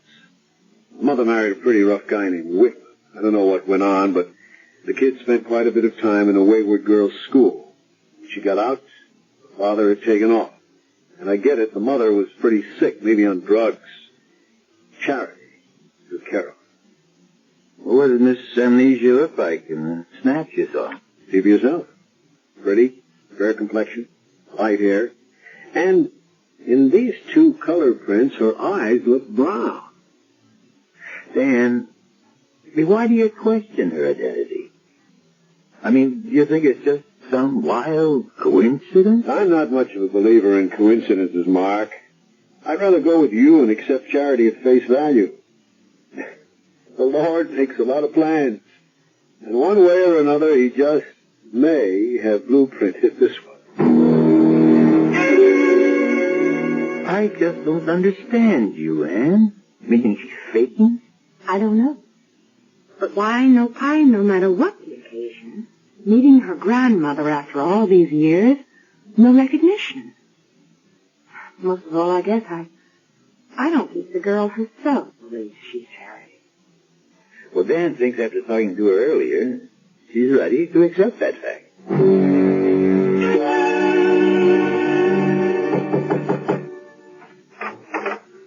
Chaplain Walters, Charity. May I come in?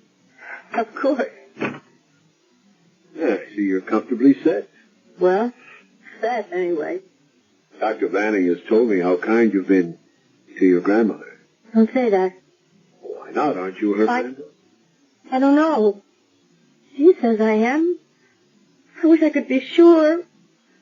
Right now, I'm just sorry for her. How do you feel? Miserable. And afraid. Why can't I remember who I am, Chaplain? Perhaps you don't want to remember. Have they located her granddaughter yet? No. Everyone apparently accounted for. No sign of her. Do you think if it isn't me, that it might have been someone who died in the explosion? That's about the way it stacks up. We should know by morning. Now I'll say good night. I hope you are Charity. You could make her last days very happy if you bring her truth and love. Good night.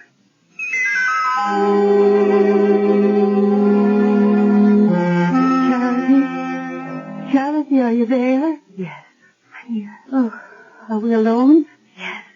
I thought I heard you talking to one of the doctors. No, just the chaplain. Were you talking about me? Sort of. Have you talked to the doctors about me? Well, not really. About whether I would ever see again? Well, too soon for them to say. No, Charity, dear. They know. Just as I know. I won't ever see again. How can you be sure? Because I won't live long enough. They know that, too. But I'm not afraid of death. Not anymore, Charity, with you beside me, safe and sound. Well, here I am. Promise you'll stay with me. It won't be for too long. And I promise, in return, you'll never be sorry.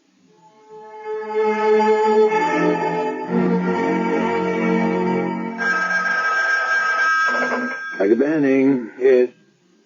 Who? Chaplain Walters? Sure, send him in. Oh, and nurse, put a page on Dr. Logan if she's in the hospital. Ask her to come to my office. Hi, Dan. Find the perch. What's on your mind? I spent most of the night at Mayberry. I didn't find anything at the fire sale that did anything for me, but I turned up some evidence, like this. Pocketbook. With a wallet inside it. And inside the wallet, this picture. Well, that's Mrs. Chandler. So this must belong to her granddaughter. There's additional evidence. You remember her granddaughter came in by bus yesterday at 1. Proof, item, 1 ticket stub made out to a charity whip. So our Miss Amnesia must have dropped her pocketbook in the excitement. Well, we're out of the woods. She is charity. That would make it all so nice and simple, Mark, but it just doesn't wash. The bag with the wallet in it was clutched in the hand of a young woman they just dug out dead in the debris. I'm afraid Charity Chandler is dead.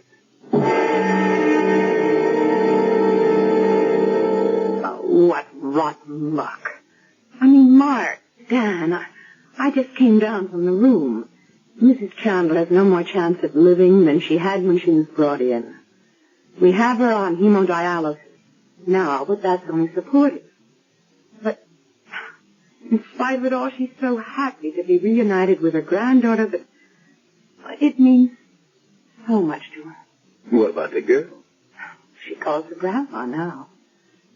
Are you sure that there isn't some possibility? I doubt it, Dr. Logan. The girl and the purse were one. So we still don't know who our amnesia victim is. And worse than that, we have to break the news to Mrs. Chandler that her granddaughter is dead. Well, what choice do we have? It'll kill that old woman. She is in no condition to stand a shock like that. She's entitled to die with a little dignity and happiness. Must she be told? There's more than one person involved in this. Our amnesiac has the right to know who she is not before she can remember who she is. She has to be told that she is not Charity. But she doesn't necessarily have to tell Mrs. Chandler that. Well, how could we ask the girl to keep that secret? I mean, under the circumstances. Well, it isn't reasonable. You're right. Unless what? Unless we talk to her. We might be able to persuade her to keep up the pretend long enough to To what? allow a very sweet old lady to die in peace. Well?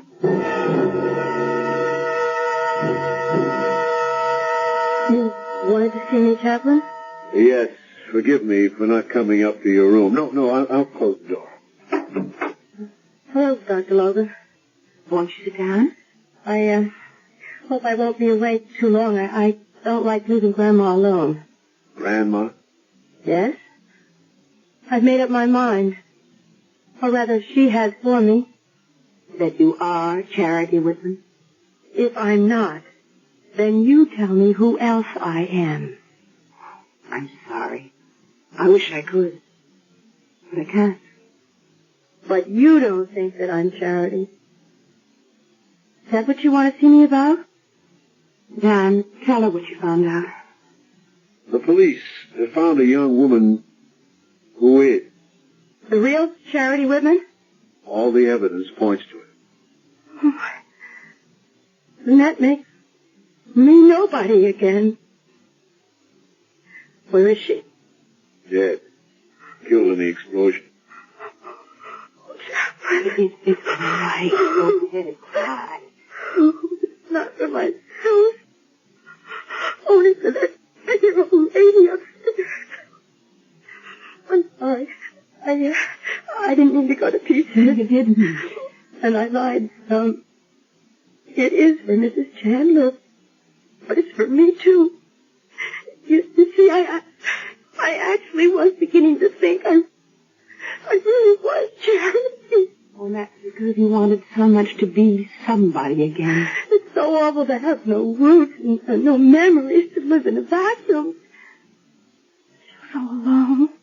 Well, there's always someone worse off. Think of Mrs. Chandler. How alone she'll be when she learns the truth. Well, you're not going to tell her. What else can we do? You'll break her heart. You'll kill her. Under the circumstances, we can't ask you to keep on pretending. Why not? If she still thinks I'm Charity, at least she'd have a few days of happiness left. Do you think you could bring it off? Why not? I've done it so far. Because you thought you might be. Now it's deliberate deception. And I'm not sure that Dr. Banning would agree to it. Why wouldn't he? Many reasons. One is, you might remember any moment who you really are, my dear. You. My dear. It's a terrible thing not to have a name to be called by. And it could be my name. And if I have another, maybe there's a reason enough that I want to forget it. Oh, I gotta get some air. You all right? Oh, sure, happy as a clam. Maybe we better get you back up to bed. Dr. Logan, I'm all right physically. The trouble with me is in my head. What is it? Nothing. For a moment, I had... Nothing. Just... I've made up my mind. And I don't care what any of you say. For her sake, for my sake. From now on, you'd better all just call me Charity.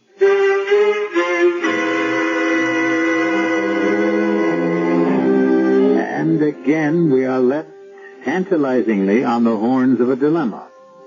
Was there something about that plane that jogged a girl's memory? Is her decision to become Charity Whitman an altruistic one? Or has she some deeper motives than kindness and compassion? Who is this girl who doesn't know herself? Or does she, and only wants to hide her real identity? I'll be back shortly with Act 3.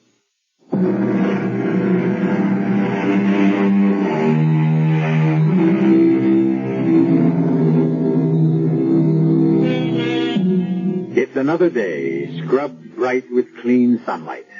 A day for surfing, or sailing, or climbing a gentle mountain. Or just lying lazily in a field and watching the sky. For most people, that is. For the 5 people in our story, and in Stratfield Community Hospital, it's to be a very different day. A day of sadness, suspicion, and dilemma. Mrs. Chandler is mercifully asleep. Death not very far away now. Charity and the chaplain are walking in the hospital gardens, and Doctors Logan and Banning are huddled in a corner of the cafeteria over morning coffee. Poor Mark. You look so tired this morning. I'm not tired, Ann. I'm worried. About what? Well, about this deception I've agreed to. Our business is healing, not playing with human emotions. You make it sound as though I've been party to something cruel. Well, no, I'm not questioning your motives. It's just whether any of us have any right to contribute to deceiving a dying woman. Just to give her what happiness we can? Even though she barely knew her granddaughter, it's obvious she was, or is now, the center of her life. Yeah, there's no doubt of that. Then, since she's convinced the girl is Charity, whatever doubts we have, who are we to question that? But damn it, I am chief of staff of this hospital. I'm sticking my neck out.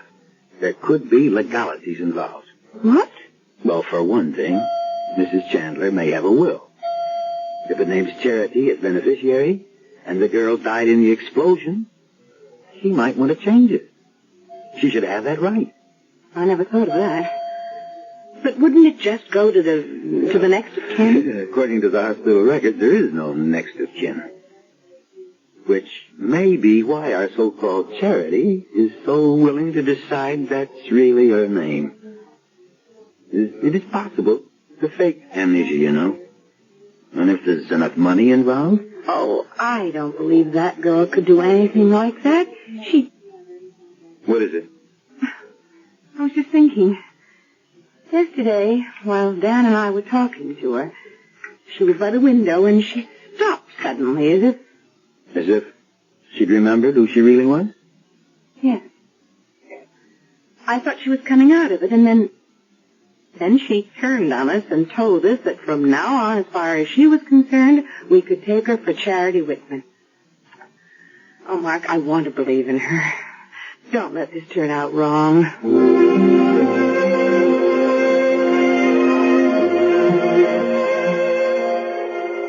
Good morning, Charity.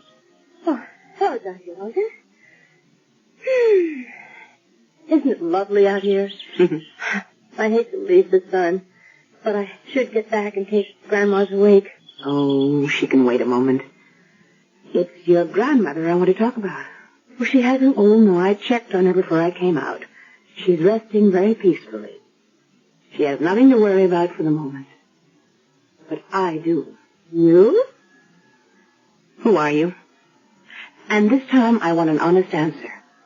And this time I'll give you the only answer I can give you from now on. I am Charity What are you listening to? The play. You did that before. Does it remind you of something? Yes. But I can't quite... Remember that crumpled piece of paper you had with the number 380? Could that have been a flight number? Yes. Perhaps. Flight 380? Was it a flight you were on? No. One you were going to take? Yes. Maybe. Oh, I don't know. Were you going with someone? Yes, I think maybe I was, but I... Who? Who? Who were you going with? Oh, isn't this awful? I don't remember. Oh, I was so close. Now I'm so tired. That's enough for now. Just one more question. All right. What's your name? Debbie Scott. Oh, my God, what did I say? I think you just told me who you really are.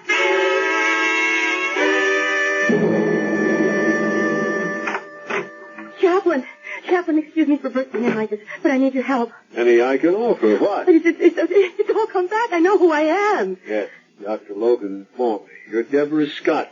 We're trying to trace now where... You didn't listen to me. I haven't told Dr. Logan everything. I wanted to talk to you first. I have some problems. As for example? This afternoon, at 3 o'clock, I'm supposed to fly to Mexico City with the man I love. Oh, that isn't a problem. That's happiness. I'm sure there'll be no trouble about the hospital releasing you in time to catch your plane. Yes, but then what happens to Mrs. Chandler? What you've already done for her has been wonderful. No one can expect you to give up your personal life now that you've refound it. Does your fiancé know you're all right? He's had no way to know that anything was wrong. You see, his insurance company transferred him to New York. I thought you said you were headed for Mexico City. We are.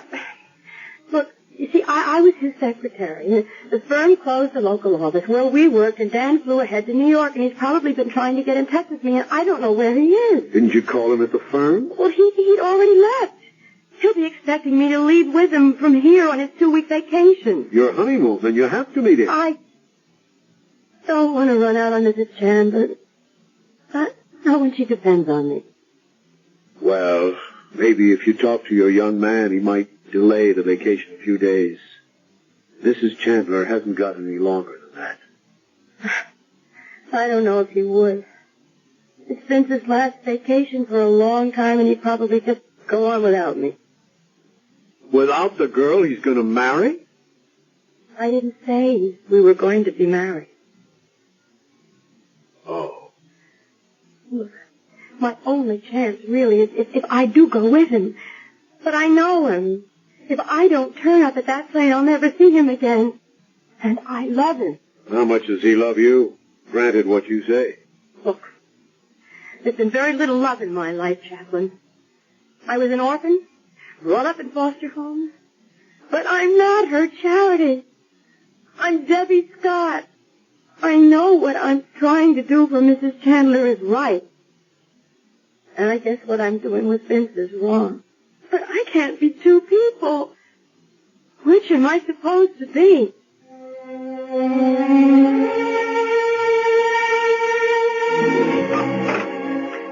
That you, Charity? Yes, Grandma. Where have you been? Oh, well, they were just giving me a checkup. They're going to send you home. Yes, they need the bed. I'm all right now. Oh, that's wonderful, dear. I'm so happy for you. No more clouds or doubt, No. You know who you are again. Oh. Well, I'll miss not having you right here in the room with me. And I'll miss not being here with you. Darling. Yes. Come to me. Closer, just for a moment, please. I'm here. Just do one thing for me. Anything you want. Just give me a long hug and say, Grandma. Grandma.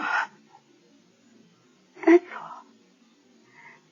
Just Grandma.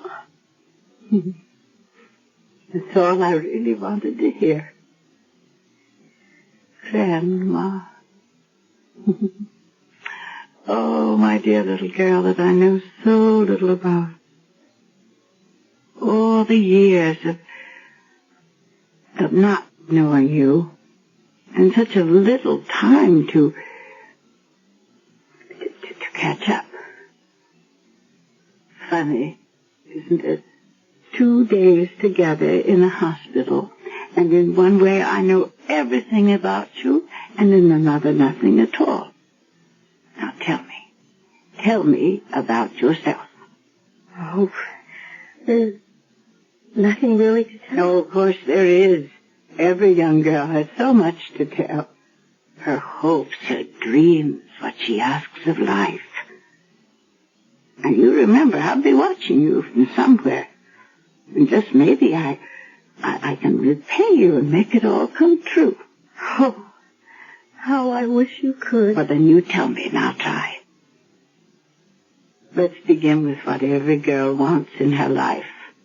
A man. Isn't there one in yours?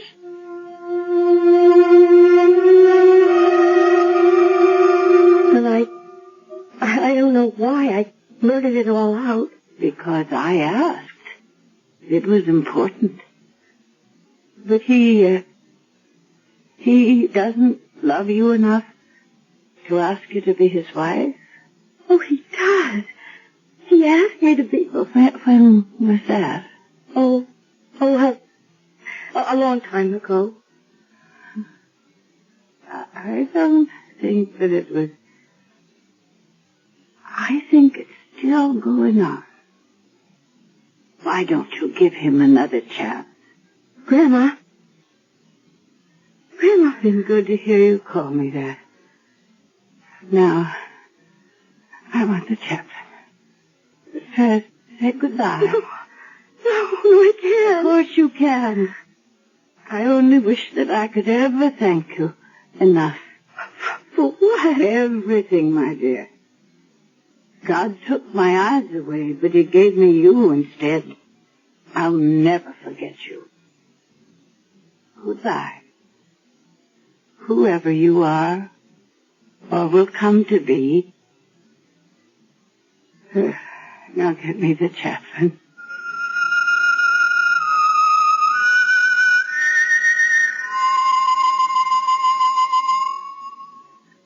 So your young man decided to wait for you? Yes. Does that mean? Yes. We'll be married in Mexico.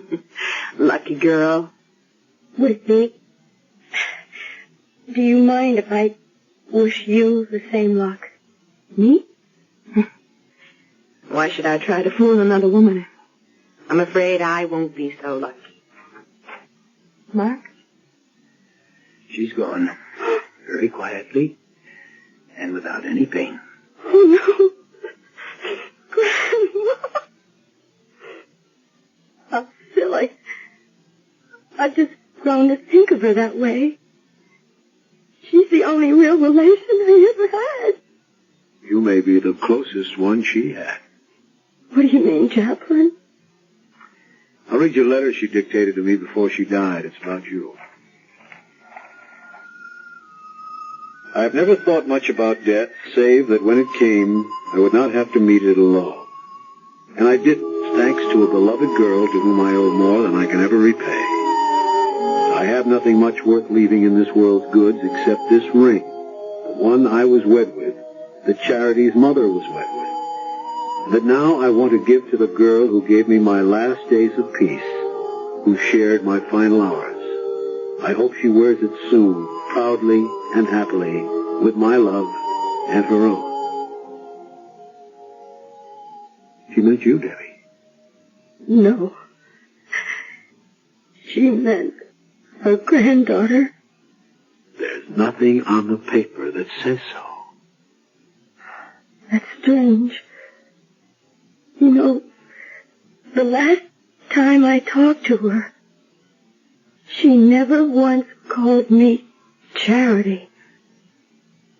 Do you think she knew? It doesn't matter.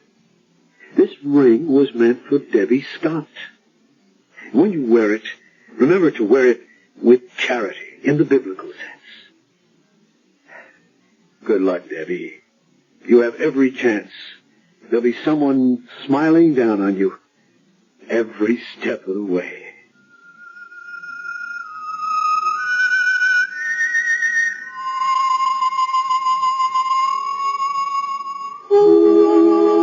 Did Mrs. Chandler know that Debbie Scott was not her granddaughter?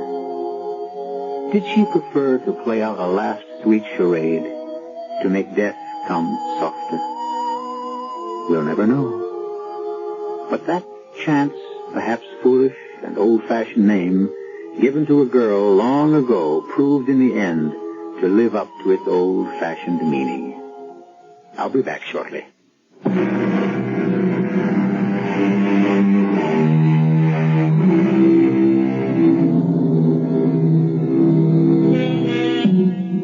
This is the Mystery Theater.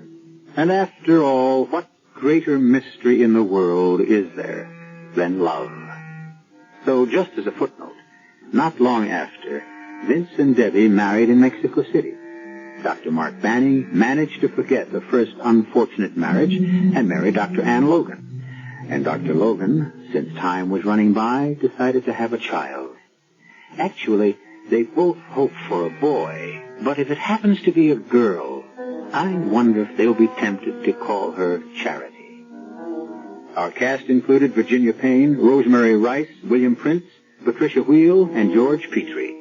The entire production was under the direction of Hyman Brown. And now, a preview of our next tale. Everyone in this town seems to know what's wrong with my house except Helen and me. They know there's something wrong. That's all they know. Oh, and you know more, beautiful Zoe. Ah, yes. Behind those beautiful green eyes lies secret. And your attitude is one reason why I can't tell you. You wouldn't believe me anyway. Try me. All right. The house you're living in doesn't really belong to you. That house was stolen from the daughter of Marie Laveau. Marie Laveau. Radio 78 WBBM Chicago. The CBS Radio Mystery Theater presents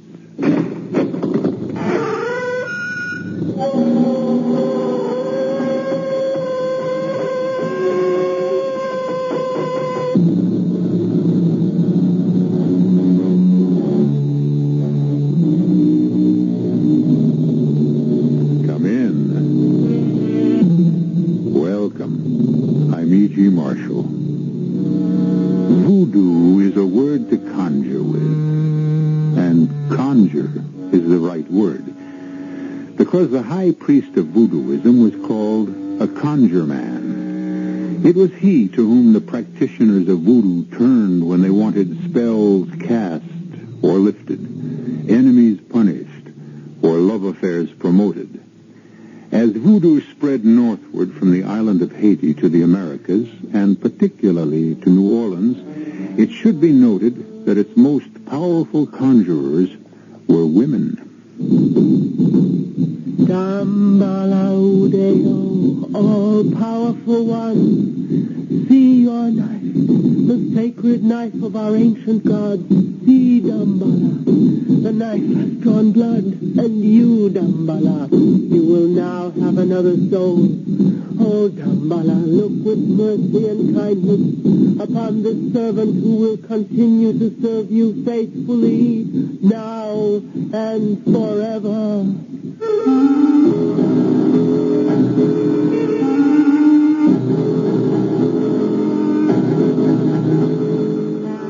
Our mystery drama, The House of the Voodoo Queen, was written especially for the Mystery Theater by Murray Burnett and stars Jordan Charney and Joan Loring. It is sponsored in part by Buick Motor Division and Anheuser-Busch Incorporated, Brewers of Budweiser. I'll be back shortly with Act One. If you take a look at the 1975 cars, you'll notice a European influence. And there are some new American cars that rival the Europeans, one being Buick's new Skylark SR, with its touring car interior and spirited little V6 engine. But don't think of the Skylark SR as a European tourer. We're proud of the fact that it's a Buick. You will be, too. Buick, dedicated to the free spirit in just about everyone.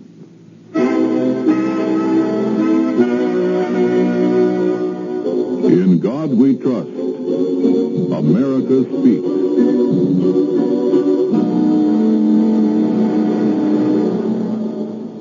George Washington remarked during the Constitutional Convention, "Let us raise a standard to which the wise and honest can repair.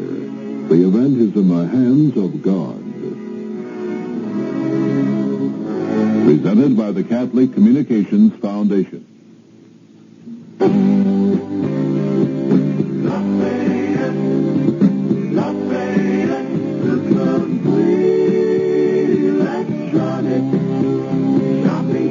Looking for some last-minute Christmas gift ideas? We've got some great ones at Lafayette Radio Electronics, like a Lafayette portable cassette recorder with built-in condenser microphone for only $24.95.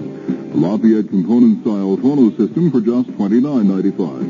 Or how about a good-looking AM/FM digital clock radio for a low $19.95. You just can't go wrong with Lafayette's famous quality and prices like these. Come in and see for yourself. Don't wait too long before the special sale ends on December 24th. For more details, see our ads on Thursday and Sunday in your local newspaper.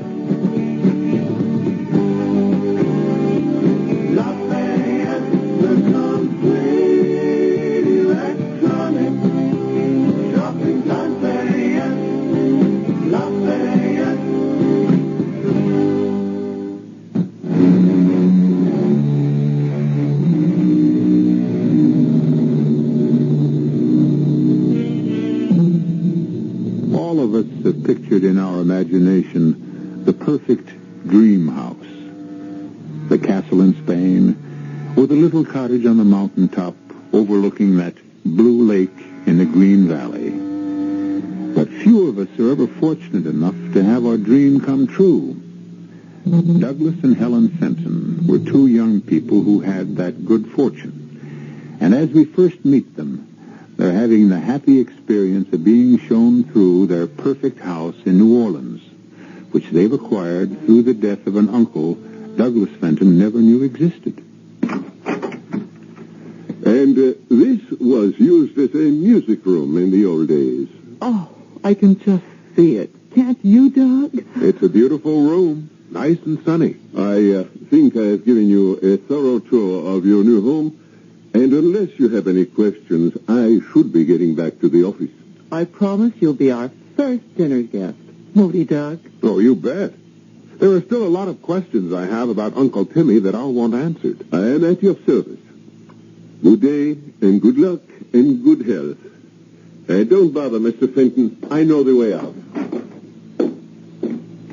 Oh, Doug, I'm so happy.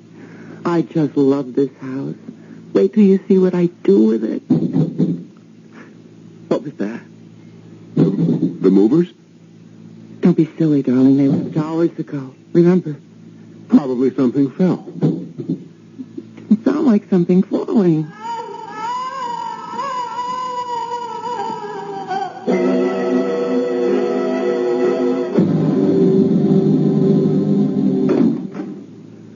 Who's that? Oh, Doug. I'm so glad you're home. How did it go today, darling? Any better? I really can't tell you, Doug, because I'm so ashamed. But I didn't stay home. I guess I'm just a big coward. Oh, don't be silly. Anyone would be frightened by what goes on in this place. Oh, Doug. Oh, what are we going to do? I told you. We'll sell the house and find another. Did you reach Mr. Lamorde? No luck. When I called, he was out. And when he called me back, I was in a meeting and couldn't take the call, but he promised to... Oh, that must be him now. Hello? Mr. Fenton, Lemurs here. Sorry we missed connections all day. What can I do for you?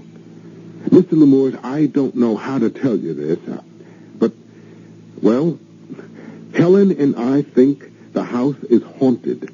If you don't like the house, you can always put it on the market. We love the house. That is, we thought we loved it. Well, you can't live in a house where all night long you hear screams and chain rattlings and during the day thumpings and, well, there's an odor, an indescribable odor of rot and decay that sweeps through the house from time to time. It's here now, as a matter of fact. And we wanted to know if you had any complaints. The house has been empty for years. Well, maybe that's the reason. Have you heard anything about the house being haunted? You're serious? Of course. Then I can only tell you that feeling the way you do, you shouldn't stay in the house. I'll give you the names of some real estate agents who might be willing to handle it.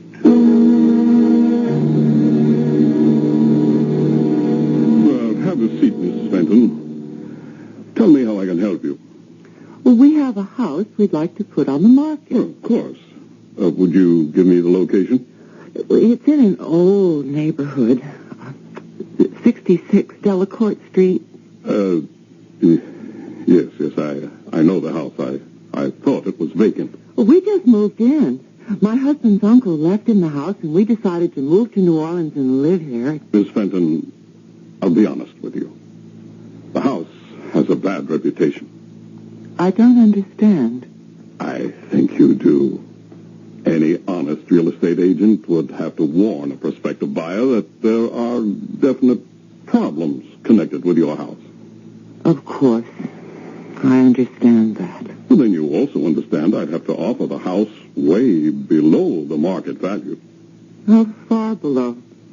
I don't think I could ask more than $20,000. $20,000? My husband and I wouldn't be interested at that figure. Thank you for your time. Oh, not at all. If you change your mind, you know where to find me.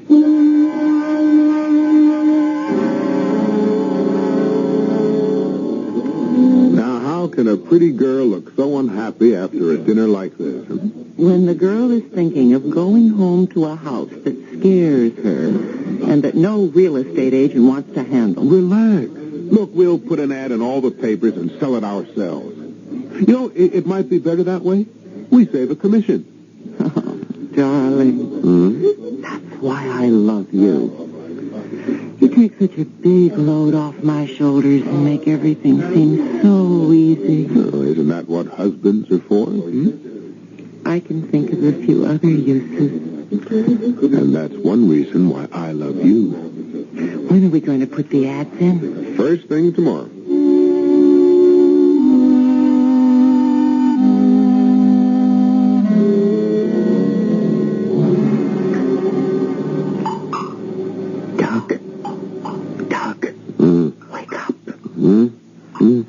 What? Doug, did you leave our faucet on?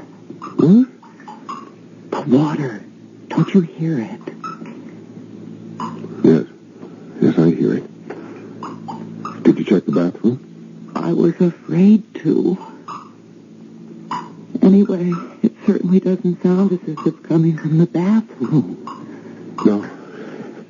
No, it seems to be right over the bed. Oh, I can't stand it, Doug. Can't you do something? I don't know what to... Tell it to go away, whatever it is. Do you think that would work? We should call the police. Oh, I would. I would if I felt they could help. Whatever it is hasn't hurt us, only annoyed us. So I think maybe if we show we're not bothered, the noises and the smells will stop. I don't think I can do that, Doug. Yeah, I know. That's why we put the ads in the papers. Doug, hold me. Hold me close. What's that? Look, it's ghosts that have come to the front door. But who could come at this time of night? You talk as if it were 3 in the morning. It's only 10:30, and this is a late town. Well, I suppose I'd better see who it is. I'll come with you. Be right with you. Oh, I'm so sorry. I never dreamed I'd be waking you. I'll come back some other time. Oh, no. We weren't asleep. Come on in. Come in. Well, it was the advertisement in the Picayune. The house is for sale. Oh, yes, it is. I'm Doug Fenton, and this is my wife, Helen. I'm Zoe Lemaitre. You're interested in the house? I am. Are you married? No. I'm quite alone. But this is a large house. The ad described how many... Darling, I'm sure Miss Lemaitre knows how large the house is. She's interested. I know the house is large, but I'm hooked on antiquities. I think before we actually get down to business, I should tell you. I know all about the reputation this house has in this city. You do? I do. And you still want to buy it? If I can afford it. And I think that the only way you're going to dispose of it is to sell it very cheaply. Miss Lemaitre, just how cheaply are you thinking? Or aren't you prepared to make an offer? Oh, I'm not only prepared. I brought this certified check along. You've made up your mind. Here it is. Oh, wow. Massey, $7,800. Why, that's just a fair offer, considering the reputation of the house.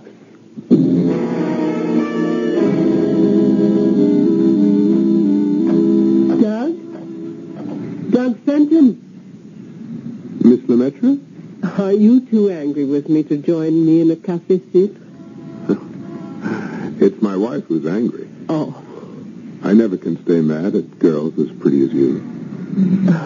Thank you. Do you find me fascinating, Mr. Fenton? Completely.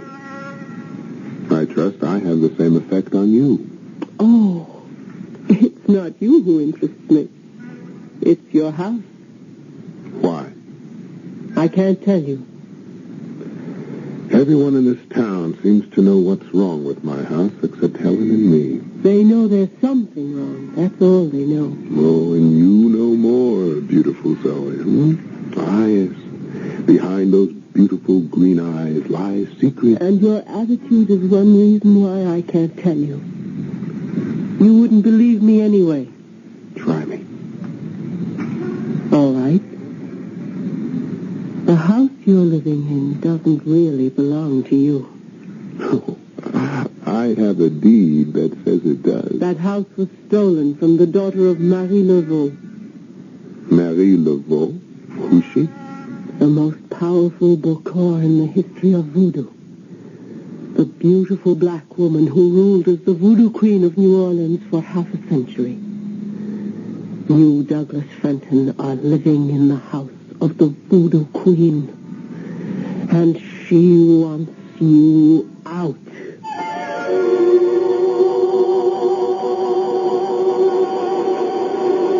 When a landlord wants to evict a tenant, the tenant can always take his case to court. But when the fanciful notion is advanced that the landlord is really a voodoo queen who lived back in the 19th century, that tenant has a problem. I'll be back shortly with a terrifying solution found by Doug Fenton in Act 2. Ever see a beer drinker pour his beer real easy down the side of the glass? Maybe you do it yourself.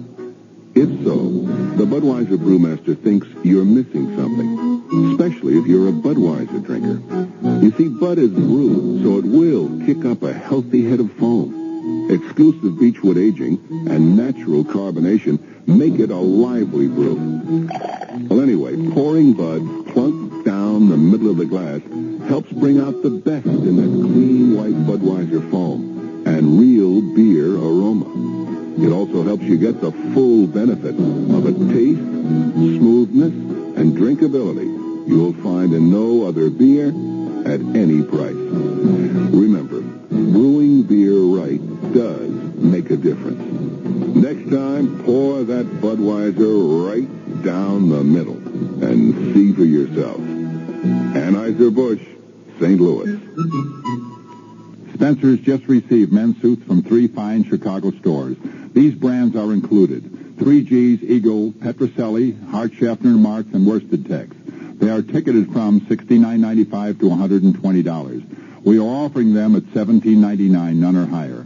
The total garments now at Spencer's is over $6,700, and it includes $39.95 to $120 men's suits, sport coats, simulated leather and man-made fur coats, zip-lined and all-weather coats, heavy parkas and overcoats, worth $39.95 to $120, now only $17.99. None higher. No salesman will raise you up. You cannot pay more than $17.99. Often stores advertise certain items, and when you arrive at the store, you are shown a few at the advertised price and are told that you would be better pleased if you spent twice the amount to take a better garment. At Spencer's, every garment is $17.99. No salesman will raise you up. Spencer's, 322 North Michigan Avenue, Chicago. For suburban stores, phone 263-4700. Sunday, 10 a.m. to 6 p.m., 10 a.m. to 9 p.m. all next week.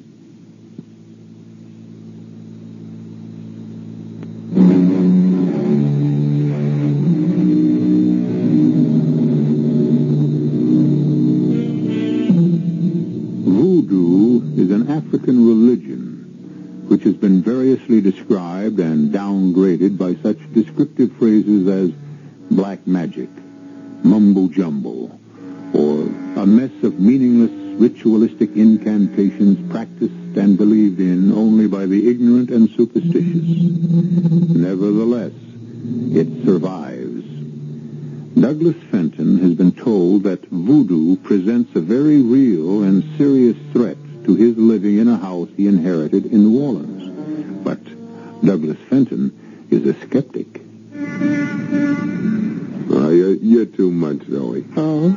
Well, you must really think I'm the biggest sucker you ever saw if you expect me to sell you a $60,000 house for $7,800 because of some crazy story about a voodoo queen. Wait, where are you going? Before I called you ignorant, now I know you're a fool. And I don't like fools. Sit down. Go home, Douglas. Go home to your pretty, silly wife. And the two of you can sit and laugh at Marie Laveau. But in the night when your blood runs cold and a nameless terror shakes your bones, remember me. And if you can, remember to call on the cochon gris and pray they show you mercy. Hey, you think this stuff is for real, don't you? I was born in New Orleans, as were my mother and grandmother. We know the power of the cochon gris. If I apologize, will you sit down? I will sit. But it's useless. You'll still disbelieve. Can you blame me? I'm a product of the 20th century. You tell me a pretty wild story and mention things I've never even heard of. Like this cochon gris. The cochon gris are an ancient society of voodoo priests. And what's your connection with them? They asked me for a favor. It's not wise to oppose them. And the favor was to buy my house, huh? Well, why?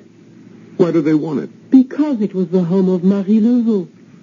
Because it really belongs to her, and they want it as a shrine. And their headquarters. What are you doing at this cafe this afternoon? What took you out of your office? No, a problem. I've always found that a walk and some fresh air helps me. Huh. Don't you find it strange that your walk should lead to the back streets and this particular cafe? I wanted to get away from crowds. And how was it that I happened to be here? Well, you can answer that better than I. Yes, I can. Read this note. I received it at noon.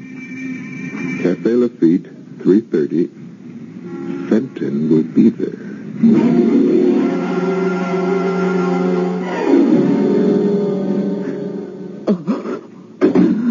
Helen? Helen, darling? Helen, what's the matter? Oh, Doc.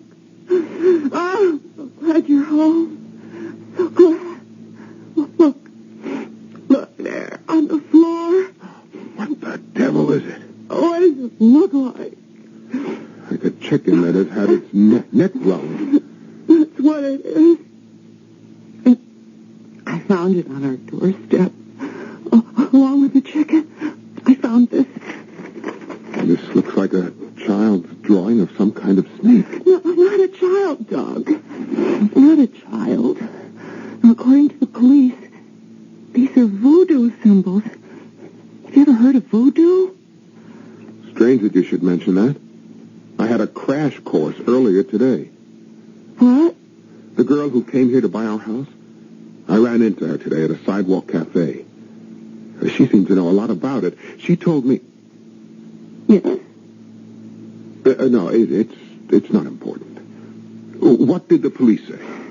Well, these were voodoo symbols. That they may be the work of a prankster, or it might be a believer. And someone who thinks voodoo magic actually works. Someone with a grudge against us. The cochon gris.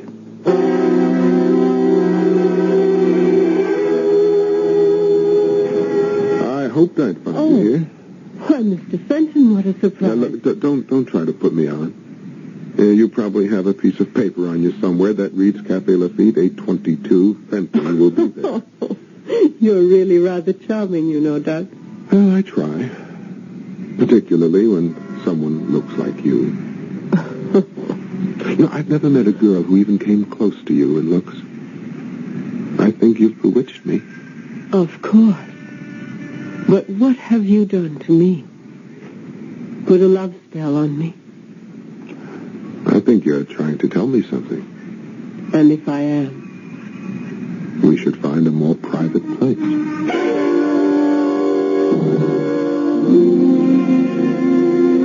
I shouldn't tell you this.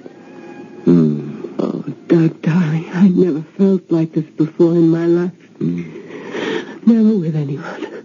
Oh, you're a beautiful liar. But I love to hear it. I mean it, Doug. Oh, you're an astonishing girl. Really? We've been here for 2 hours, and you've never once mentioned my wife. Oh. Should I have? Let's just say it's unusual. Oh. You're an experienced adulterer. Ouch. Now, why did I bring her name up? I don't know. I do. It's because I'm worried about the things she finds on our doorstep. What sort of things? Well, a chicken with its neck wrung. A piece of cardboard with a crudely drawn snake. Oh, yes, that means something to you, doesn't it? Spells. They're put in or near people's houses for a purpose. And they mean something. Of course. I'm almost afraid to ask. You should be. The chicken with its neck wrung means death.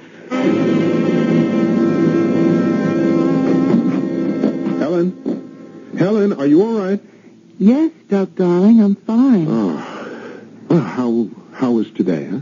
I mean, Well, if you mean, were there any other little presents left on our doorstep? No. Well, that's good news. Maybe they've stopped. I won't complain. After all, you're home early tonight. What does that mean? Oh, nothing, really. It's just that you've been working so late at the office so often, and I realize that I'm not as attractive as I used to be, and also I guess I'm not much... Yeah, I hate to hear you talk like that. I hate to talk like that. Maybe I wouldn't if... If what? I know how attractive you are, and there are a lot of beautiful women in the world, and... Oh, please, this isn't necessary, Helen. I'm afraid it's very necessary. Will you stop seeing Zoe Lemaitre?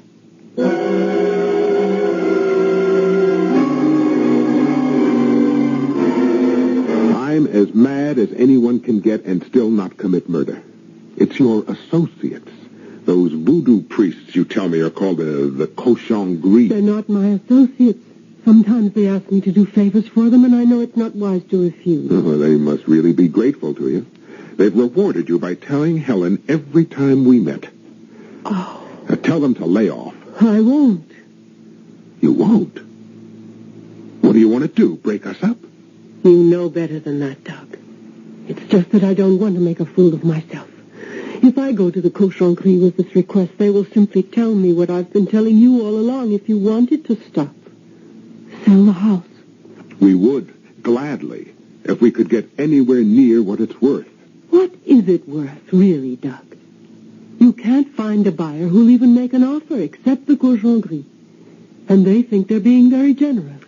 I won't be taken. You inherited the house. Whatever you get is pure profit. You really don't understand, do you?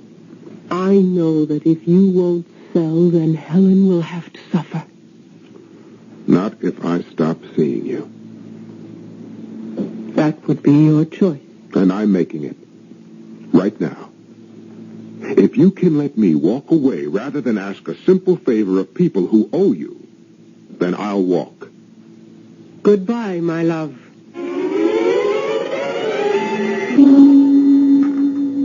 Have I told you it's nice having you home for dinners again?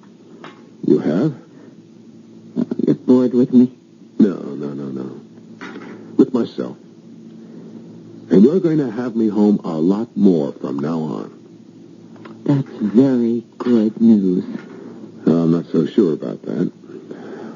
I've lost my job. You're kidding. I wish I were. But they called me in yesterday with all sorts of excuses about cutbacks and economies and... Well, I'm out. I was the last man in, and now I'm the first man out. Let's sell the house and get out of New Orleans. Oh, Doug, don't you see? It will be wonderful. We'll be starting all over again.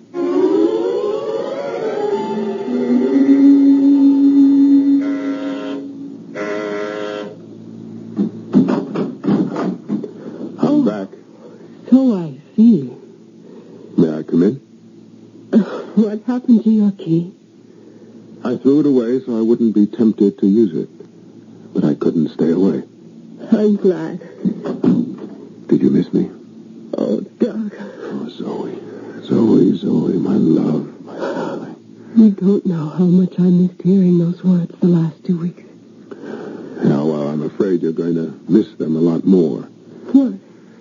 I've lost my job, and Helen's asked me to sell the house and get away from this city. And, incidentally, you. Oh. She no longer cares how little we get for it. She's completely fed up. And you, Doug? Well, it's very tough to put up a decent argument for staying. If you could, would you stay? How can I stay without money? If it's money that separates us, you don't have to say goodbye at all. Excuse me, love. I didn't know I was talking to a wealthy plantation owner. I only meant I might be able to get you all the money you want. The only friends I know you have are the tightwad cochon gris who only want to pay a $7,800 for a $60,000 house. They've been known to put a higher price on other things. Like what? Souls. You know, you're really too much with that voodoo business. If there were anything to it, which you know I don't believe for a minute, I'd have to be crazy to be willing to sell my soul. I didn't mention your soul, did I? I can't sell what I don't own, and as far as I know, I only have one soul. There are others you can pledge. Other souls you can speak for. Would you care to put a name to that soul? Anyone near and dear to you. Like Helen. She would be one. Oh, I don't know whether to laugh or just walk out of here. I'd never hurt you. I mean, just what kind of a man do you think I am? A man I can love.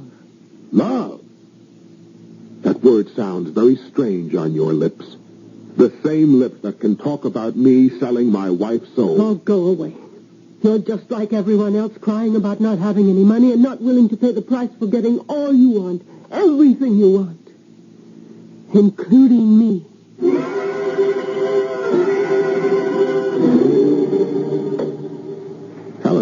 Helen, what are you doing? Packing. You can't seem to make up your mind, so I'm making it up for you. I told Mr. Vincent, the real estate agent, to take whatever he can for the house, and we're getting out. Tonight.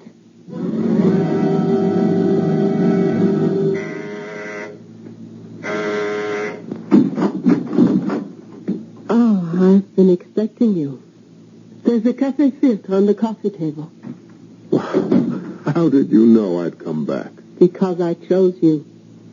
I couldn't make a mistake about the man I chose to love. Well, when you stop patting yourself on the back, I'd better tell you that the only reason I'm back is because I don't believe any of this voodoo stuff. And that's why I'm willing to go along. Of course. And to prove it, I'm not going to make any deal where I have to shoot, stab, poison, or in any way do anything that's going to cause physical harm to Helen. No one's going to ask that of you. All that's required is this knife and your blood.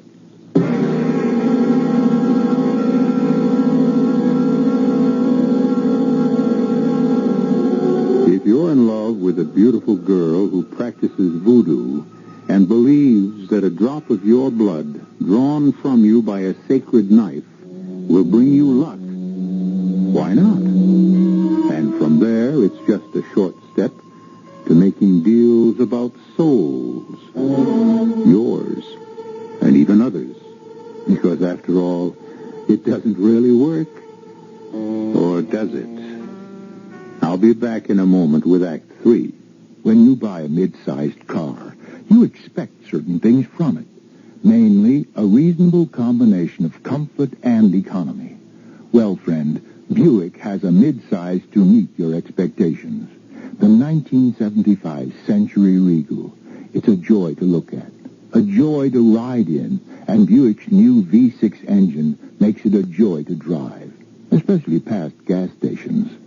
Buick Century Regal, dedicated to the free spirit in just about everyone.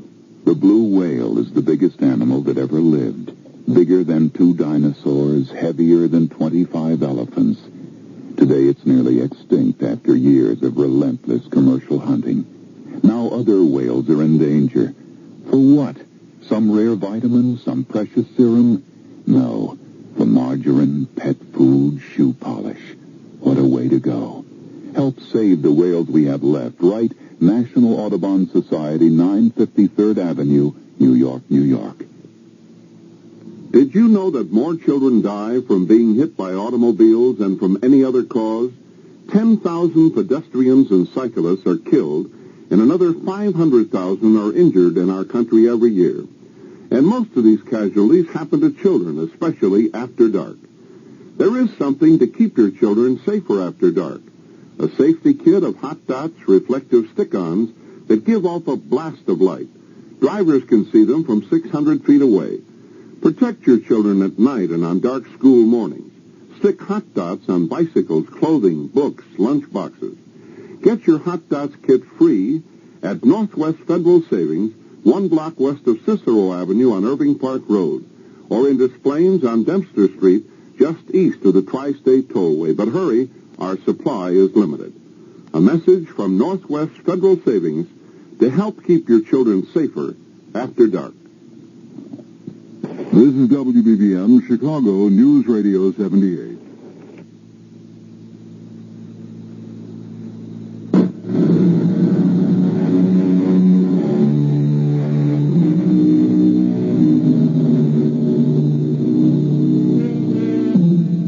I think all of us feel some small twinges of apprehension when we sit in the doctor's office waiting for the injection we know we must have. But how do you describe the feelings of a young man sitting opposite a girl he adores, who is wielding a ceremonial knife preparatory to drawing some blood? Zoe, my love, you're beautiful and an enchantress. But somehow you look different with that knife in your hand. May I see it? Be careful. It's very sharp. And heavy. It's pure gold. I don't suppose you could use something smaller than this. It really looks lethal. I could use a lot of different things, but then this paper would be meaningless. Well, it's blank. At the moment. It won't be after you write your wife's name on it. Well, before I do that, what am I supposed to get? As much money as you need. Or want. Oh, well, suppose I said I want $1 million. The amount isn't important. Just trust me, and for 1 year, money will rain on your head in a golden shower. And what happens after the year's up? We'll cross that bridge when we come to it. What have I got to lose? Nothing. But before you write your wife's name, you know, of course, what she is losing. Yeah, I know. I'm pledging her immortal soul.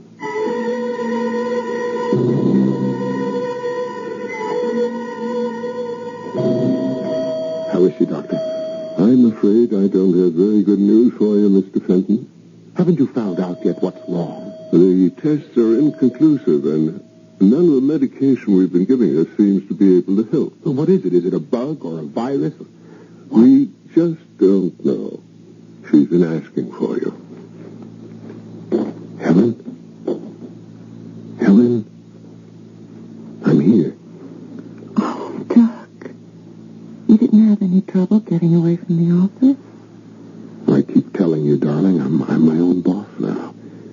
And if things keep going the way they are, I may even turn out to be a tycoon. I'm dying, Doug. Now, Helen, please, now, you mustn't even... It's all right. You mustn't feel badly. The way things went since we came to New Orleans, I'm beginning to think that death might be the best thing for me. Helen, I don't want you to talk that way. Doug, I want you to promise me one thing. Just one thing, please. Anything. When I die... Now, will you stop talking about dying? Please, Doug, listen to me. You must get out of that house. Get rid of it. Promise me, Doug. You'll never set foot again in that horrible house. Oh, delicious. I do adore champagne. Well, when are we going to make it all legal? You mean with a wedding and everything like that? Oh, and what a wedding. What a reception. And what a honeymoon. The biggest, most expensive... Helen's been dead only 3 months. Not a very long period of mourning. Who says? A lot of people. Nasty, gossipy people. Dull, stodgy people. Who cares about them? Or what they say to your business associates. What can they say? That you became very rich very suddenly, that your wife died mysteriously, that I'm a witch, and that perhaps people should be careful about doing business with you. No, yes, I'd almost forgotten. It's all because of that voodoo group you fool around with, You'll have to admit that everything happened after we went through the ceremony they told me to perform. Right. I'll admit that first sugar deal on the commodities market was luck. But after that, give me a little credit. I got smart about commodities. And now I know what I'm doing. So, when do we get married, Why is marriage so important to you? You wouldn't be stalling me, would you, my love? Don't be silly, Doug. Shouldn't you wait and see when your 1-year contract is up that your luck doesn't change?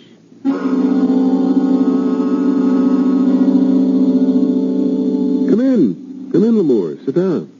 Your offices are most impressive, Fenton. Most impressive. You said that you wanted to see me on a matter of utmost urgency. That's right. First, I owe you an apology. For what? For my cowardice. I don't know what you're talking about. The facts about your uncle's house, which I knew and withheld from you deliberately. No. Forget it. I'm out of the house, and you have nothing to reproach yourself for. I had heard you sold the house, and I also know the price. That suggested to me that you still had your reasons for it. I just didn't want the trouble of looking around for buyers. I grabbed the first offer I got. From Miss Lemaitre. Something wrong with that? I will be brief. I didn't tell you and your wife the history of the house because I was afraid of the cochon gris, afraid of the power of voodoo. Fenton, you're in danger. Me? Yes. How did your wife die? Some unknown virus. Some kind of fluke, the doctor said. Don't you think that's strange? An unknown disease in this day and age? Look, Lamore, you can believe what you want, but leave me out. I can't.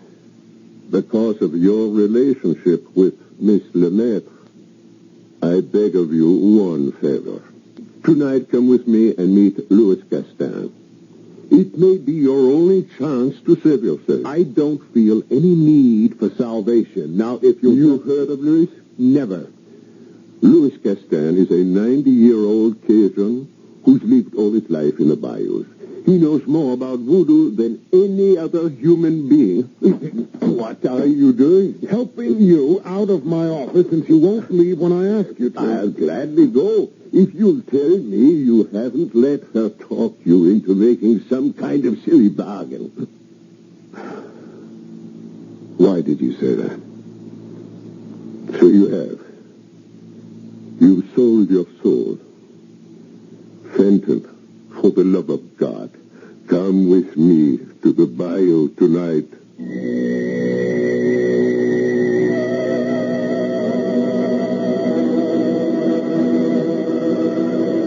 Lewis, this is Douglas Fenton. I hope we meet in time, no?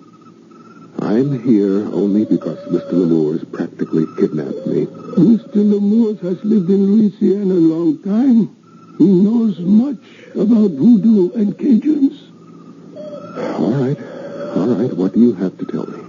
First, you tell me what you have done with the Bokor. What the devil is a Bokor? A very bad person. One who knows the darkest secrets of voodoo and uses them for evil ends. One who is pledged to Dambala Odeo, the great snake god. This all sounds like something out of the Middle Ages. No, Mr. Fenton. It is much older than that. Have you ever seen a knife like this? Maybe. I don't know. I've seen a lot of knives. But one like this you would remember, no? A pure gold knife with these writings. Well, what if I have? If you have only seen it, Mr. Fenton, that is well. But if it has drawn your blood, that is very bad. How come you know so much about all this voodoo ritual? I had a wife. I loved her much, yes. She loved other things more. She sold my soul, Mr. Fenton, sold my soul to Dambala Odeo. I found her just in time, and I defeated her and her Bokor. But I paid a price. I cannot use my limbs. You see, Mr. Fenton, I must sit here until the end. But Dambala Odeo and I, we will fight, you understand? And that's why you brought me here, Lemoyne, huh? Because you think I've fallen somehow under the spell of... The Bokor Zoe le Maître. We are going to be married. When? We haven't set the date, but she has agreed to marry me. She will not marry you. If, as I believe, she is Bokor, she will want to destroy you and take your soul. She will never marry. I know you're wrong. But, well, as long as I came here, what must I do if you're right? She must follow the ritual for the sacrifice. She will ask you to perform some ancient marriage rite to strengthen the vows. It will be a powerful voodoo, and she will need a drug. And she will ask you to drink. If you drink, nothing can save you. If she does ask me to go through the ceremony, is there anything I can do? You can use this knife. I give it to you. The gold knife. It is easily concealed in your clothing, as you see. And you will use it. But I thought you said that this knife could only be used by a Bokor. Or on a Bokor. Where were you last night, my love? You're not the only one who's jealous, you know. You never have to worry about me. You should know by now that I'm yours, my love, for life. Zoe, are we going to get married? Of course. When? Whenever you like. You mean that? You really mean that? You set the date. Today? Oh, really, Doc. You've got to give a girl a chance to get ready. All right. Well, how about Saturday? Saturday. Saturday sounds lovely. There's just one silly favor I'd like to ask. Oh, anything. What? Before the real wedding, with the minister and everything. I know it's superstitious, but you know you're Zoe. I just wouldn't feel that we were truly married unless we went through a little native ceremony that my family has observed in every marriage. A native ceremony? It's nothing, really. Just the two of us before an ancient altar. I know you'll think it's nonsense, but it means so much to me. So much that I don't think I can marry you unless you go through with it.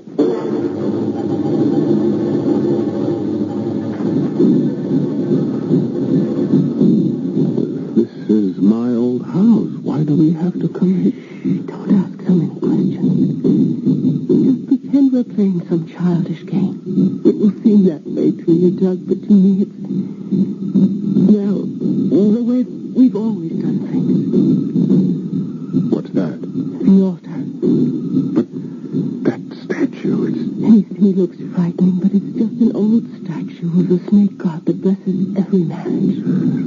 Zoe, please. You know I don't believe all this. Oh. Maybe you're used to the darkness and the candles and the drums, but... Here.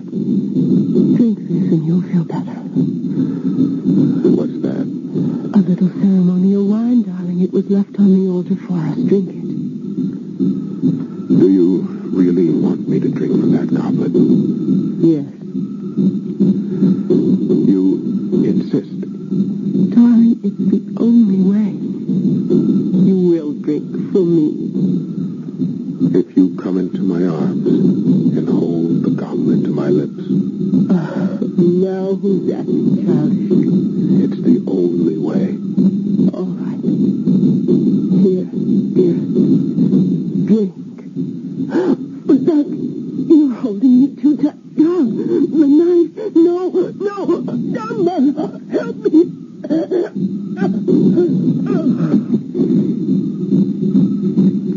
I drank my love. And now we'll be together always. Just the way you wanted it.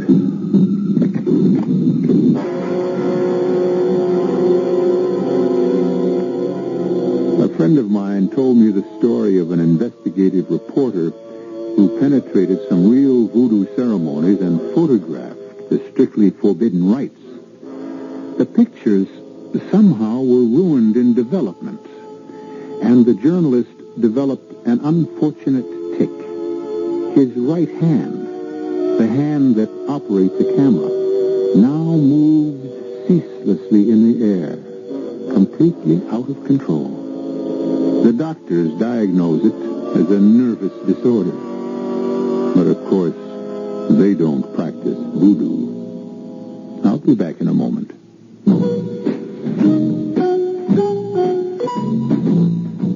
Hi, dear. I'm home. Will the defendant please rise? Now, wait a minute.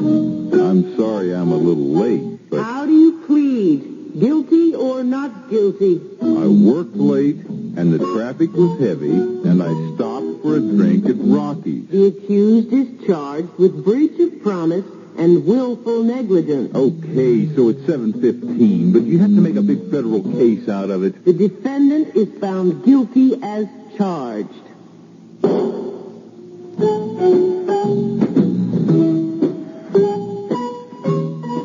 Close the court at your house. Cancel the trials. Stop appointing each other as both judge and jury. Hear where the other is and work through the hassles together. And forgive a little, as God forgives a lot. A nudge toward respecting others from the Mennonite churches.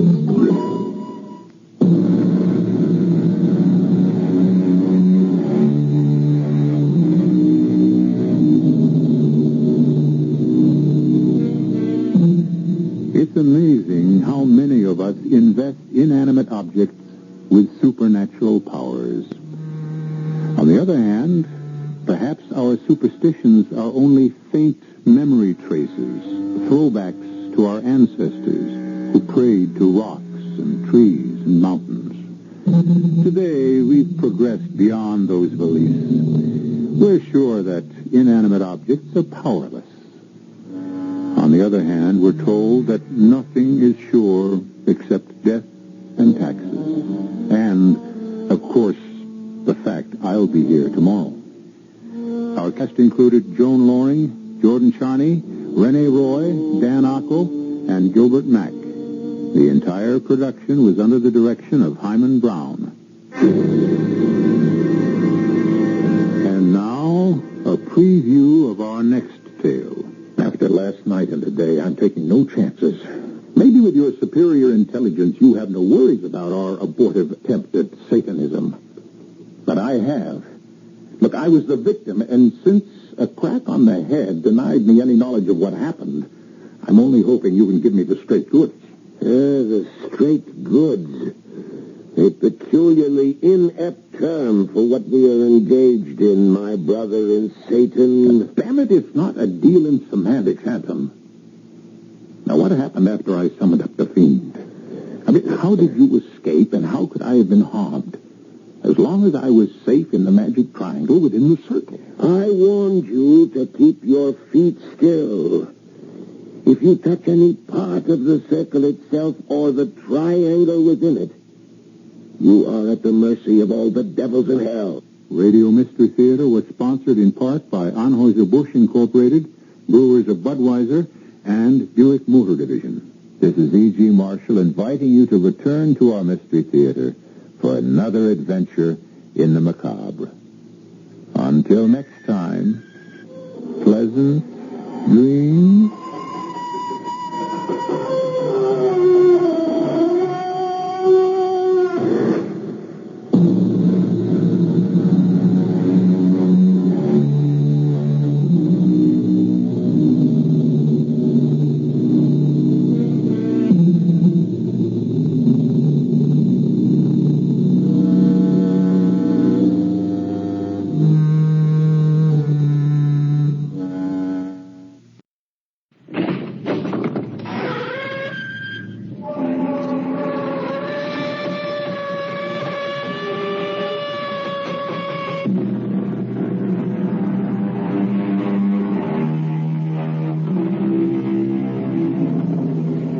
Come in.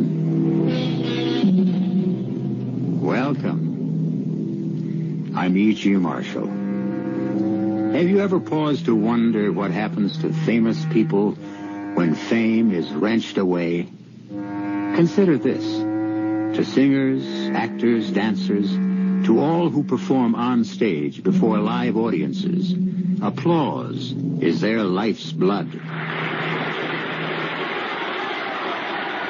To performers, that sound is the music of the spheres. They live on it, thrive on it, feed on it. But when homage fades, dies away into silence, what then? Some accept retirement gracefully, or seem to, as did a world-renowned ballerina until her 50th birthday. I will pay anything, everything, to be young, to dance again. I warn you, the cost will be high. And before we go on, I give you one last chance not to go on. You are here of your own free will. You still have free will. Decide. Do you still wish to collaborate with me? If yes, then there is no turning back. What do you say? Alexandra, yes or no?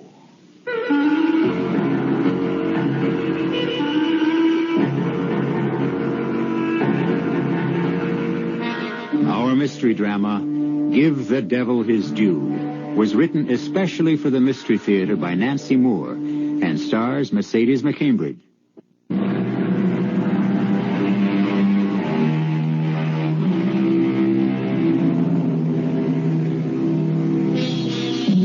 Alexandra, incomparable ballerina, toast of 2 continents, Alexandra the unsurpassed. It was said of her dancing that she was more than a star flung from the heavens. She was a constellation.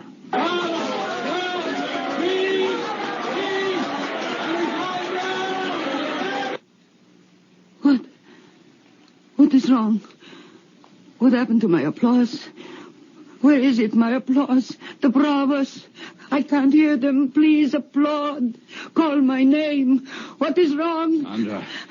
Wake up, What Sandra. applause? Where did it go, please? Wake up. Please. I want my applause. That lovely sound. Someone has taken it away. Darling, wake up. What? Where? There now. That's right. John?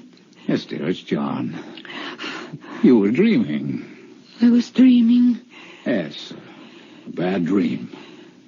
But You awake now? Where am I?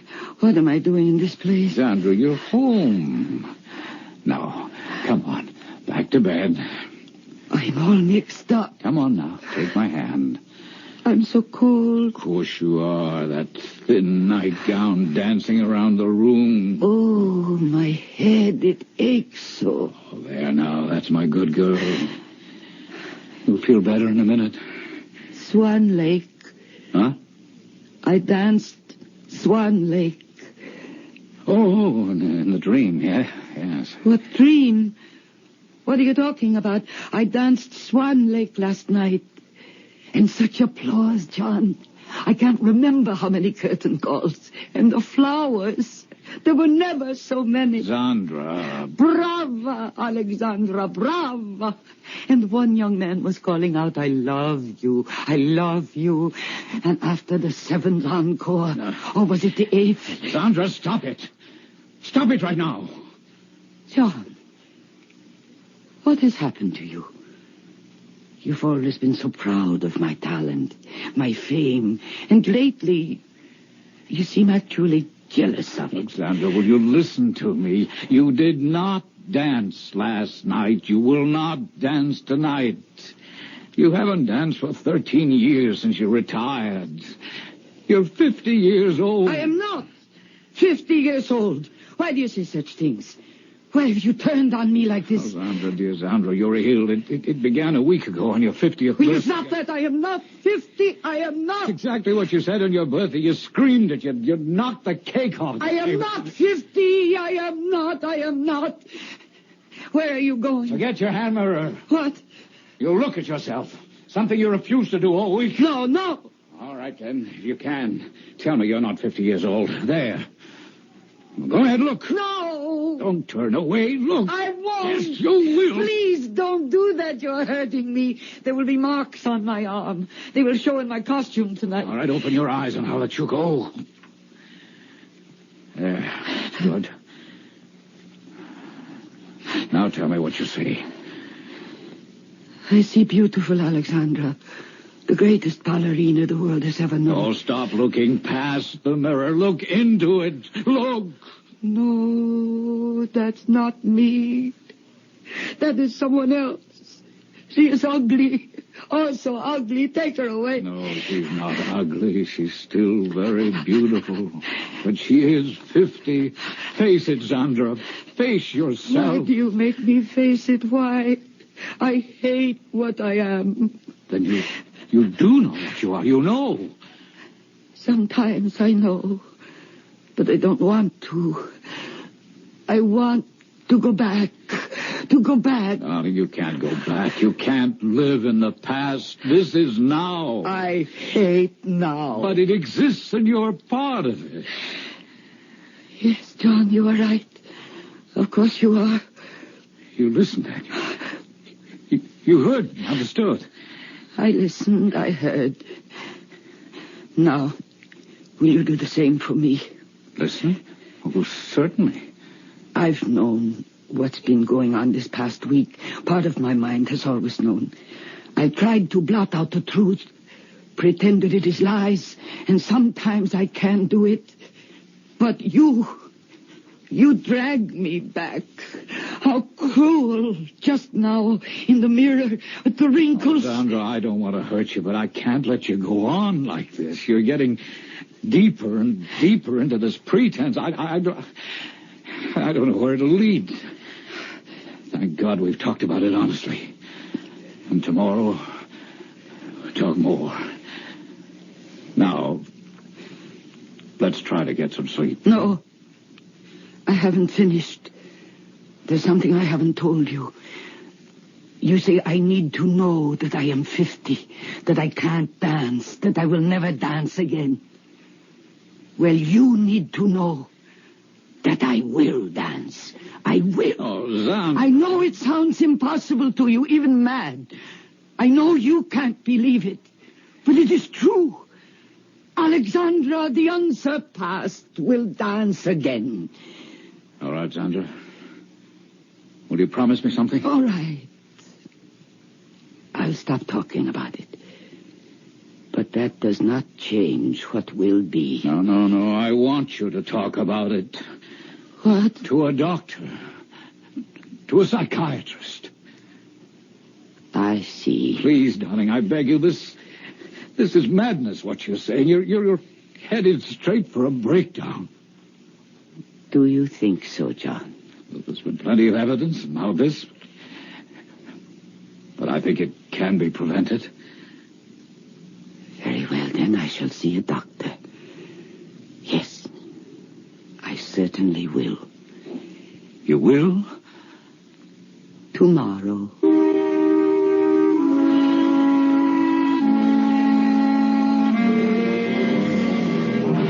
Dr. Stern, I want the truth. Please, don't make promises you cannot keep. Well, I have no intention of doing that, Mrs. Scott. What would be gained by you or me? Aside from that, it is an honor to have the great Alexandra come to me for help. I have simply come to the best doctor in the profession. Now, exactly what can you do for me? First, you must understand there is no absolute guarantee. None? Plastic surgery will make you look younger. That is absolute. But for exactly how many years is speculative.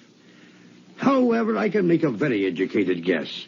You have fine bone structure, and that is basic to all beauty. Bones don't change. Only the skin, the muscles. When your skin is smooth again, wrinkles gone, loose flesh tightened, eyelids no longer sagging, 15 to 20 years, I think, Mrs. Scott. That's a lot of years, I know, but I believe I can achieve it. 20 years? I will be 20 years old again. No. You misunderstand. 15 to 20 years off your present age. Oh, how silly of me to put it that way. In other words, I would look 30. 30, 35. I suppose that will have to do. Now, about my body. You want body surgery as well? Of course. You can do the same thing for my body. Oh, Mrs. Scott, no. Age takes a toll of the body we cannot change. Ah, yes. Breasts lifted, superfluous fat removed. But if you mean your entire body made firm and beautiful... That is precisely what I mean. My dear lady, be realistic. Only magic could accomplish such a thing. Magic? Yes. Good morning, Dr. Stern. I am sorry for taking so much of your time. What is the lady's wish? Her fortune in the tarot cards? The palm? Or the crystal ball? I think the crystal ball. The lady has chosen well. And please, I am in a hurry. Something troubles you very deep. We will begin. My hands upon the crystal. Oh, it's most strange what I see. I see you young and beautiful. Tell me if I am dancing. Tell me. The crystal grows cloudy. The mist, I can see no more. Gone, all gone. But I have told you true. You will be young again. Please try again. I must know if I will dance. Carlotta has no power to see what her crystal ball does not wish to reveal. But you have other powers. No ancient magic. Can you make me young? Tell me, does the lady fear a witch? I don't fear anything except age and not dancing again. Send me to her. The witch is a man, a warlock. But, lady, beware the cost. I don't care what it costs. Tell me his name. He wears many names, many faces. What name today, what face, I do not know, but I do know where he dwells. Number 13, Gehenna Street.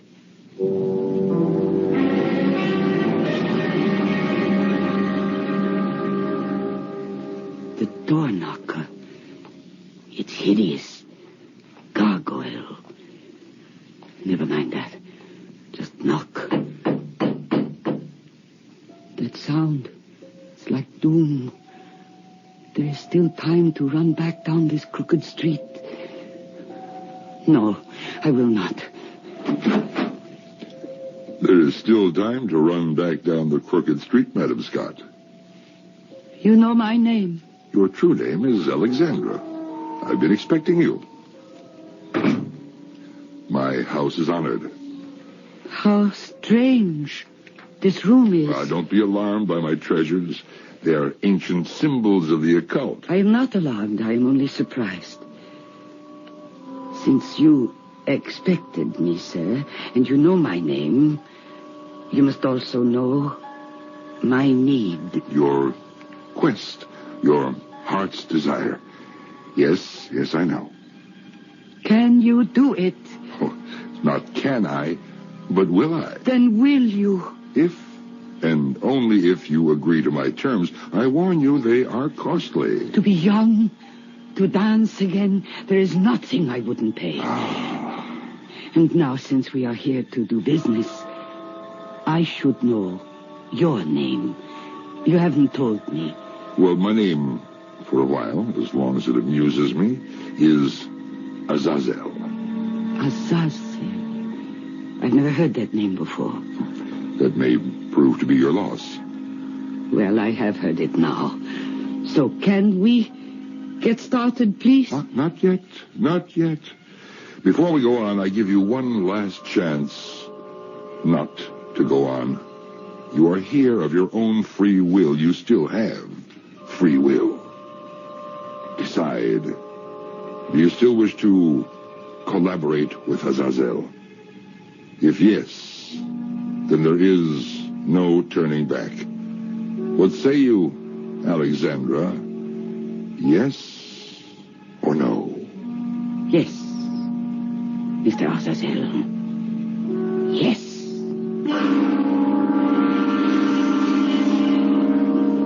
Azazel.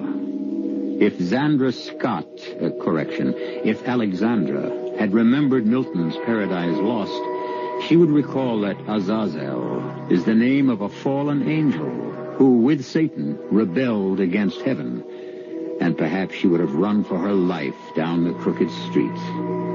We will return to that street shortly with Act 2.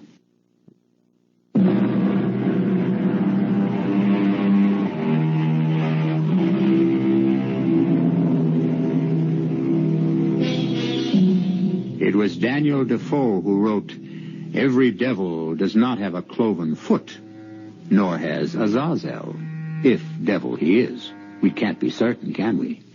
He may very well be only a charlatan, preying on the gullibility of foolish, vain people who wander down his crooked street. However, this I can tell you with certainty. Azazel is devilishly handsome. And wasn't it Shakespeare who wrote, 'The Prince of Darkness is a gentleman'? So seems Azazel, genial, courtly, charming. Madam, will you sit here? Why, it's a kind of throne. And what more appropriate for Alexandra? Oh, how lovely it is to hear you call me that. Nobody does anymore. They call me Sandra. Now, Mr. Azazel... No, please. I dislike Mr. Azazel is enough. Azazel. Such an odd name. But I like it. I'm flattered. Now, you were about to ask what price I demand to make you young. 20. That's the age I want. Now, what if I said I'd take your husband from you? John, I wouldn't care. No? Your fortune? I quote you. Money, it's nothing to me. How charmingly we agree. But I'm saying neither of those things. Merely testing you. All I require of you now is your promise that you will indeed pay anything I should ask. You'll learn the cost only after your transformation. Are you willing to enter a pact so blindly? Yes. Oh, how swiftly you leap, like a ballerina. But consider, my lady, consider, Azazel may demand more than you care to pay. What have I to lose? I have nothing I care about. Nothing. Very well. Your promise, state it. I promise I will give... I promise I will give anything, everything, to be young, to dance as I danced when I was truly Alexandra. Don't make me wait any longer. Change me. Hurry. Here, this moment? Yes. Ah, greedy, impatient Alexandra. The metamorphosis will be done my way, in my time, not yours. 3 nights must pass. The morning after the 3rd night, you will be Alexandra. You must wait 3 whole nights. Well, 30 years you've waited to be 20 again. You can wait 3 nights more, surely. Now, each night you will drink from this bottle. How much of it? You require a label, as on ordinary medicine bottles. Very well. Shake well before using. 3 tablespoons before bedtime. Prescription not refillable. Now you're laughing at me. No. I'm laughing at other people who take only man-made potions. Now, all is understood? Yes. Give it to me. Not so fast. Not quite all is understood. One more promise. On the morning of the 3rd day, you will come here, down the crooked street. Go nowhere else first. You will come to Azazel to pay what you will pay. Give me your promise. Yes, I promise. Excellent. And I give you the magic potion.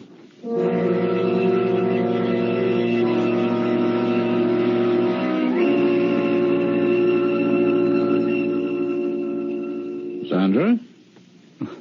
What are you taking? What's in that funny-looking bottle? Oh, it's medicine, John. Oh, what for? Well, I'm not feeling quite myself. You're not? Well, isn't that what you have been saying for a week?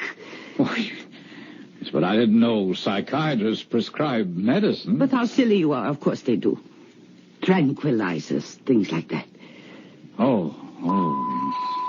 And you do seem better already. Yes, I am. Much. All evening, not one word about it.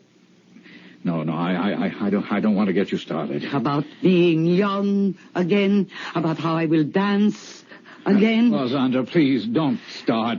All right. Turn off the light, darling.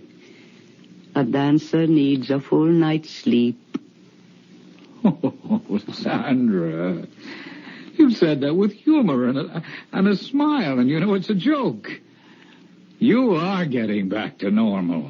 Yes. Back to normal. Good night, John.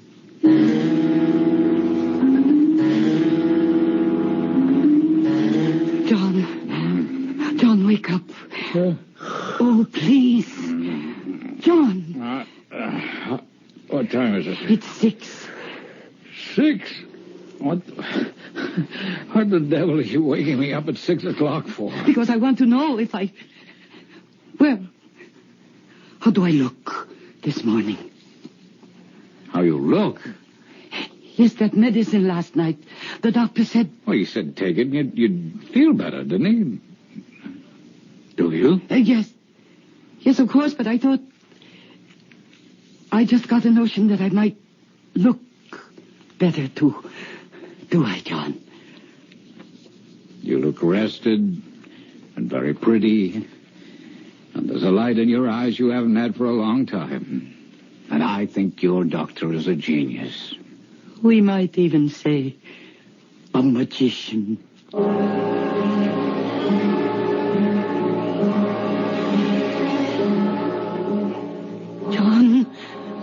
John. It's nearly 7 o'clock. 7. Oh.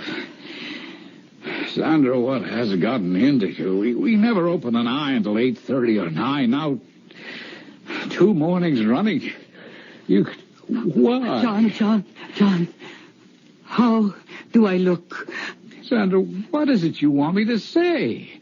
I told you. Sandra. What? Sandra, are you taking some kind of youth-restoring quack medicine? Is that what you're up to? I am taking what the doctor told me to take. And yes, I did hope it would make me look better. I mean, all week I've had such worry lines, so tense, so nervous. That's all. I just wanted to look better. That doctor, you never call him by name. Why? Well, it is such an odd name, it's hard to say. Just what is this doctor's name? It is Dr. Azazel. What nationality is that? How do I know? And I certainly didn't ask. Now, Sandra, listen to me. Something's wrong. There's something phony here. What do you know about this doctor's credentials, about his... Where are you going? Do you mind? To wash my teeth. I can't stand this awful bitter taste. Oh, the mirror. Look at me. Nothing has changed. Is something wrong? Azazel a phony. Is he... Sandra, I can't hear what you're... I can't hear you. No, I was just looking at myself. And I can't bear it. Oh, darling, please don't start all that again. Oh, you old woman staring at me. I loathe you. Sandra, what on earth happened in here? It's nothing. It's nothing, John. It doesn't matter. I broke the mirror. By accident.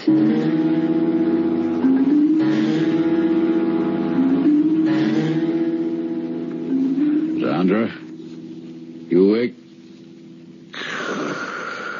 Oh, what time is it? It's still dark. Oh, where's that blasted light there? Ooh, not quite 6, damn. Sandra's got me in a habit of waking. Honey, it's not fair. You sleep while I... Oh, my God. Oh, my God! Sandra, what's happened to you? Sandra, wake up! What? Oh, would you please, for God's sake, open your eyes? John, what on earth are you shouting for? John, have I changed? Am I different? Different? Answer me. I am afraid to go and look. Go, look. Oh, yes. Oh, I don't believe this. Just now, when I got out of bed, it was not my heavy 50-year-old body. Will you get to the mirror? This can't be. Oh. Am I mad, or do you look the way I think you look? Oh, I am 20 years old. I am Alexandra. 20? In the name of heaven, will you explain to me how this could happen? Yes, it is the medicine. It was a magic potion given me by a warlock, a witch. Azazel, no, you are not dreaming. You are not mad. I am exactly what you see. He has given me back my true self. Please, John, no more arguments. I am going now. Sandra, this is goodbye. Sandra, one last time. No. Undo this unnatural, unholy thing before it's too late. You are too late. There is no turning back, even if I wanted to. Wait. Once you leave this apartment, walk out that door. Once I leave this apartment, I am free. Where will you go? Where else would I go? To the most famous of all ballet companies. To Sergius Kerensky, ballet master, and old friend. Oh, Sandra, you see how mixed up you are. Sergius managed you 30 years ago. He's dead. Oh, how could I forget that? You see, come back in and close the door. Oh, don't be stupid, John. It is his son's company now. Peter Kerensky. I will go to him. He doesn't know it. But this is the luckiest day of his life. And mine. Goodbye, old man. Sandra! I am free. It is the luckiest day of my life. On the morning of the third day, you will come here, down the crooked street. You will go nowhere else first. You will come to Azazel to pay what you will pay. But I have paid, Azazel. I lost poor old John and his silly old money. Why should I go down your crooked street again? Do not play fast and loose with promises made here. It will be at your peril. But Azazel, Mr. Azazel, Dr. Azazel, all this abracadabra was done so that I could dance. I can't bear to waste another minute. I am terribly sorry, but I have an appointment with Peter Kerensky.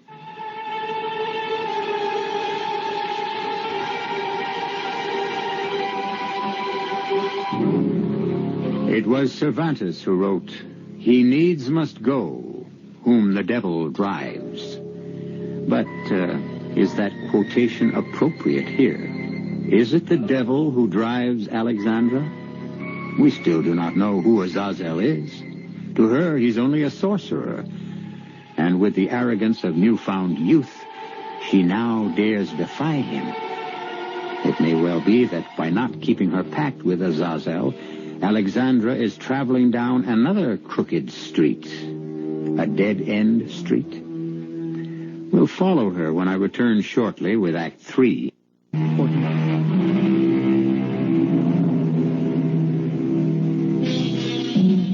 Backward, turn backward, O time, in your flight. Can the clock be turned back? Can youth be relived? It would seem so. But is it wise to reach for the past?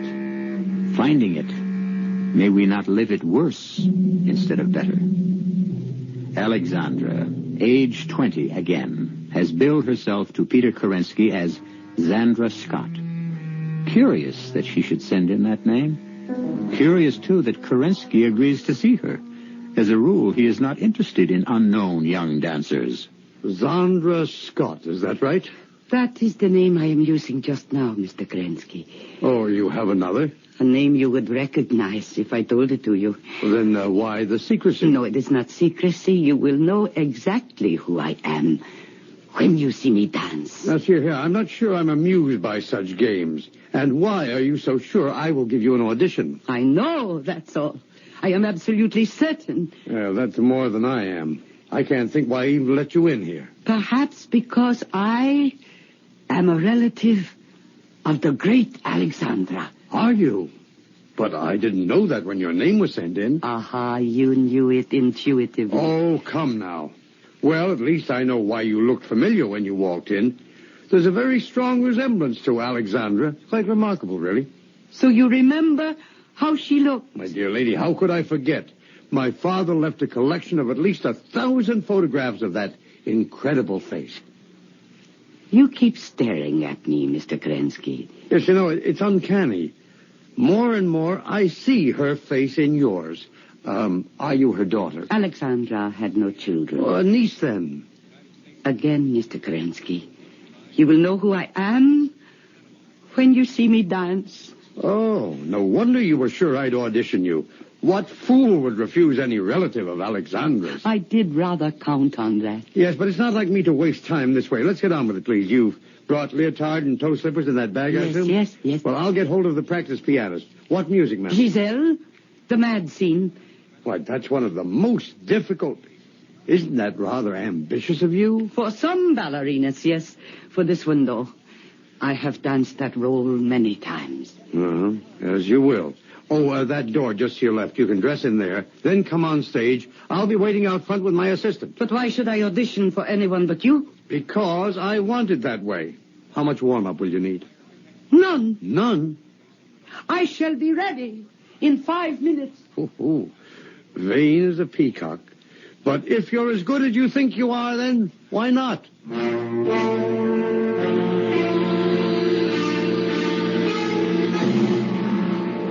Wait until you see her, Trina. Oh, the reincarnation of Alexandra? Well, that's the feeling I have. Oh, well, if she has half Alexandra's talent, a quarter of it, but she's a find. A real beauty, too. Eyes like... Oh, there she is in the wings. Oh, Peter, she could be Alexandra's twin. What did I tell you?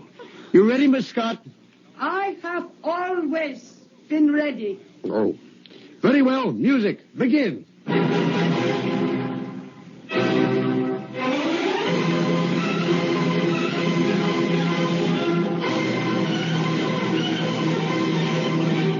Now, you vain, lovely creature, let's see what you can do.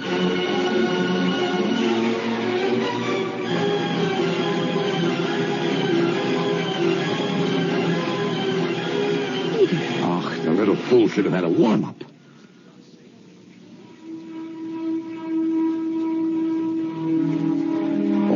All right. I expected a slow start, but come on, let's see something.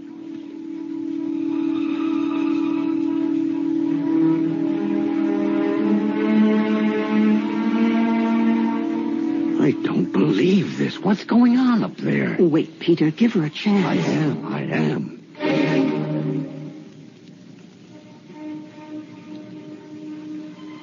Oh, I will be damned. What is that? It's nothing. No elevation, no extension, no technique whatever. Not even any grace. This girl's clumsy. That is a trained dancer. Well, she's a rank amateur. Did she really think she could put this over on Kerensky? A chance resemblance to Alexandra, and she palms herself off as a relative. Oh, she couldn't have a teaspoon of Alexandra's blood. That damn little upstart tricked me. Does she really believe she can dance? All right, cut. That's enough. Why? Why did you stop me? Come down here, please, Miss Scott. Trina, this girl's out of her mind. I'd better handle this alone. Wait for me in the office, please. Thin ice, Peter. Handle with care. I know. How could you do such a thing? I was just beginning the marvelous dramatic passage when I... Yes, I know, but I'm terribly sorry, but I don't think you're quite ready for that just yet. Not ready? Miss Scott, do you think you're ready? My experience, my talent, how could I not be ready? You actually think you danced well up there? You believe that? I didn't. Indeed, you did not. But I felt so marvelous. And the music and the stage. I was Giselle. It all came back to me as if I were... Mr. Kerensky, what are you saying to me? I'm saying you're not ready for this company, or any company for that matter. No, please. You don't understand. I came here too soon. I should have trained. I thought I didn't need to, but I... Mr. Kerensky, I have not danced for some time. I did not realize I would be so rusty. Any real dancer knows she has to practice every day of her life. But I didn't think that I had to. But I will go, and I will train, and I will be back. Miss Scott, please, I'm a busy man. You've had your audition. It's over. Don't bother to come back. I'd be less than kind to encourage you. Now, I'm sorry to be so blunt, but you simply have no talent. How dare you say that to me? How dare you claim you're related to Alexandra? If by some mischance you are, you blight that famous name. No, I am not related to her. So you admit it. I am Alexandra. I am Alexandra. Oh, wait. You fool! You tell me I have no talent. I who danced with Nijinsky. Oh, my poor child. Nijinsky died before you were born.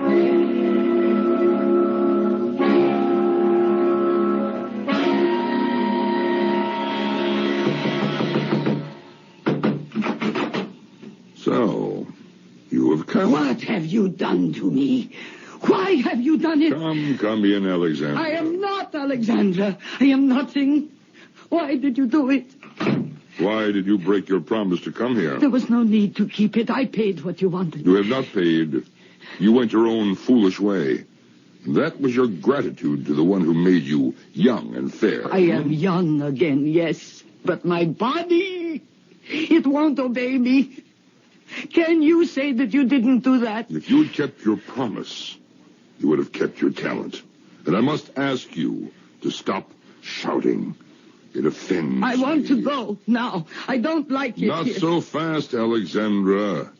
It may be I shall reconsider what I have done. Huh? If you are still willing to give everything in return. But I have already given everything. No. I don't know what else you want.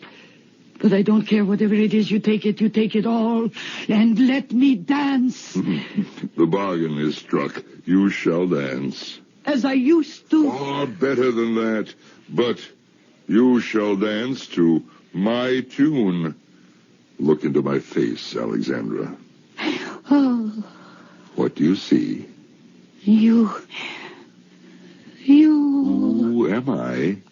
Oh. Oh, you know my name? Say it. No.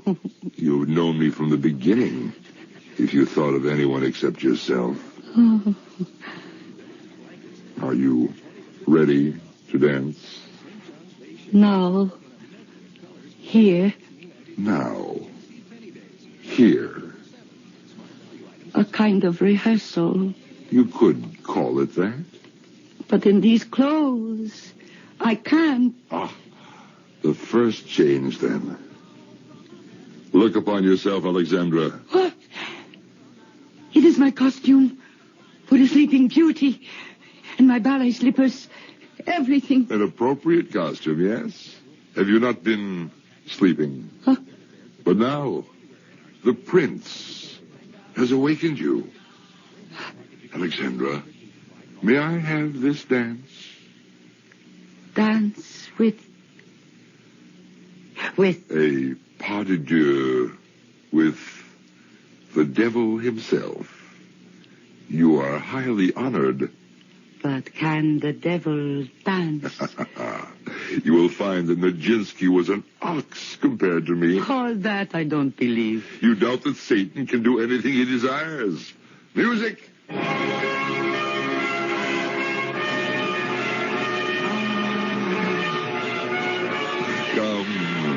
Come, your hand.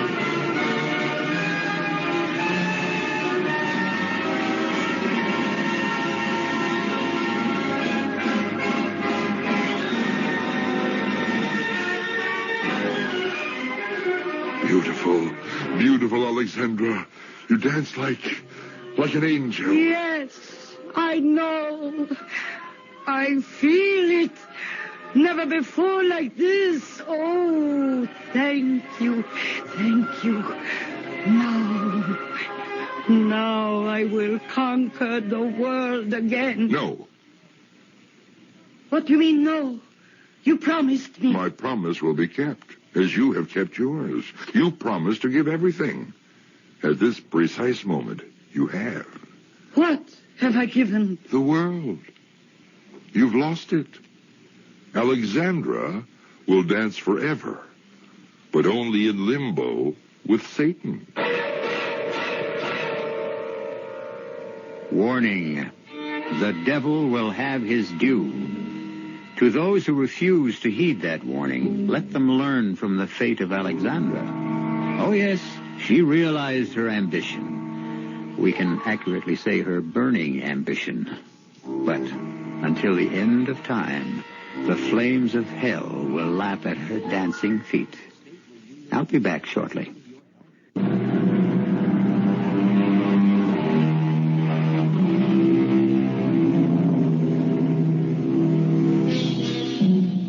You don't believe in the devil? There is no such evil being?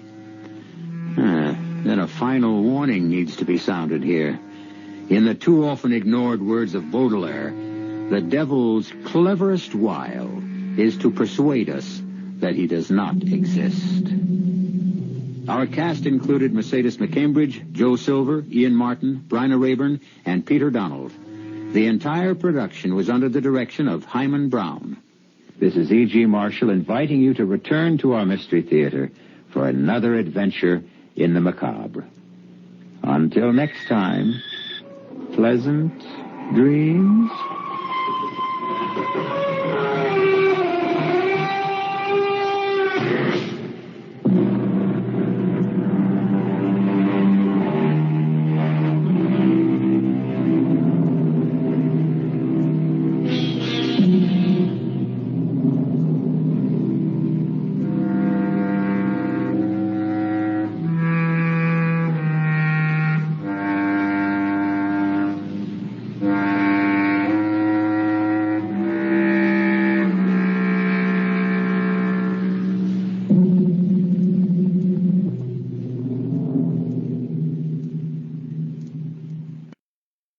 The CBS Radio Mystery Theater presents...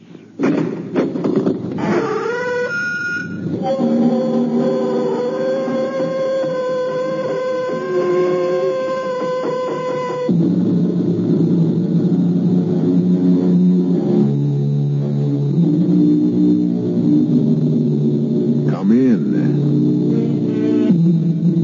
I'm E.G. Marshall. Welcome.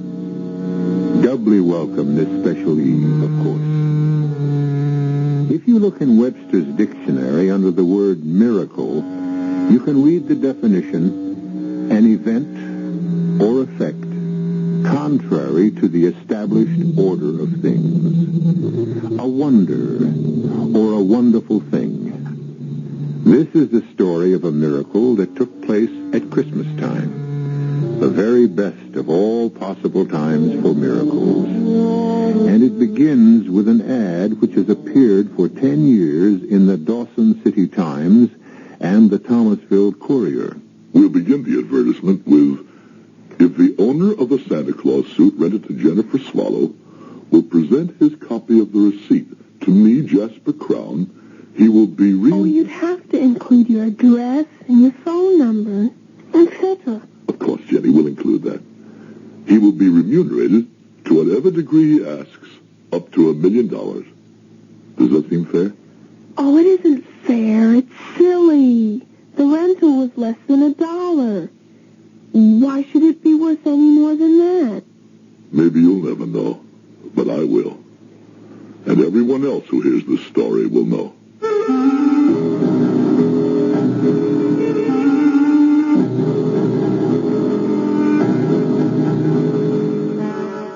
Our mystery drama, A Very Private Miracle, was written especially for the Mystery Theater by Ian Martin and stars Howard Da Silva.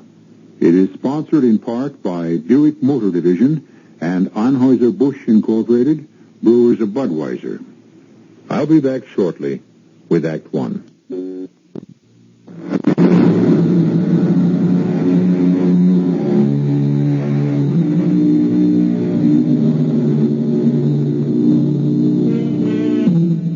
This is a story of a very special time and a very special love affair between a bright and artless 10-year-old and a bitter, soured man who made himself old before his time. But however it ends, it begins with hate. What was that, Arthur? A rock through the window. That's an ugly mob outside. Yeah, no goods, inadequates, ingrates. Because you've taken their livelihood away from them. My livelihood as well. I can't go on losing money with the mill. Since Robert walked out on me, I don't need any more. But Thomasville does. Good Lord, it's the only real industry we have left to keep the town alive. Are you my lawyer or theirs? You know whose lawyer I am. My friend or theirs? That's a question which gets more and more difficult to answer. Jasper, it's Christmas. And Robert had good ideas for the mill. I don't want to hear any more about the mill or about Robert, my son, or my daughter. Most of all, I don't want to hear about Christmas. That cheap, tawdry, pagan celebration. There, at last. The riot squad. They'll break up that no-good rabble. That's my Christmas present to them.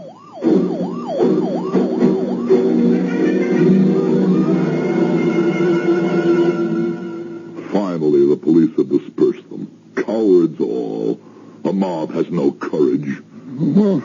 What are you going to do about the window? Close the room off. Heaven knows there are enough other rooms for me to wander through alone since I've been deserted by my family. Well, that's scarcely fair to Emily. Emily? Did I once really have a wife? Was there some warmth in this house? While my sister lived. Well, she's dead. Too many years ago for me to want to count.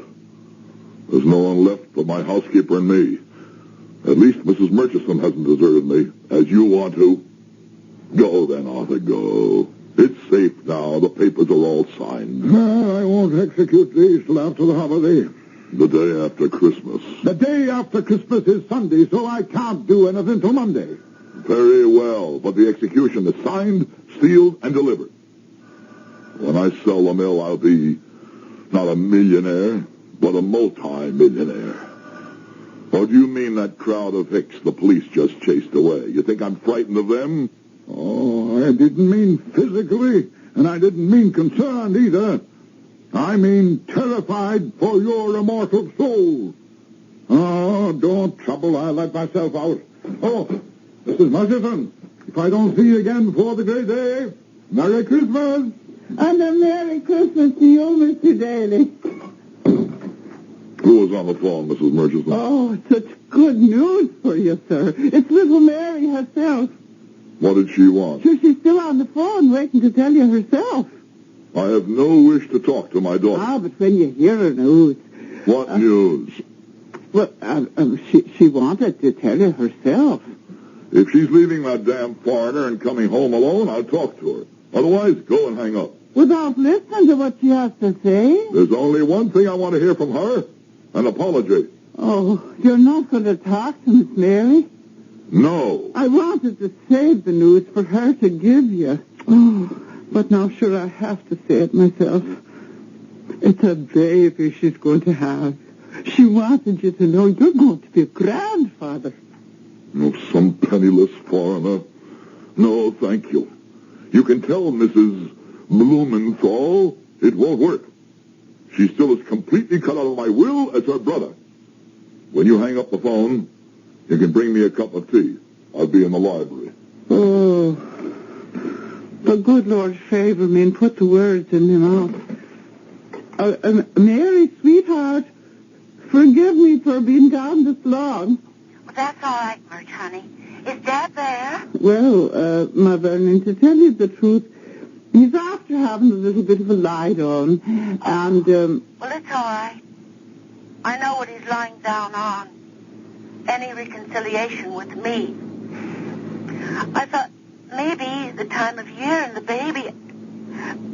Did you tell him about the baby? Well, I didn't want to.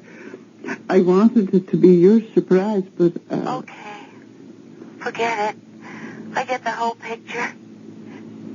Maybe I knew before I tried again. Now I know it's hopeless. Merry Christmas to you, Murch, love, anyway. And a Happy New Year. Oh, Mary, my darling.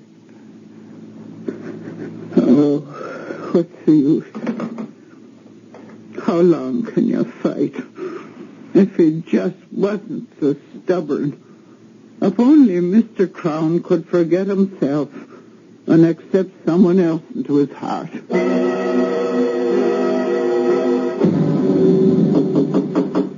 Come in. It's your tea, Mr. Crown? No, thanks. Just put it on the table. Yes, sir. Well, was there something else? Yes, Mr. Crown. This next Christmas would be my 25th that I've served your family. Oh, in heaven's name, spare me the Christmas spirit. It's choking me. Well, it's choking some of the rest of us, too, Mr. Crown. Everyone has a limit. You're not alone in that. I've just been talking to Mary, and I've lived through a long, difficult time in your family. I'm giving my notice. Before dinner? I honestly don't care if you ever eat again, or live. I just have time to catch the next bus. I'll send someone else to clear out everything that's left of mine in this house. I want no part of it, or you, ever again.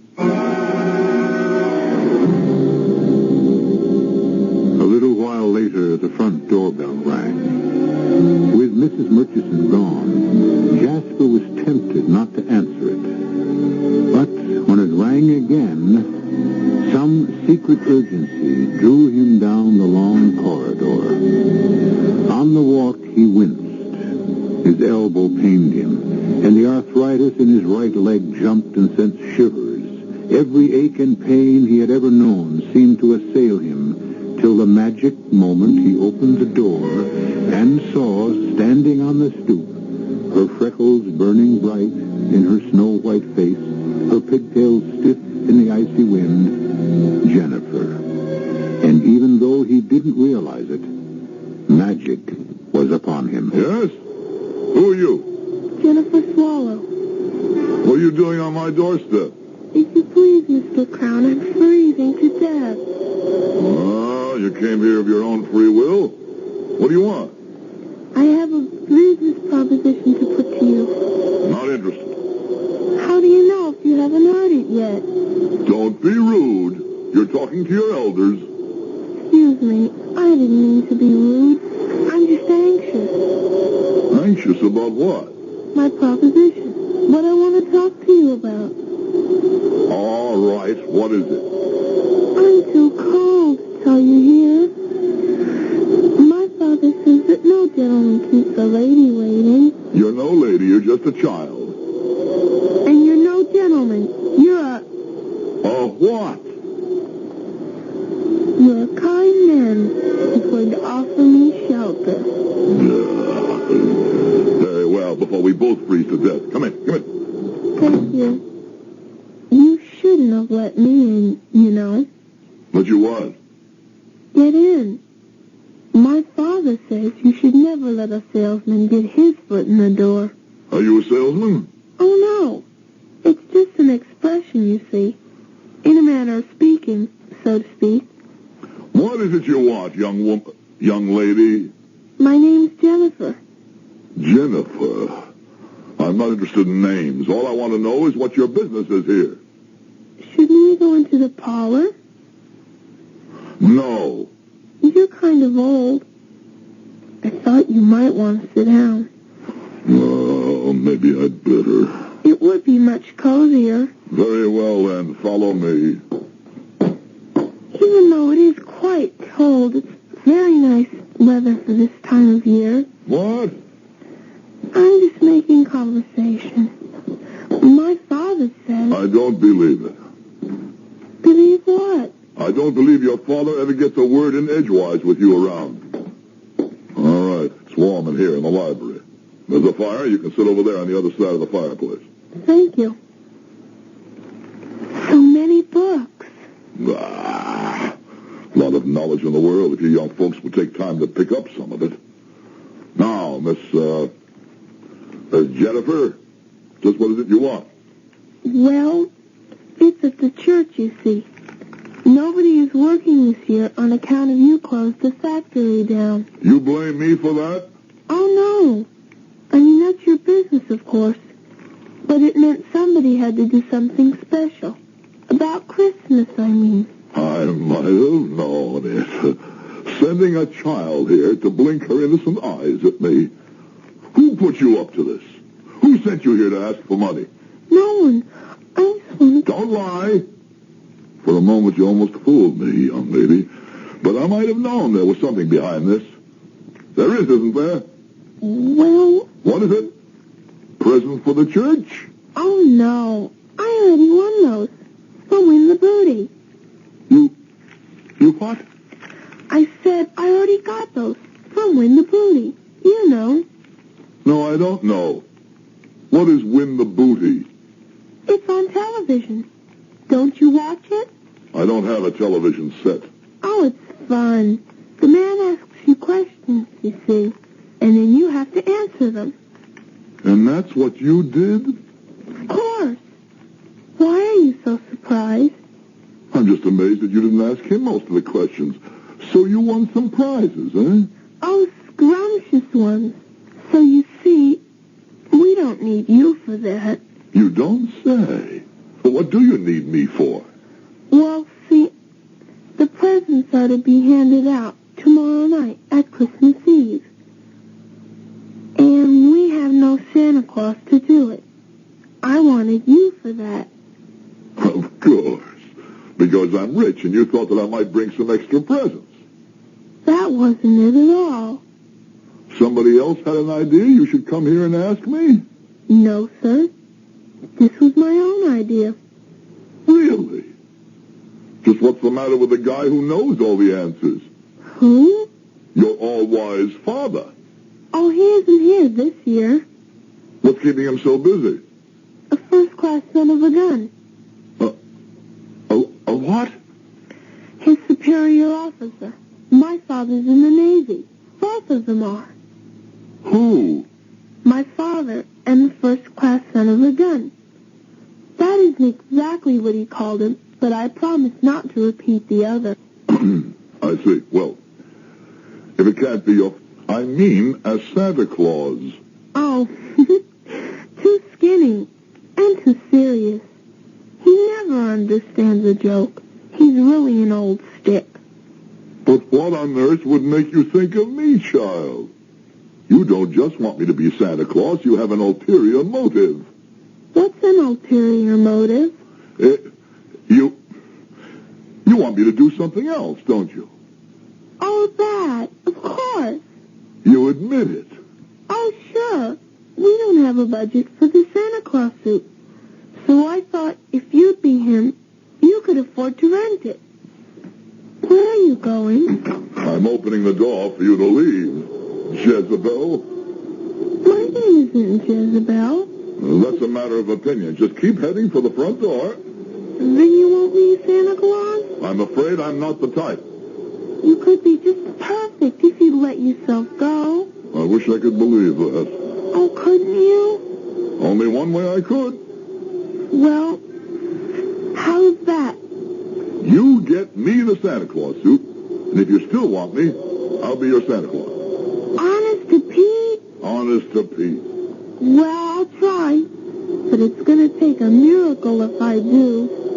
You know, I wouldn't put it past you.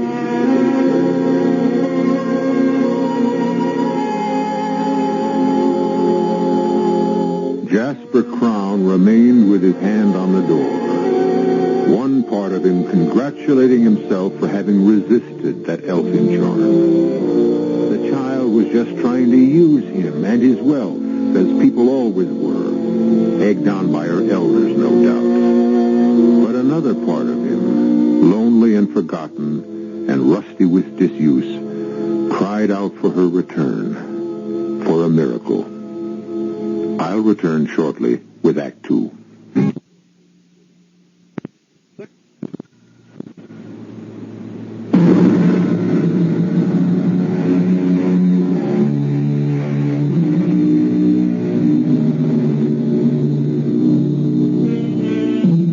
Never underestimate the power of Jennifer.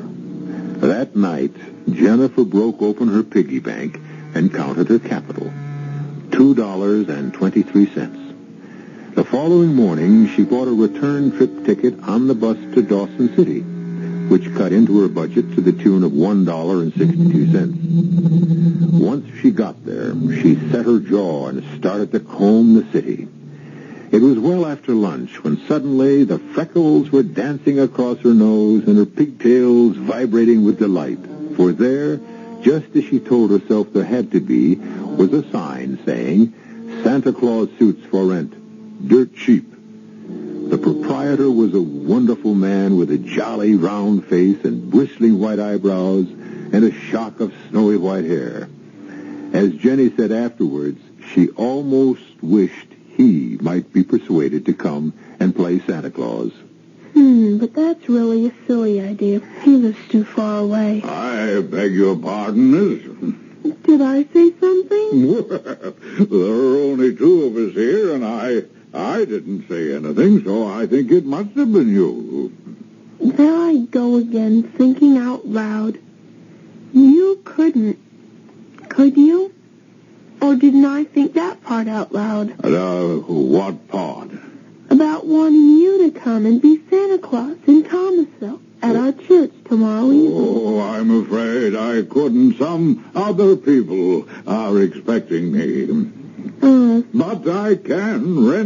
a suit, you know, a Santa Claus suit. Do you see one that you like? Well, there are so many. What's this one made of? Ah, red velvet with ermine trim. You like it? It is nice. How much would it cost to rent it? Well, now, that's a very handsome suit and quite cheap at the normal rental of $100. $100? Too much? Oh, much too much. Well, now, how much were you thinking of? 61 cents? 61 cents, eh? Now, isn't that a coincidence? As a matter of fact, right down beneath the counter here, I may have just the thing. Ah, yes, here we are. Now, let's see. Boots, belt, hat, pants, and a tunic. And, of course, the whiskers to go with it. And the price happens to be just right, on the nose, as the saying goes. 61 cents. It is pretty old and tattered. Yes, it is. Seen a lot of use. I have to admit it isn't in the best of repair. But it's the genuine thing. Well, it is pretty ratty. But I'll take it. After all, the price is right. And the kids who are going to see it won't notice the condition. Because to tell you the truth, these days our clothes are pretty ratty, too. Righty-o. I'll wrap it all up. And while I'm getting it ready, you can sign your name right here. What's that for? Well, I'd like to get this suit back. You might be surprised, but sometimes I have a little trouble. This way, if you shouldn't return it, any time I want to claim it, I'll have proof that it's mine.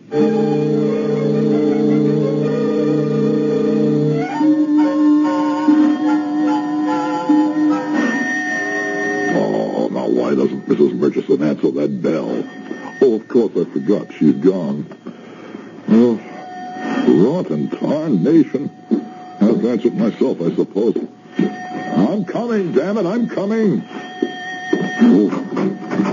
Well, you don't have to pull it out of its socket. Please, it's so cold. I'm freezing. Oh, it's you again, is it?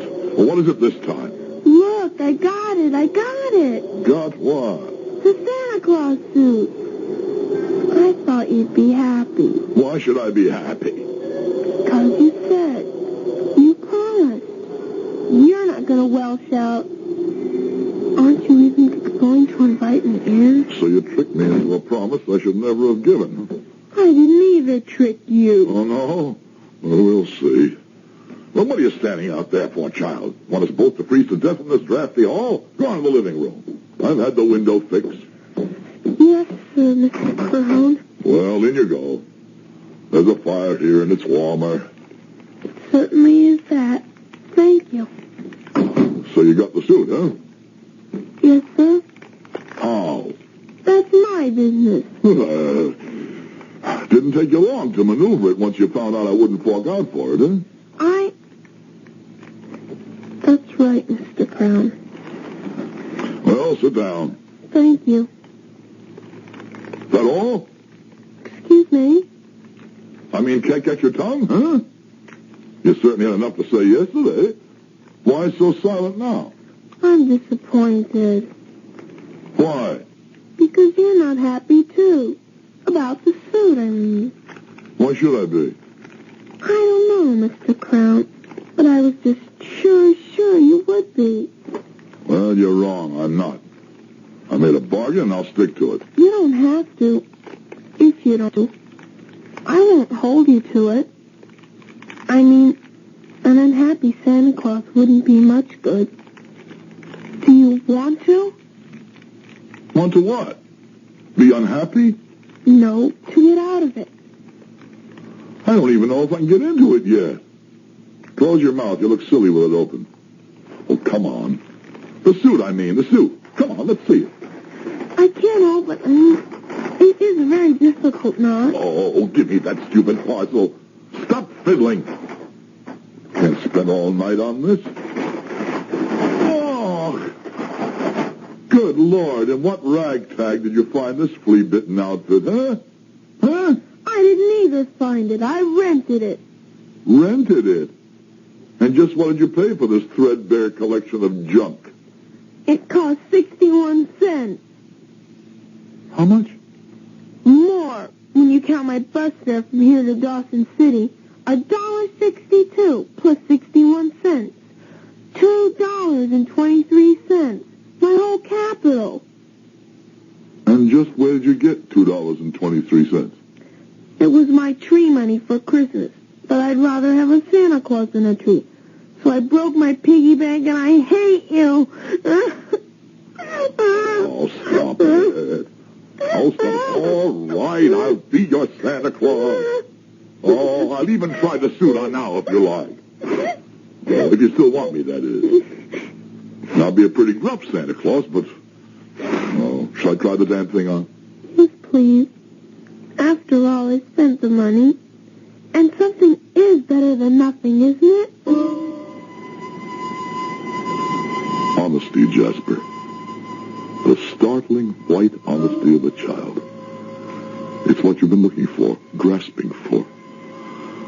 Something to believe in again. And yet, too late. Too late. You're so conscious of the age in your body, the bile in your gut, your loneliness, that rheumatic elbow, that gnawing peptic ulcer, the tight place around your heart.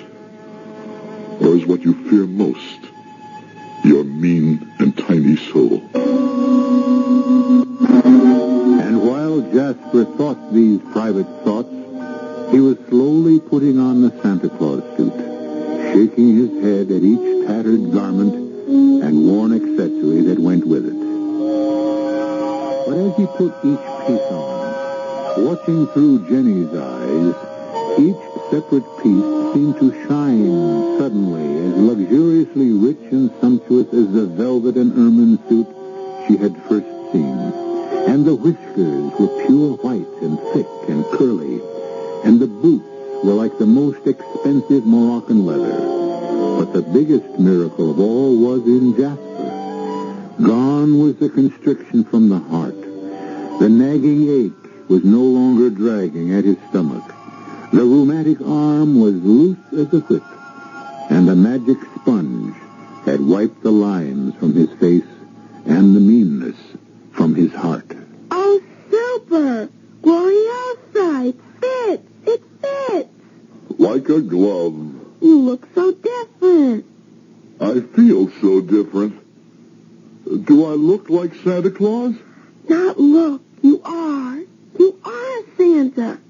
It's just perfect. Only... Only what? Do you think you could, you know, just a little, even smile? Not only could I smile, I even think I could laugh again. Oh, try, Mr. Crown, try. You could call me Jasper, Jennifer. And you can call me Jenny, Jasper. Hello, Jenny Jasper.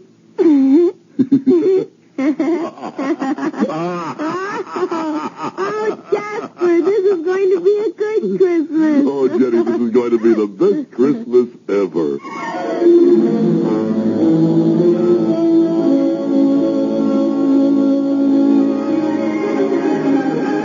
Now, Mrs. Templeton, now do you think? Yes. I was just coming to tell you, my dear child, that my husband said we are just about to commence. Mr. Crown all dressed and ready. The Reverend isn't teed off, is he? Teed off? I mean, his feathers aren't ruffled. The Reverend is a saint, my dear. A perfect saint. Why on earth should he be angry? Well, Grandmother said he always played Santa Claus. And if someone else wanted to be it, he'd be mad as a wet hen. And I said, why is a wet hen mad? And she said, because its feathers get ruffled. Your grandmother, I should say your family in general, Jenny, doesn't quite understand a man of God. The minister, my beloved George, is only too happy to welcome back a sinner and a backslider like Mr. Crown. He would sacrifice any of his little pleasures for that. Which reminds me. Yes, ma'am? For some reason or other, Mr. Crown says he has to see you before he comes in. Oh, dear, I hope nothing's gone wrong. Because if Jasper's feathers are ruffled, this whole party could lay an egg.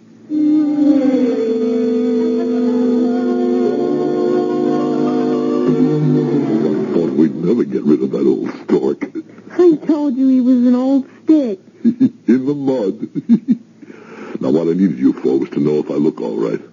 Come over to the chair. He has the wig all wrong, and the hat not down over your nose, not sort of jaunty to one side. And he didn't put the rouge on your cheeks, like this. Oh, and now you really look like something. Oh, Jasper, you look just beautiful. And so do you, Jenny. Oh, I don't matter. You're the star of this show. Now you go out there and twinkle. Watch my stardust. Just call me Jasper, Jenny, and everything's all right. You just call me Jenny Jasper, and I know it's going to be.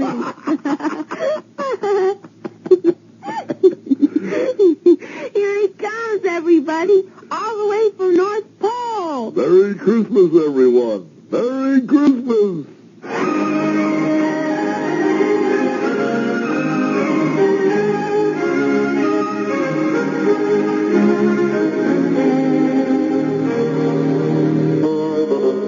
So there it is. We have all been witness to the regeneration of Jasper Crown. A child's drive and belief has brought him back to the precious gift of present youth and laughter. But is it a true conversion or only a momentary aberration? Is the magic of this moment in the Christmas legend in the suit and in Jenny? What happens if he loses either or both? I'll be back shortly with Act 3. WBBF from Chicago.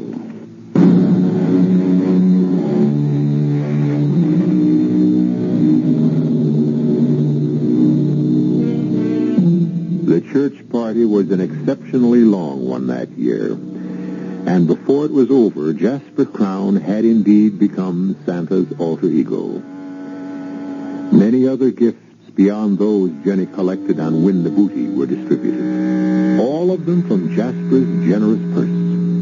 $50,000 to the church itself. Another $50,000 to the community chest. And many smaller but not less welcome gifts. Then, with the party over, Jasper, after a long last hug with Jenny before she went home, returned to his own house. But however cold the empty old mansion might seem, Jasper, in his suit of red, was warm and glowing inside. And his first trip was to the telephone. Christmas greetings, hello? Happy Christmas, my darling daughter. Dad? Daddy? Yes, Mary. You're a miserable, old, wretched, stupid fag. I can't believe it. I mean, you don't... Oh, you never were stupid. And you certainly don't sound miserable, old, or wretched. Well, none of those, but I was stupid. How can I make up for it to you and Leon? Make up? Oh, Daddy, I wish you could be with us for Christmas. It's a little late for that, but I have another idea. I want to buy plane tickets for you and Leon to come visit me and ring in the new year with me. Oh, Daddy. A real good new year. I just called Robert, and he and his wife are coming home with the children. He's going to start up the mill again for me. It could be a real family reunion. Daddy, I don't know what to say. Oh, say yes. Please, just say yes. Of course it's yes. Yes, yes, yes. Daddy, what happened? You sound, not only like yourself again, but I don't know. Like the spirit of Christmas, past and present. And future. You'll see, I hope, when you come home.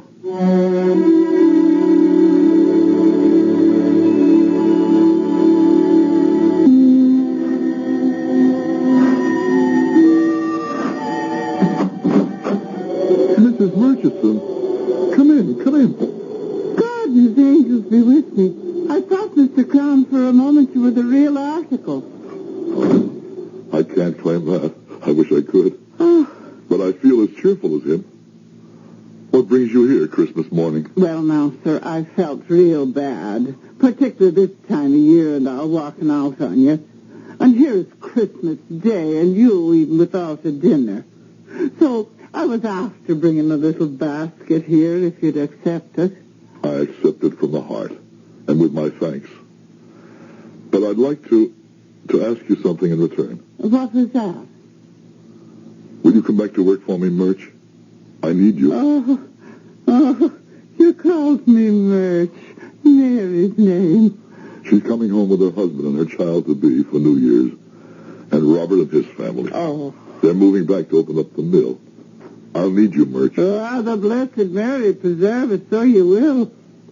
And glad I'll be to come home. Good. But what is it that's come over you, Mr. Crown? A child brought me this suit, Murch. And putting it on, I went back to the man I was. I don't want to question either because I believe them both to be a miracle. And I thank God to have found happiness and peace again. And pray to him it will not be taken away from me.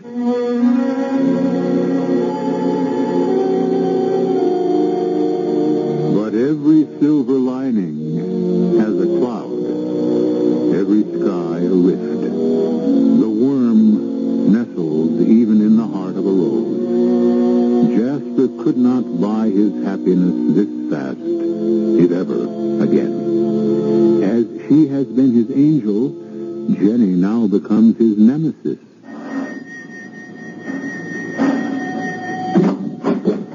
Good morning, Jenny. Good morning, Jasper. I didn't expect... Me to answer the door? Well, I saw you coming up the walk. I didn't mean that. I meant I didn't expect to see... I hate to say it, but I've come for the Santa Claus suit. No. What do you want it for? You'll have to take it off now, Jasper. Why? Because I signed the paper. I only rented it, and I'm responsible. I have to take it back.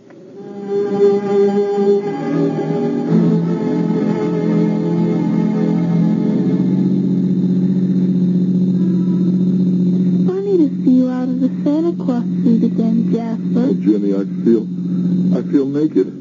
It's the way I told you. But that's silly. You aren't the way you were at all. You're nice now. The way I always knew you were underneath. As long as I have the suit. As long as you have you. That's what counts. My father says, oh, wait a minute. Tell the chauffeur. Here's the street. Oh, I was sure it was this one. Try the next. You watch one side, and I'll watch the other. You're not watching, Jenny. That's because I've already looked all the way down. It must be the next stop. Why are you looking so sad again, Jasper? Because I feel that way. Not even sad. Frightened, Jenny. Why? I like the way I am. I didn't like the way I was. And I'm afraid that if I let go of the suit, I'll go back to being what I was. Never. Anyway, when we get to the shop, you can always buy it. Oh, tell the chauffeur to turn here, to the right. Take the next right, Edward. You sure this is it? Yes, I know. Because there's the hat factory, and the cigar store, and the man who cooks spaghetti in the window of his shop. And right there next to it... What? What, Jenny? Mr. Edward, stop and back up. See, Jasper? It's a dead-end street anyway. And there's that big school, and the storage company, and then the Chinese laundry. And right here between it and the man who cooks spaghetti in the window was... Stop the car, Edwards. But, Jenny, there's nothing here but an empty lot. But there can't be, because otherwise, then it would have to be a miracle. Yes, that's what it would have to be. But that's impossible. Why? Because miracles have to be about holy things, and they have to be very old. Well, what's holy earlier than Christmas. And it's pretty old. I must have made a mistake. We'll just have to keep it. Little Jenny, listen to me. This is a funny thing to ask, but I ask it with all my heart. Don't let's go looking anymore, because we just might find him, and that's the thing I'm most afraid of. Why? Because then I'd have to give the suit back, and I might stop believing again. Oh, is that the time? The right time? Yes, what's wrong? I've got to get back to Grandma's fast. I'm catching a plane today. Edwards, home, step on it. A plane? Where to? Pacific. Japan. Back to my father. He's so lonely.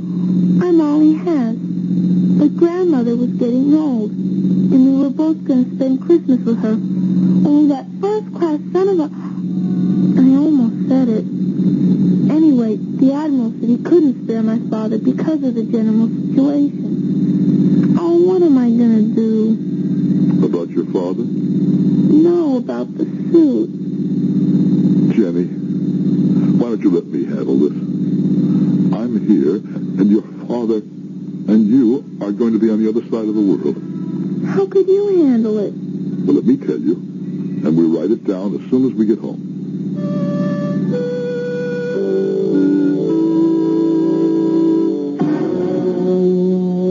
Now, here's the advertisement, Jenny. I'll read it. If the owner of the Santa Claus suit rented to Jennifer Swallow will present his copy of the receipt to me, Jasper Crown, my address, phone number, and so on, he will be remunerated to whatever degree he deems fair and equitable, up to, but not to exceed, the sum of $1 million. This ad will appear daily till the first of the new year, and for the month of December of each succeeding year until the decease of the aforementioned Jasper Crown. Okay? But Jasper, $1 million for that cruddy old suit? I told you, it's worth that to me. Do you have to go, Jenny? You shouldn't have to ask. You know how fathers feel about daughters. Now I do. Your own daughter is coming back to be with you. And your son, too. You'll never miss me. Oh, I will that. Don't ever mistake it. But I'm finally realizing all this fuss about a suit I thought was a key that unlocked my heart. And it wasn't the suit at all. It was you. I hate goodbyes. They're always sad. Why can't they be laughing goodbyes? Couldn't you laugh? Just a little? You said that to me once before, remember? And you laughed. I don't think anything could make me laugh now. I bet I could. Try it, Mr. Crown. Try what? That's not what you're supposed to say. What am I supposed to say? You're supposed to say, you can call me. Jasper, Jenny. And you can call me Jenny, Jasper. Hello, Jenny Jasper. Hello, Jasper, Jenny. Oh, Jasper, it's been such a good Christmas. The best ever.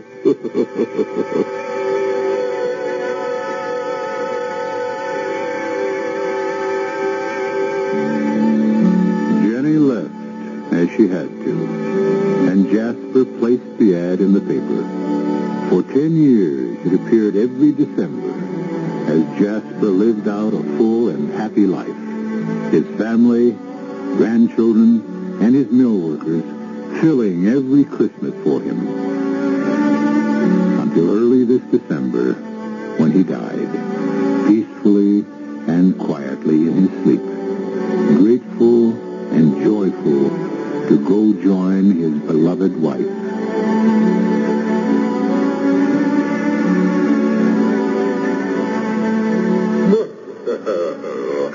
Hello, Mr. Crown. I've been proud of you these last 10 years. I've felt at peace with myself. The suit is in that rosewood box on my bureau. And here's a blank check signed. Fill in what you want. Oh, no. This is paid in full. I've more than had my rental. I will take the suit back because it is Christmas again. And who knows, it may be very useful to someone else, eh? Now, excuse me, it's a busy season for me. Now, Dancer, now, Dancer, now, Prancer and Vixen. Did you find that? I did. It's been most of it such a good life. And the best of it you made. But I'm tired, Jenny. So tired. Say goodnight to me. Good night, Jasper. I wish I could wish you Merry Christmas. No, that's my little gift to you. Have as many and more as you brought me. I love you, Jasper. That's what Christmas is all about. Good night, my extra special Santa.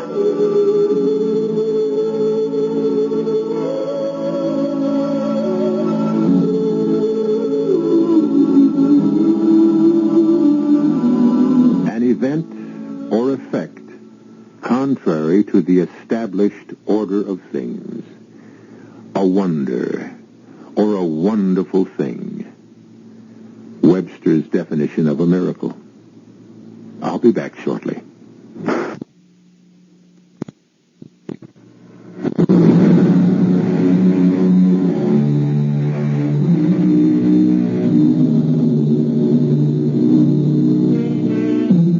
For this special night of the year, there remains nothing to say in closing but God rest you, merry gentlemen and ladies, and a merry, merry Christmas to all.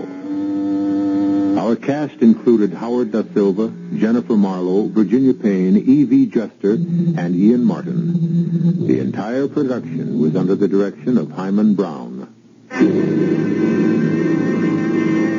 And now, a preview of our next tale. Eberhard, they are talking. They are talking. But they're fine people, Mabel. It doesn't hurt us. Well, some of them even think your wings are fake. You just stick them on that way. That you're really some kind of a nut. Well, let them think what they want. Eberhard? Yes, dear? Sit down. Huh? Please. And I don't want you to get upset or excited or anything. Well, when did I ever get excited? And don't interrupt, please. Oh, I wouldn't think of it. My patience is at an end, Eberhard. Yes. Now, in one way or another, we've got to find a way to get rid of those awful wings. We can't possibly do that. Why can't we? They're embarrassing. They're expensive. They're useless. They're making us the butt of unfunny jokes from everyone in the neighborhood, and what's more, they're getting away, Eberhard. Eberhard Edwards, those wings must go. Radio Mystery Theater was sponsored in part by Anheuser-Busch Incorporated, Brewers of Budweiser, and Buick Motor Division. This is E.G. Marshall inviting you to return to our Mystery Theater for another adventure in the macabre. Until next time, pleasant dreams.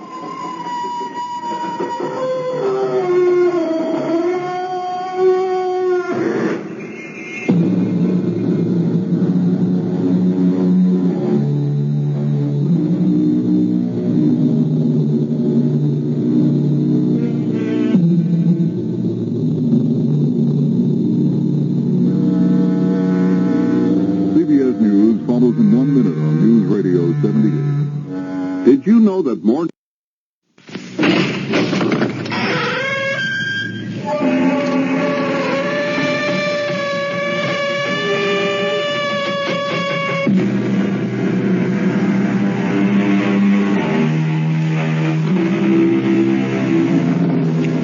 Come in. Welcome. I'm E.G. Marshall. My tale is about murder, that crime of crimes. Shakespeare said, "Murder, though it have no tongue, speaks with most miraculous organ. And indeed, in this case, the murderer unwittingly convicts himself by saying too much.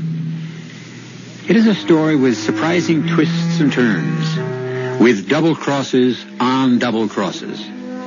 Listen to a man being set up to murder. She's dying. Slowly. 10 years, the doctor said. Do you expect me to hang around in the background all that time, waiting for her to die? I'm not going to wait, Bill. Adrian, darling, listen to me. It's a simple decision you have to make, Bill. We'll be penniless. I'll have nothing. Not if she dies while you're still married to her. Not if she dies knowing nothing about me. Not if she dies before she can change her will.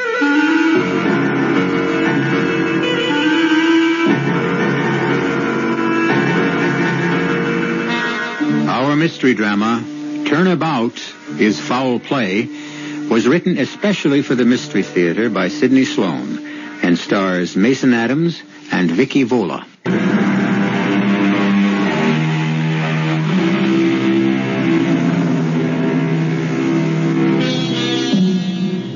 The car pulled into the parking lot of the seedy motel, which bore the name Ritz Manor, Rooms and Meals, Reasonable Rates.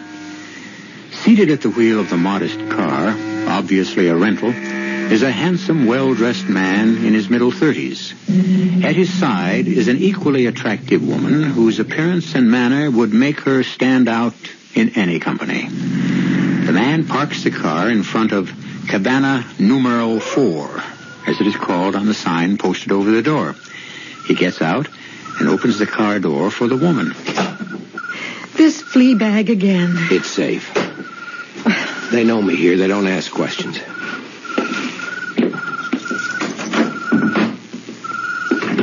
Oh, good Lord, it's stifling in here. Turn on the air conditioning. Okay. It'll be cool in a few minutes. Should be some ice in the fridge. Do you want a drink? Thanks. I'll take it without adulteration. There you are. Thanks, darling. He's looking at you. Well, that's better. Much better. I hope it improves your mood. You've been in a miserable state from the moment I picked you up.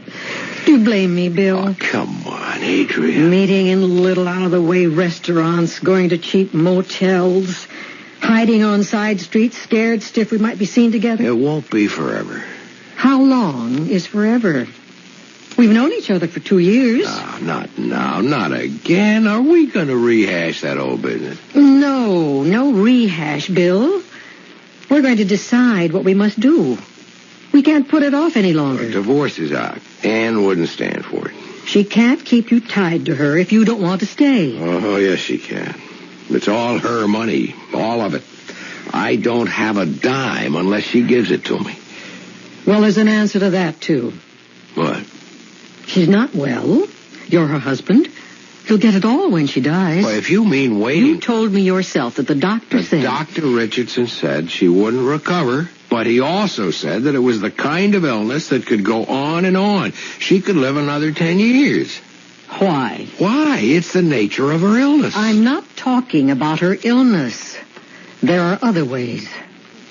You're not actually suggesting... I'll give it to you cold and clear. 1, you're married to her. You love me. 2, she's ill, dying. But... Now hear me out. She's dying, slowly. 10 years, you said. Do you expect me to hang around for 10 years? I won't wait, Bill. Adrian, darling, listen to me. It's a simple decision you have to make. Adrian or Anne? We'll be penniless. I'll have nothing. Not if she dies while you're still married. Not if she dies knowing nothing about me.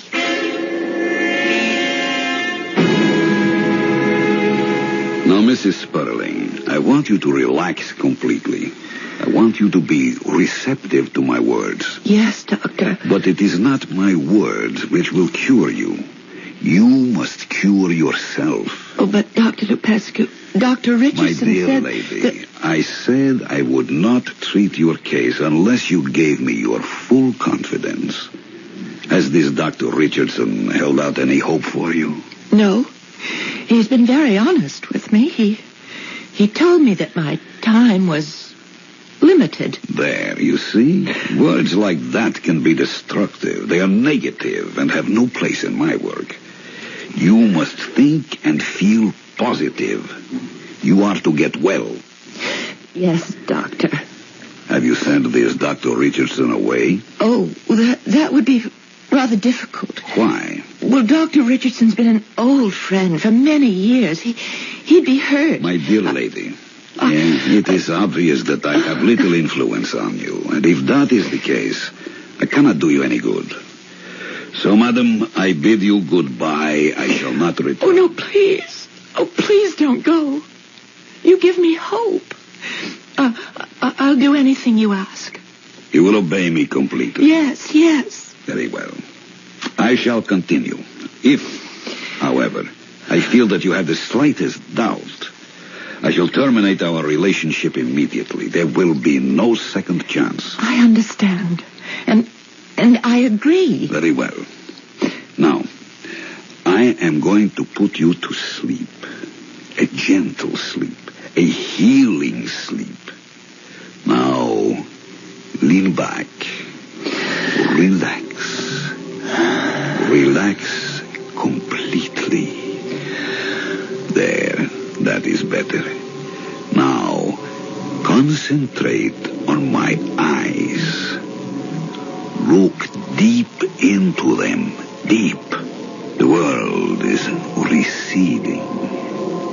You can feel nothing. You can see nothing but my eyes. Now, sleep. Sleep. Sleep. Mrs. Sperling, you are asleep, but you can hear my voice. You will obey my commands. Answer me. I will obey your commands. You will awaken in a moment or two, and you will feel better than you have felt for a long time. Yes. Yes. I am going to give you a post-hypnotic suggestion. You will, after I have been gone an hour, ask for the telephone. It will be brought to your bedside. You will call your attorney, Harold Gifford, and you will ask him to come here next Wednesday at 2 o'clock in the afternoon. All you will say to him on the phone is that you wish to change your will. I'll tell you Wednesday morning how you will change your will.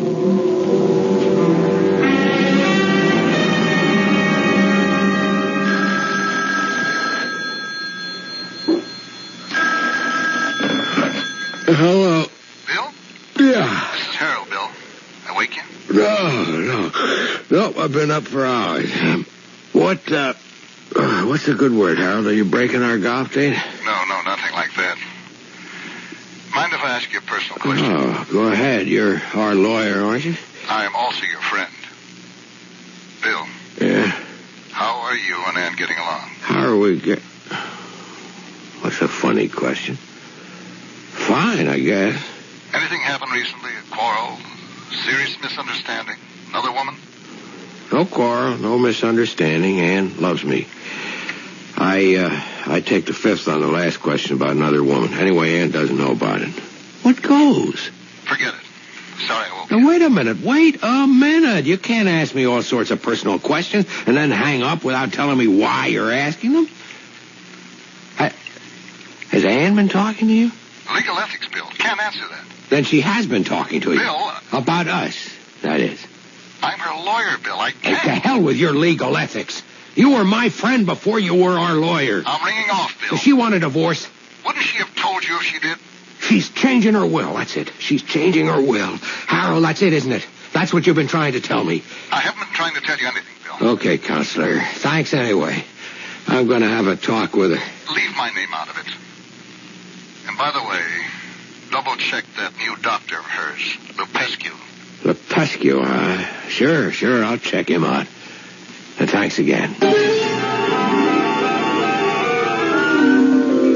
You have spoken with your attorney, Mrs. Sperling? I have spoken with him, Doctor. The will is being changed in accordance with your instructions. Good. Now, when I clap my hands, you will awaken, refreshed, and in excellent spirits. There, Mrs. Sperling. How are you feeling? Wonderful. Oh, I feel so relaxed. I told you that you would. Come in. Oh, I'm not disturbing anything, am I? No, darling. I want you to meet Dr. Lupescu. Doctor, this is my husband. I do. And, dear, whatever happened to Dr. Richardson? Nothing, Bill. But Dr. Lupescu's been able to help me. When old Dr. Richardson couldn't. Mr. Sperling, my services to your wife can be terminated with a word. Well, here's the word. Send me your charges, Dr. Lupescu, or perhaps you'd like a check right now. Bill, you don't know what you're saying. Dr. Lupescu's very necessary to my health. He's done more for me in a short time. Please, madam. Please, do not defend me. I will leave you to settle this matter between you. But you will come back, Doctor. What? You'd ask him to come back Please, after... Mr. Sperling, consider the state of your wife's health before you make irrevocable statements. Well, if you would kindly leave, I'd be able to speak to my wife about the state of her health. Good day. Oh, Bill, what have you done? And listen to me. He calls himself doctor. Whether he is or not is a matter for conjecture. You don't know anything against him? And without knowing, with just your suspicions, you rush in here, you insult them. And listen to me. No, I'm not going to listen to you. You don't have my welfare at heart. He's turning you against me. That I do know. What? What are you saying? What was Harold Gifford doing here yesterday? What? Why do you ask? He was here, wasn't he? Yes, he dropped in to see how I was feeling. It was just a friendly call. Harold's an old friend. He's also our lawyer. Yes? Did you call him and ask him to come here, or did he just drop in, as you say? I don't understand, Bill. What's all this got to do with us? With Dr. Lupescu? A great deal. I don't know what part, if any, that phony doctor has in this, but did you, and I want you to answer this honestly, did you tell Harold that you wanted to change your will? No. That's the truth? Did Harold tell you that I did? No, he couldn't. Confidential matter between attorney and client. Well, then why are you so worked up? Did you think I was cutting you out? I don't know what I thought. Because it isn't true. I love you, Bill. I haven't been much of a wife to you since I came down with this thing. And let's not talk about it. No, we must. There's no point in pretending that I'm going to get well. I'm not. And after I go, everything I have will be yours, Bill. I want it to be that way. Because I love you.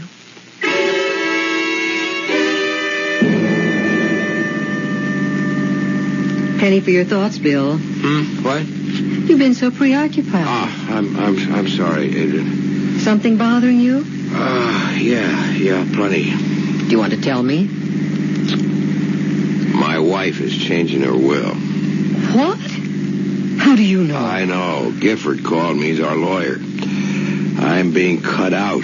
Completely? Oh. A few crumbs might be left for me. I don't expect it'll be much. Okay. What's the next move? I've spoken to her. She denies everything. Can you believe her? I want to, but there's this new Dr. Lupescu. He seems to exert a very strong and a sinister influence. Listen, Bill. And listen carefully. She hasn't much longer. No, Adrian. Adrian, you're urging me to kill her, aren't you? You're telling me to commit murder. No, Bill. Not murder. What? An act of mercy. She's sick. A lingering illness. Wouldn't it be more humane to shorten her agony, her pain, the wait for death? Adrian, please. Okay. Let's consider it selfishly. I love you, and you love me. She stands between us. She's legally your wife. Divorce is impossible. No, it's not impossible. we just wouldn't have the money. I'd stop being a damn parasite and I'd get myself a job. A job? Don't make me laugh. At what? You've never done a thing in your life but play tennis, golf, or backgammon. So all you loved about me was the money I would get. No, Bill. But the money was one of the considerations. With the money out of the picture, it doesn't quite balance. Now let's stop fighting each other and start doing something constructive about it. What do you say, darling? Yeah. Let's go over the road again. Anne is dying. To help her is an act of mercy.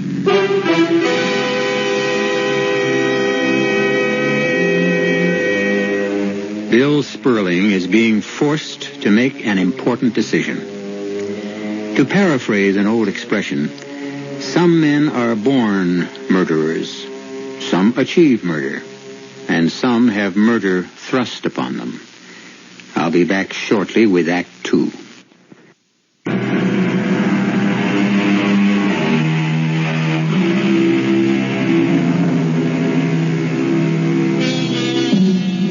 The die is cast. The game is set. A woman is to be murdered so that her husband and his friend can live happily ever after on her money. As yet, the marked woman is unaware of the fate in store for her. She calls her attorney and asks him to come to her bedside. You seemed very disturbed when you called me, Anne, but you were very evasive when I asked you what was bothering you. Well, I couldn't speak freely. The doctor was with me at the time. I want to talk to you about that doctor. Well, I won't listen to anything against him, Harold. Look, Anne, I'm not speaking as your attorney. I'm speaking as your friend.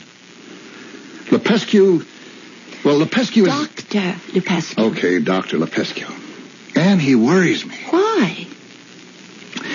He's only been your physician for a short time. 2 months. That's a very short time, don't you think, for you to be placing so much confidence in him? The way you hesitated. I know you were thinking of something else when you said confidence. Well, yes, I was. That guy may be after your money. Oh, Harold, I won't listen to this from you. Well, damn it, Anne, you are changing your will in his favor. Yes. And you've denied it when Bill questioned you. Have you? No, wait a minute. I've told him nothing, but he guessed what you had in mind. Well, I can't control his guessing. Why are you doing this, Anne? Why? Because Dr. Lepescu has great work to accomplish in this world, and my useless money can be the beginning of a great medical research foundation. Bunk. What? Unadulterated bunk. Oh, I'd stop that right now.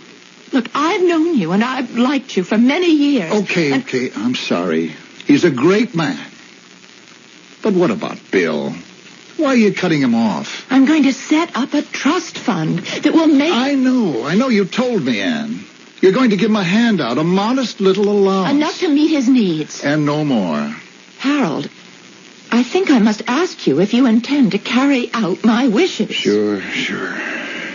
But I feel it my duty to... Your duty is to me, your client, to obey my wishes. If you're in your right mind, Anne. I assure you, I know exactly what I'm doing. Do you? Do you really?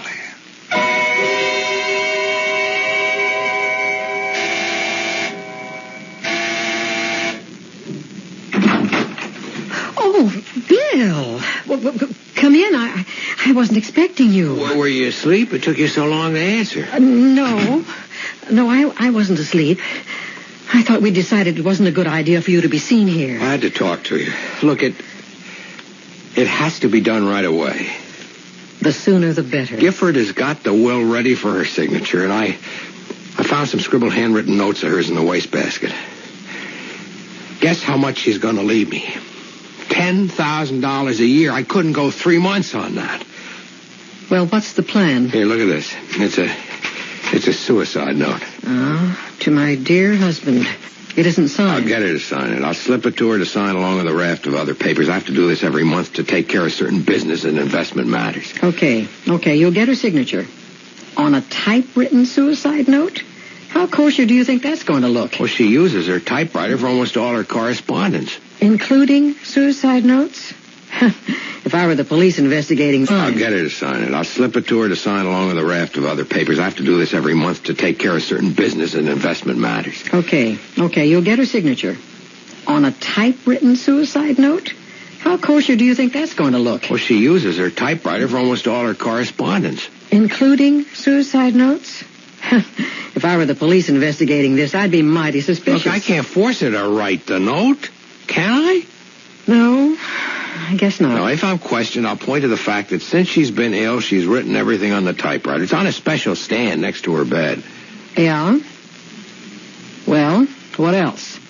What else is there? A little matter of how it's to be done. Oh, sleeping pills, an overdose. See, every night when I'm home, I bring her a warm glass of milk. In the milk? Yeah. And then I'll substitute a second milk glass and wash the first thoroughly. The empty pill bottle? On top of the suicide note. When? Tonight.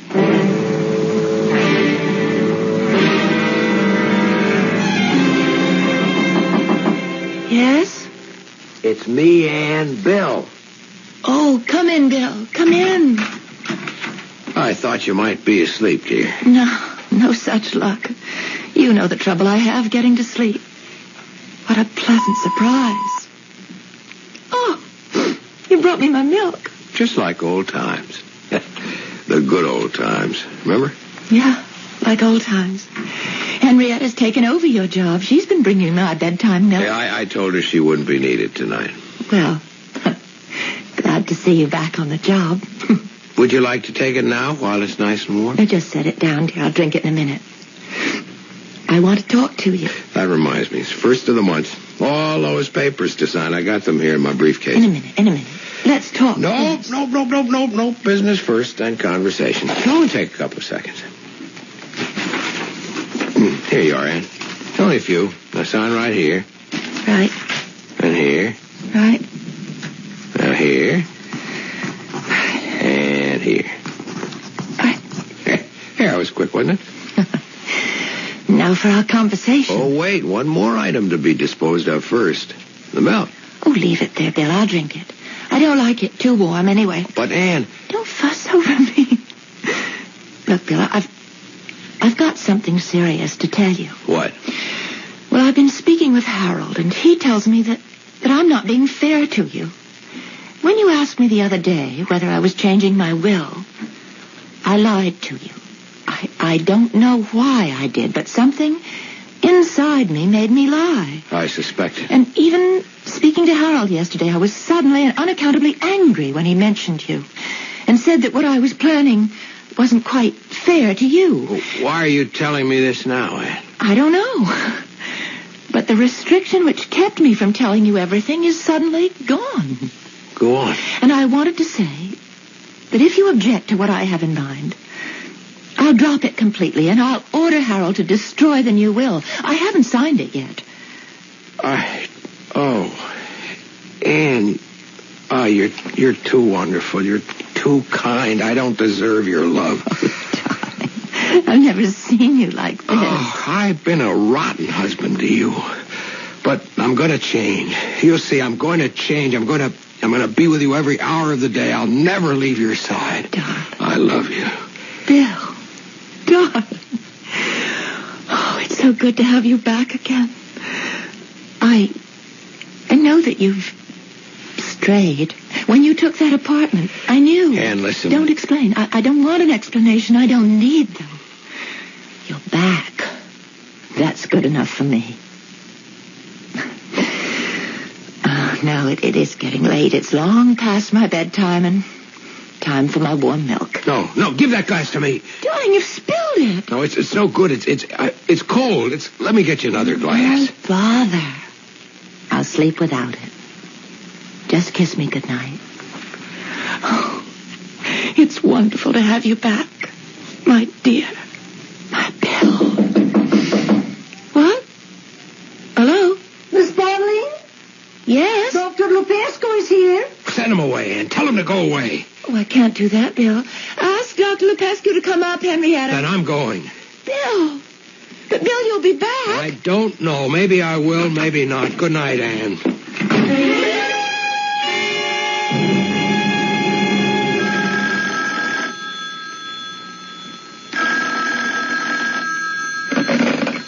Yes? Adrian, I just came from the house. Yes? I'm afraid that I was interrupted and then... You didn't do it. You didn't? Answer me. No, everything went as I planned and then... Then you lost your nerve. You chickened out. All that money for us and you chickened out at the last minute. No, look, Adrian, you don't understand. She said that she would tell Gifford to destroy the new will.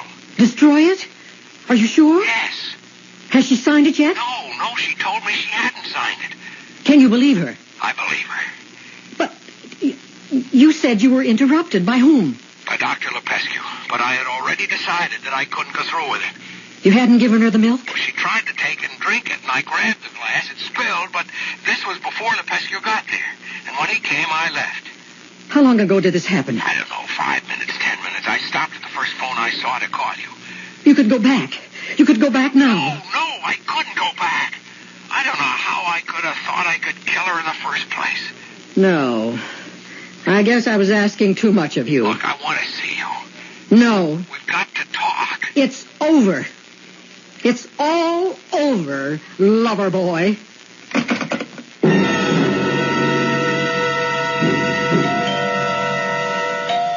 Coming. Oh, Harold, come on in. Been trying to reach you for the last 3 days. Where have you been? On my boat. I just got back to the apartment 20 minutes ago. Alone? Alone on the boat? Yeah. I just didn't want to see anybody, talk to anybody. Or listen to the radio? Just the weather report. I see. Well, it's going to look very bad. What is? You're being gone this time. What does my being away for 3 days have to do with anything? Everybody's been looking for you. Anne is dead. What? Anne? Oh, good Lord. Anne. Look, you don't have to put on a performance for me, Bill. Performance? Everybody knows that your marriage to Anne was anything but perfection. I loved her. That night when I saw her, I realized for the first time in years how much I loved her. I made up my mind that I'd cut out all the nonsense and try to make her last few years a little happier. How did you leave her? Well, the party was a little messed up. I was with her just as she was going to sleep. Henrietta knocked and said that Dr. Lupescu was downstairs, and Anne told her to send him up, and that angered me, and I left. That's about what Henrietta told the police. The police? Yes.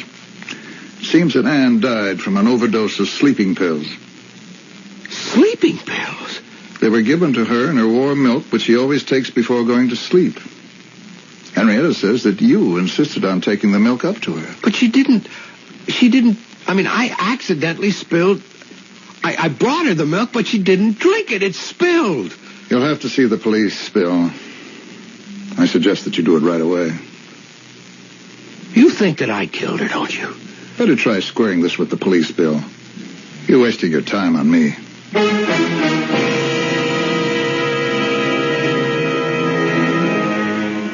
After Harold Gifford left, Bill stared into space, unable to comprehend the events which had swirled around him and now threatened to overwhelm him completely. Anne's death was difficult enough for him to accept, but now he must face the police and their questions with the knowledge that despite his innocence, he must appear guilty to them. I'll be back shortly with Act 3.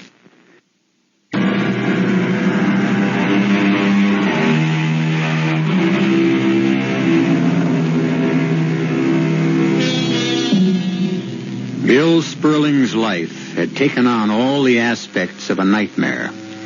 It is true that he had planned to murder his wife, but at the last minute, he found that he could not do it. Imagine his bewilderment when he hears that his wife has been murdered, and in exactly the manner he had contrived.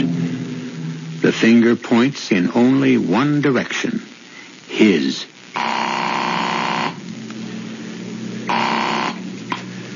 Hello? Adrian?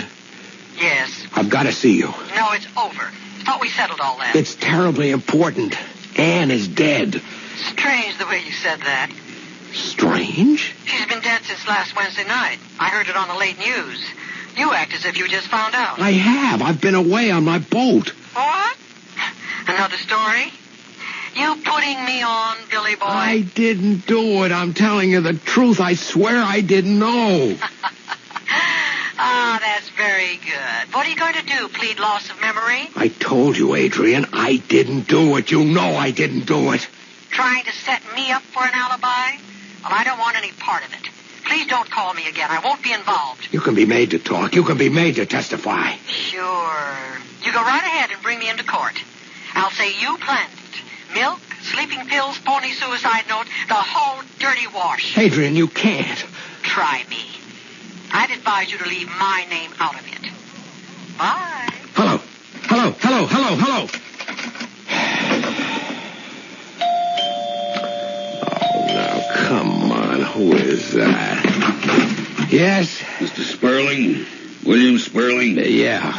Sergeant Joseph Marchetti, homicide. Can I come in? Yeah, sure. Come on in. Thanks. Mind if I come right to the point, Mr. Sperling? Please do.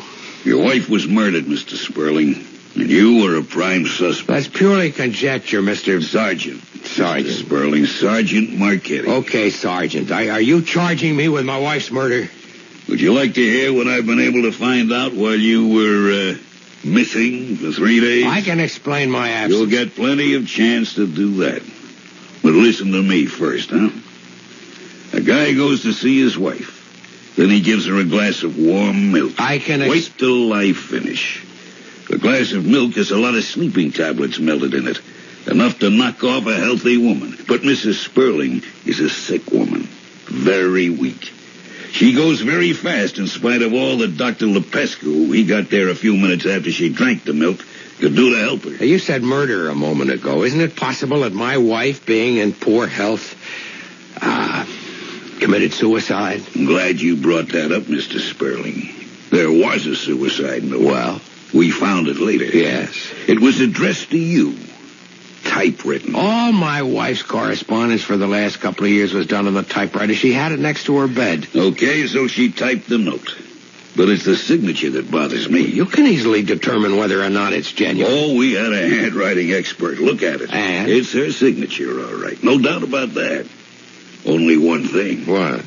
Why should she start off by addressing the letter to my dear husband, and then end up by signing it real formal, Ann Sperling?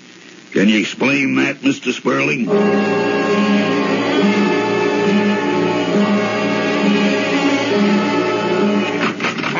I don't want to see you, Bill. You've got to help me. No, find another attorney. I'm too busy. You're condemning me without listening to me. You could give me a few minutes. I'm an old friend, Harold. 5 minutes. I'll give you 5 minutes. Start talking. Okay. Now, look. I must tell you that when I came into Ann's room that night, I did so with the intention of killing her.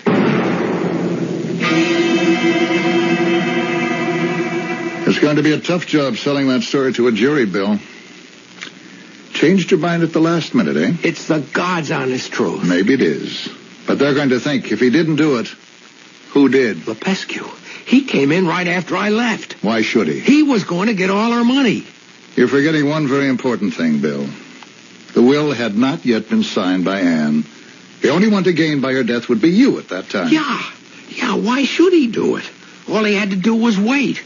I don't get it. I mean, he knew that Anne hadn't signed the will. If he killed her, he wouldn't get a dime. Why should he do it? Bill, that's it. He kills Anne, but there's no motive. He's in the clear. And you're sunk. Yeah, but Harold... You come to trial. You're convicted. Life imprisonment. Yeah, but he still doesn't get the money. Yes, he can get it. He sues to have the will overturned. The intent of the new will, even if not signed, is for him to get the money. Any lawyer worth his salt could win this case. They'd call me for a witness, subpoena all the papers I've prepared. Harold, you're right. He kills her to make it look like I did it to stop her from signing. Smart. Very smart. But now that we know, we may be able to trap him. Wait a minute. I just thought of something else. Was it just coincidence that he came to see Anne that night? Doctor seeing his patient? So late? Tell me, do you think it possible that he knew I was going to be there? That he came so that he would be taking no chances that I'd lose my nerve? Who would know that you were going to be there? I don't know. Maybe. Anyway, what about Lepescu? Here, I've got his number in my book. Let's see. Here, I have it. Bill, get on the other phone, quick.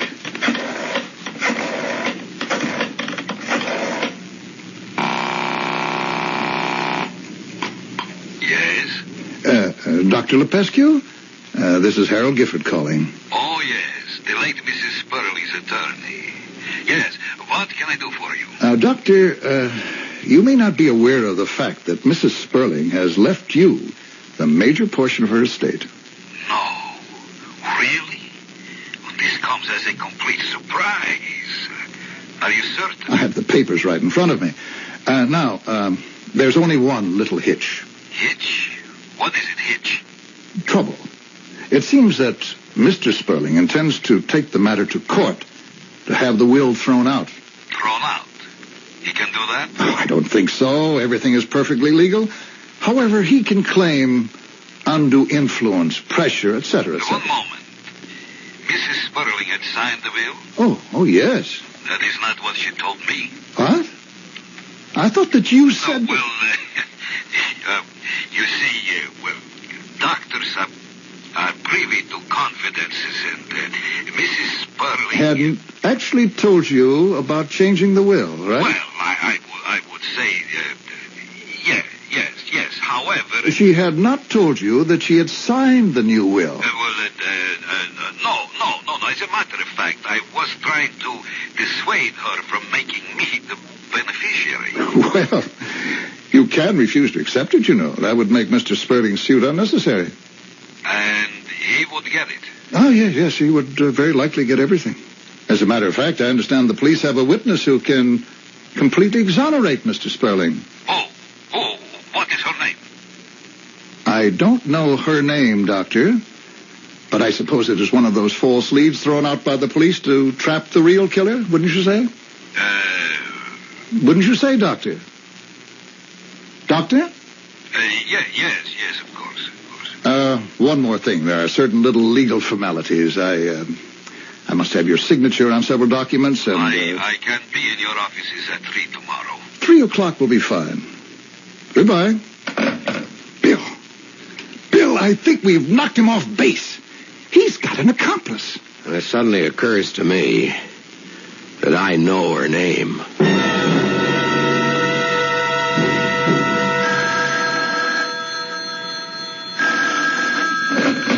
Hello? Adrian? Damn it, Bill. I told you not Don't to call. hang up, please. Now, look, I've got to see you. No, that's impossible. I just heard on the news that you'd been arrested. I'm out on bail. I'm coming over. No, if you come here... Coming. Didn't you plan this thing with me? Bill, you leave me out of this. I warn you, it'll do you no good to involve me. Stay right where you are. I'm coming over. Bill! Oh, I've got to get out of here.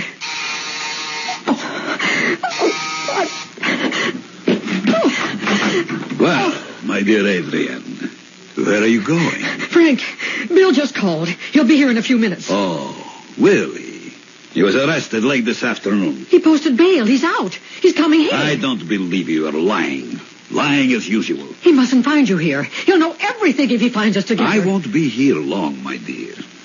Only you will be here. But you won't be a very cooperative witness. Witness? Yes, I heard how you have been talking. Who told you that? Mr. Gifford, Mrs. Sperling's lawyer. It's a lie. I wouldn't betray He you. said the police had a witness who could clear Sperling of the murder charge. Only you can do that. He was trying to trick you, don't you see? No, he is too stupid to lie to me. I distinctly remember he said it was a woman. No. He said she. You've fallen into a trap. You've got to get out of here. I don't believe you. You've turned the tables on me. You've thrown in again with Sperling because you think he'll have the money. No. Don't move away, my dear. No, don't. The needle won't be painful. Don't, please. Please, you're wrong. Don't. Hold still. Don't. You can't run. You can't lie. Please. Ever again.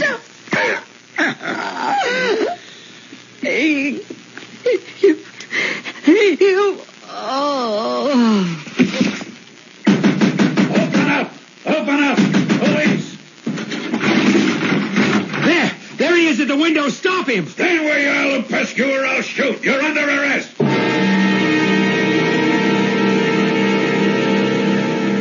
And you'll be interested to know, Bill, that the DA has dropped all charges against you. You're free to do anything you please, go anywhere you please. Yeah. You're a very lucky guy. You got off easy. But you don't seem very happy. I'm not. Harold, I realize what a miserable character I am. You'll get over it. The money will help you forget. About that money. Yeah. I want you to set up some sort of thing where it can be given away. Give it away in Ann's name, all of it. I see. What about you? Me? I'll make out. I'll make out.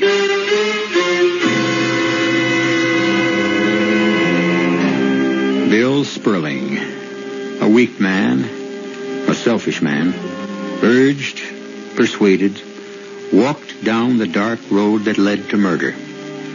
Only a last-second breath of decency deterred him from his purpose and made him realize that he almost killed the one person in the world he loved and who loved him.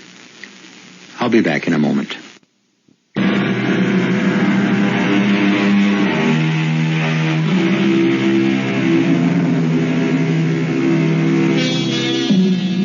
You have just heard a tale of weakness, betrayal, and murder. When Bill Sperling walked out of his attorney's offices, alone, penniless, his empty life before him, he had one small seed of consolation. He knows Ann's money, which he once wanted enough to kill for, would be used for good. He knew in his heart that that was the way she would have wanted it to be used. Our cast included Mason Adams, Marion Seldes, Vicky Vola, Jackson Beck, and Sid Sloan. The entire production was under the direction of Hyman Brown. This is E.G. Marshall inviting you to return to our Mystery Theater for another adventure in the macabre. Until next time, pleasant dreams.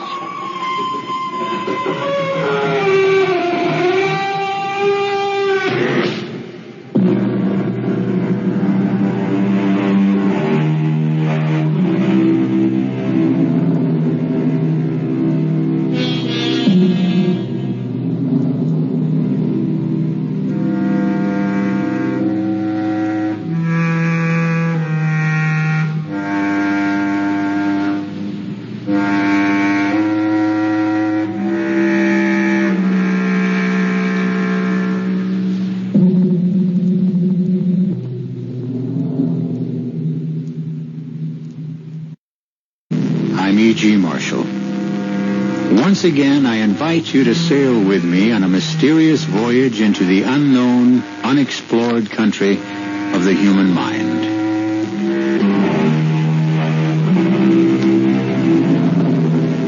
Come in. Welcome. I'm E.G. Marshall.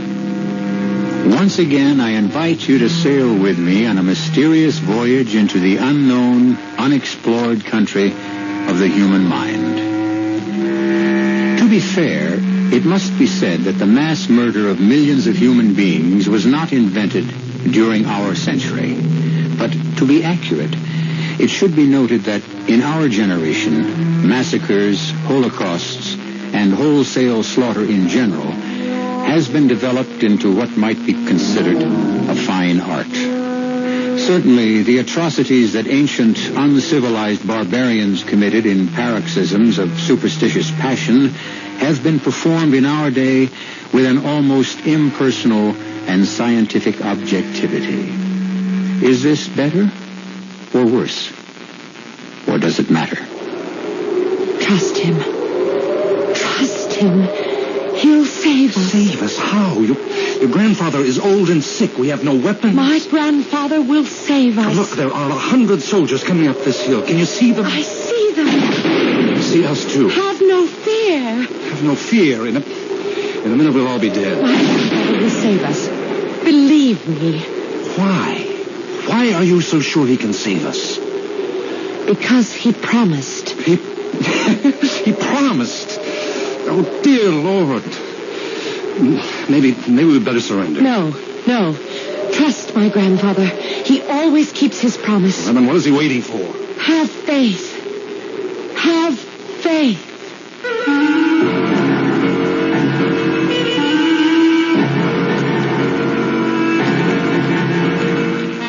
Our mystery drama, The Golem, was written especially for the Mystery Theater by Sam Dan and stars Robert Lansing.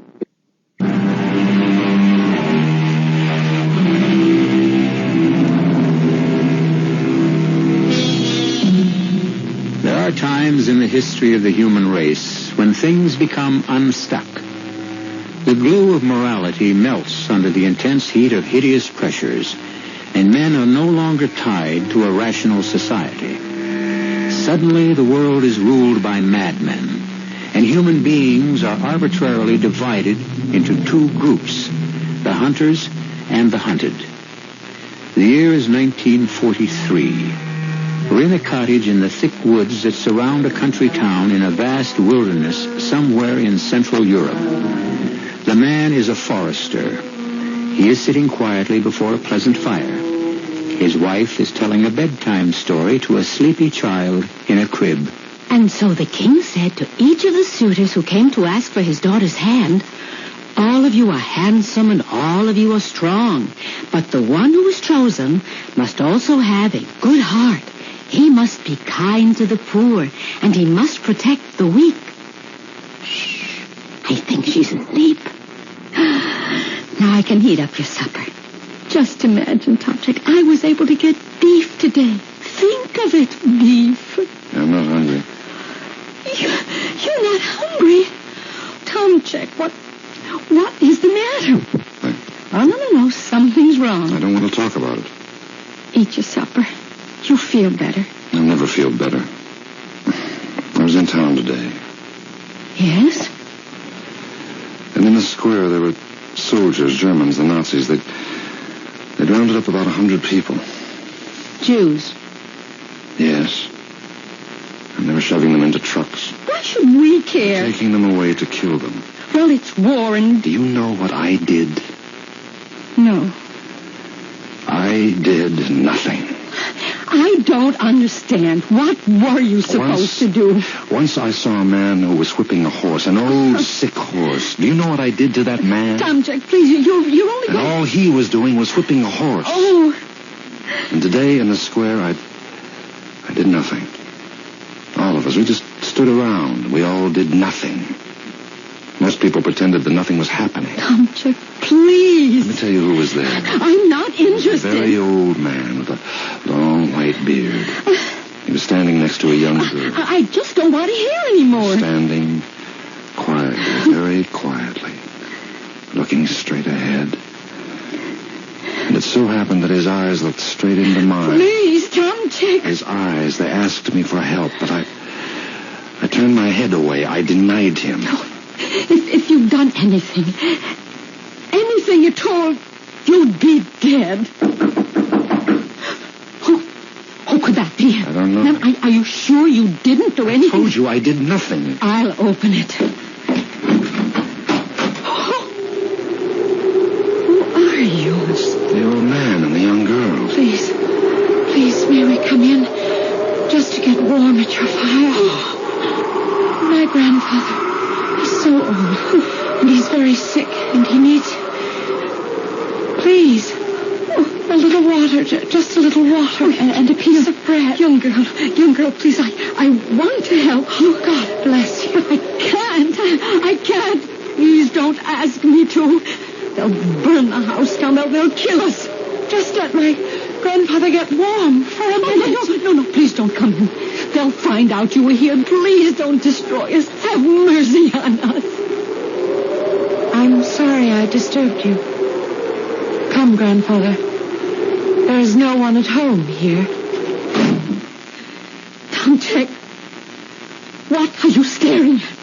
Did you see the old man's eyes? Now, Tomczyk. How those eyes looked into mine. I tell you, I won't listen. And for the second time today, I denied him. Tomczyk, you haven't touched a bite. You worked hard all day. You must eat.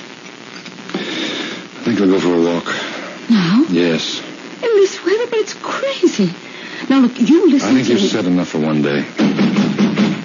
Open! In the name of the Theatre! Nazis! Tomczyk, let me do the talking. Please let me do the talking. Open! Yes, I'm coming.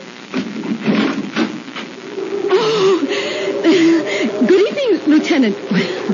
That is the lieutenant's insignia, isn't it? As if you don't know.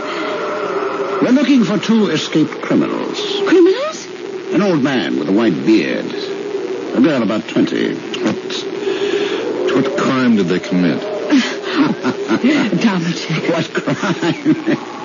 You're a funny one. Tomczyk, this is no time for your jokes. The soldiers are here on serious business. You say you haven't seen them? No, Lieutenant. Then you should have no objection if we search the house. Well, why should we object? Inside, boys.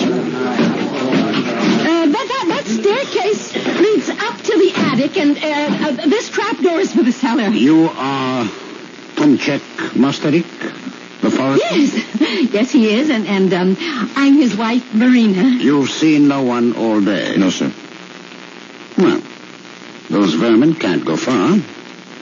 What will you do with them if you catch them? You mean when we catch them? They've given us too much trouble already. We'll just shoot them. Oh, excuse me. I had noticed you have a little one. Yes. Asleep there in the crib. Boys, move about more quietly.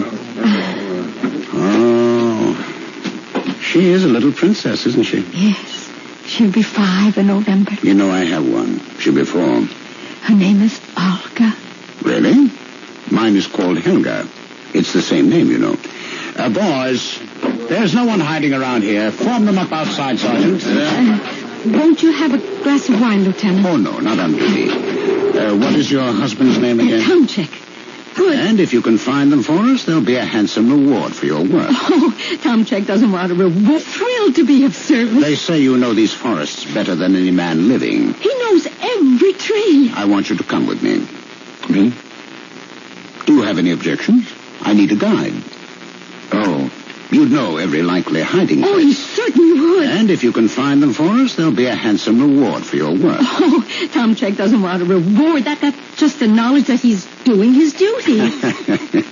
You know, Tomczyk, my wife is like that, too.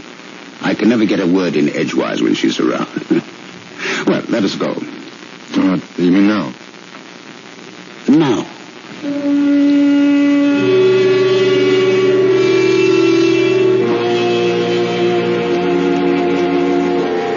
Lieutenant? Yes, Tomczyk. I would suggest we go no further. Why? There's no moon. The terrain is getting too treacherous. Is it? We've got gullers, ravines. A man can fall and break a leg. You wouldn't be trying to frighten me, would you? Why would I want to do that, Lieutenant? Or maybe you don't want to find them. They're nothing to me.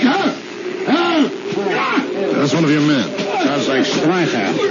Sergeant, get some men over there fast. Well, Tomczyk, you may have been right. I can't see a thing out here. Is Stryker all right? Yeah, hurt his leg. We'll have to carry him back. Sergeant, bring everybody close to the path. We're heading home. Tomczyk, what chance do they have to survive out there? None. Well, we'll make sure of that tomorrow morning. Cigarette? No, thanks. Oh, go ahead, take one. You know you're dying for a smoke. Well, keep the pack. Plenty of cigarettes. Yes, plenty of good food, good jobs, 4 sensible people. Tell me something, Tomczyk. Are you a sensible person? Here, have a light. What is it, Tomczyk? What's the matter? The matter? As I struck the match, I could see your face. You had a funny look. As if you were in pain. Well, I have this arthritis. Well, so do I. But from the look on your face, yours must be pretty bad. Oh, yes. Well, get some sleep. Tomorrow could be another long day. Lieutenant, Lieutenant, do we have to keep looking for them? Do we have to? All you do when you find them is shoot them. Perhaps. In a day or two, they'll be dead of cold and hunger anyhow.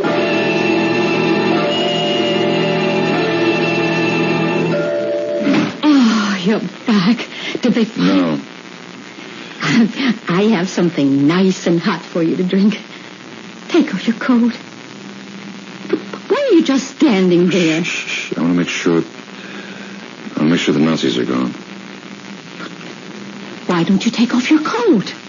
I'm going out again right away. Where? I demand to know where. There are 2 people who need help. But you just said they didn't find them. That's right. They didn't. The Nazis didn't find them, but I found them. How? How could you? The lieutenant and I, we'd stopped to light a cigarette. He was facing one way, I another. In the flare of the match, I could see, near a tree in the darkness, the face of the old man. You saw the old man? It was only for a moment, but that moment was as long as eternity. His eyes burned into mine. The pleading... Don't you... Please listen to me. Shh. Once again, I turned my head away. And a voice whispered in my ear, a voice I had never heard before, whispered, "This night, you shall deny me 3 times. Marina, I have denied him 3 times. I cannot deny him again."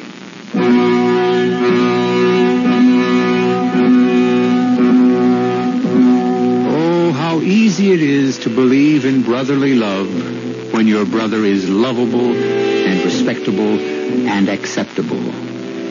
But what do you do about those brothers who are hated and hunted, who have every man's hand turned against them? Well, that's when you find out what you really believe the hard way. I shall return shortly with Act 2.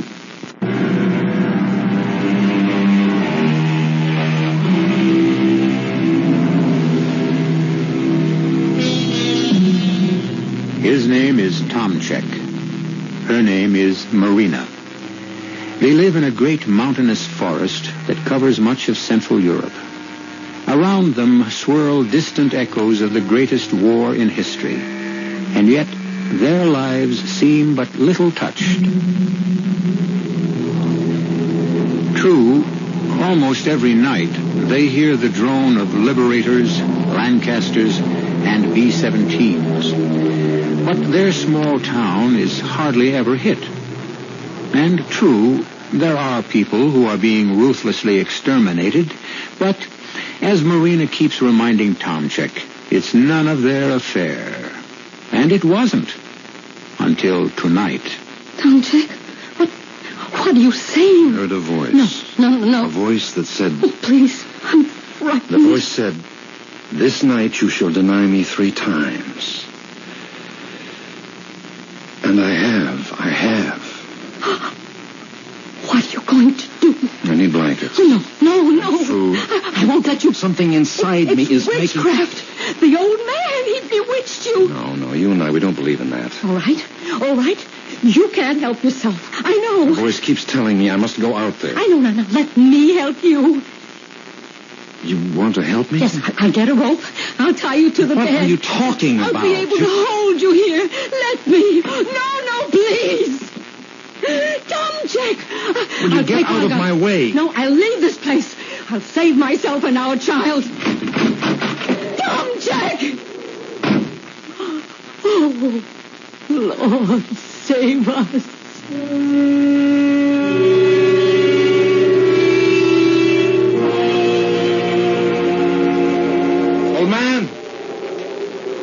Old man, you're here. I know it. Will you trust me? I want to help you. Where are you?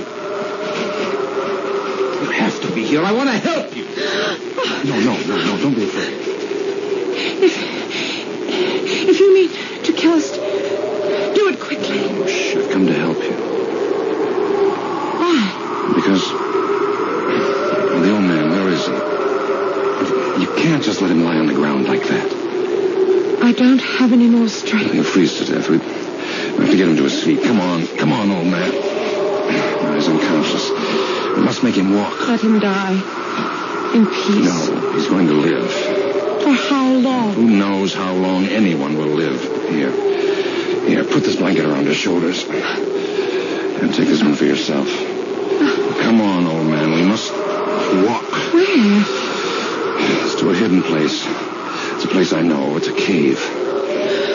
Oh, bless you. Do you realize how much you're doing for us? No, it's not very much. I remember once I did more for a horse.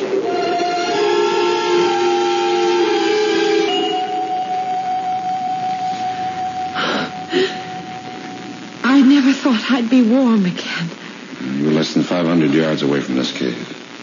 The smoke from the fire. Will somebody see it? No. There's nothing to worry about. This cave is my secret. Here. Drink this hot. Grandfather? Shh, let him sleep. He'll get better now. I saw you earlier today in the square. How did you escape? Well, you see... Oh, I can tell you. I know it. I can trust you.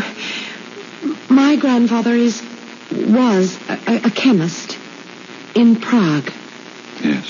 When the Nazis took over, he was afraid that they would force him to work for them, and so he went in. Well, we went into hiding, and it's been that way, running from place to place. That's almost 5 years. How did you manage? There were all sorts of people. Some were kind enough to help us. Others betrayed us. But you got away. Well, the officer in charge of the convoy, the lieutenant, he kept looking at my grandfather. Why? He must have recognized him. Grandfather was a very famous research chemist.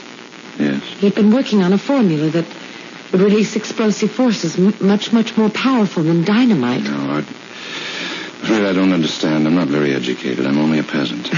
I don't really understand it either. And I've been to the university. But he is afraid that they could torture him to working for them. So he said to me... He said... Yes?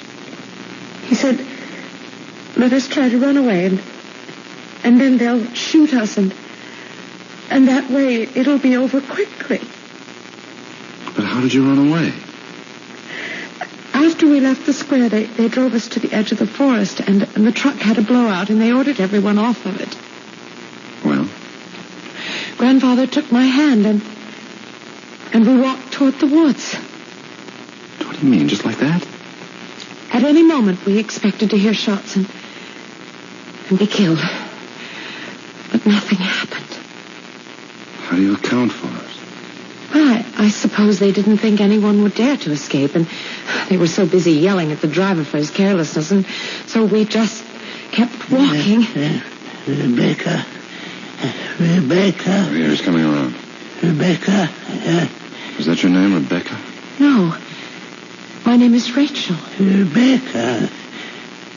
Where are you? I don't understand. He doesn't know anyone named Rebecca. Rebecca. Oh. Grandpa. There you are, child. Grandpa, don't you know who I am? Of course, my child. You're Rebecca, daughter of my oldest son, Ezra. Grandpa, don't you know who you are? Child, what are these questions? I know who I am.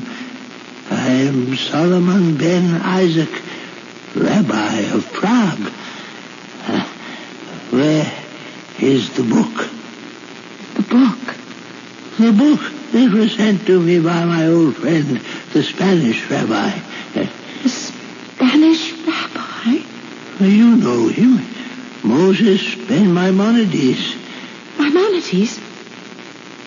Grandfather, Maimonides has been dead for more than 700 years. And in this book, he speaks of a golem. A golem? How it is possible to create a champion, to make out of clay a man of irresistible force, who will come to the rescue of oppressed people.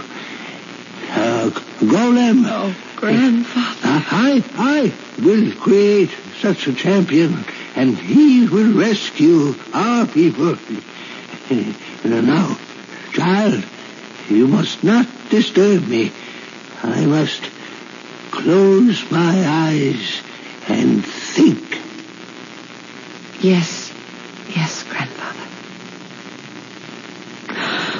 Oh, his mind is gone.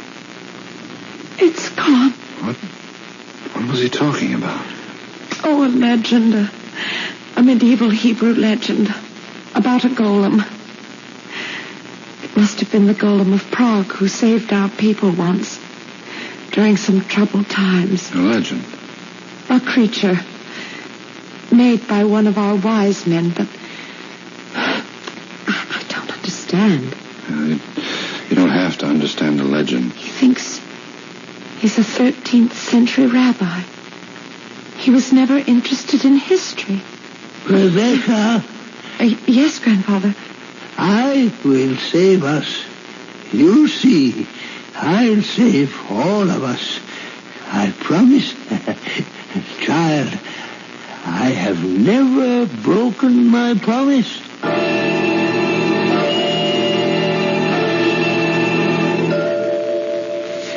I was scared out of my wits. I thought you'd be caught and shot. Well, I wasn't.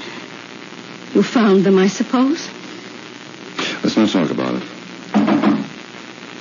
That's... Yes, I know who that is. Let him in. As if we have anything to say about it. Don't despise me, Tomczyk. Is it so terrible to want to live? Lieutenant. Good morning. A cup of coffee, Lieutenant. Oh, never on duty. Well, Tomczyk, ready? Yes, sir. You look as if you didn't even get to sleep last night. Lieutenant, sometimes he's just restless. Here, take these, Tomczyk. Why, what's in the package, Lieutenant? Pills. The pills?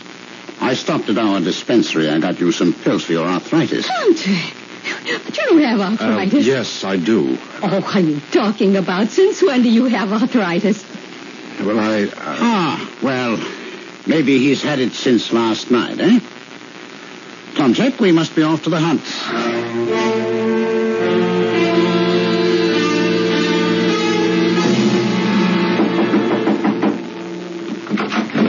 Oh, Lieutenant.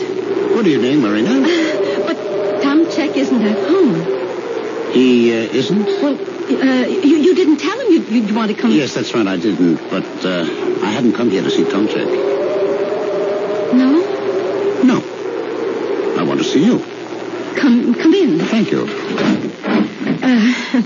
I want to help you. Help me? First off, Tomczyk told me a lie. A lie? About what? About having arthritis. Oh, but he does. Oh, he does. No. Now, it's a minor thing, a silly thing, but he told me a lie. Why does a man lie? He lies because he's nervous and frightened. Why should Tomczyk be nervous and frightened? Because he's doing something wrong? Something seriously wrong? Like what? Like hiding fugitives? You see how simple and logical it is? But Tomczyk wouldn't, you know. He could. He would. He could. He is. For 3 days now, he's been leading me all around the woods. There isn't a trace of those two. Oh, but... He's got them hidden away. Otherwise, how could they have disappeared so completely? Oh, Tomczyk would never... Marina, you're his wife. You love him. And right now, you're the only one who can save him. But, Lieutenant... Quiet. Shall I tell you how you can save him?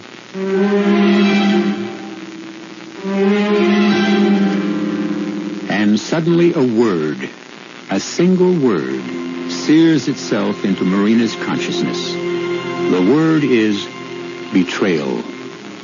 How can something she has yet to find out be a betrayal of someone or something that is very important to her husband?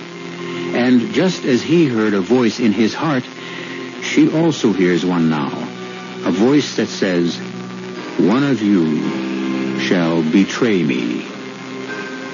I will return shortly with Act 3.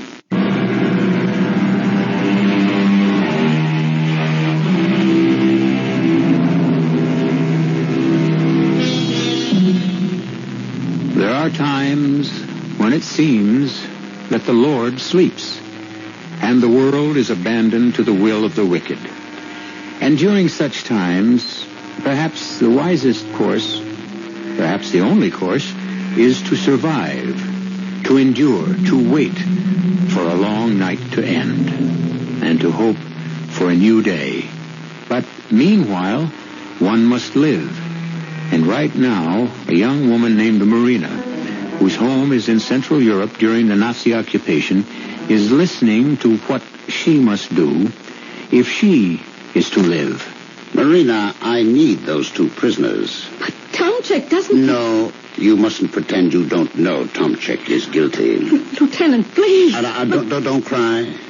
Tomczyk, being Tomczyk, would sooner die than betray them. But Tomczyk doesn't No. We must not go back to the beginning. We're past all that.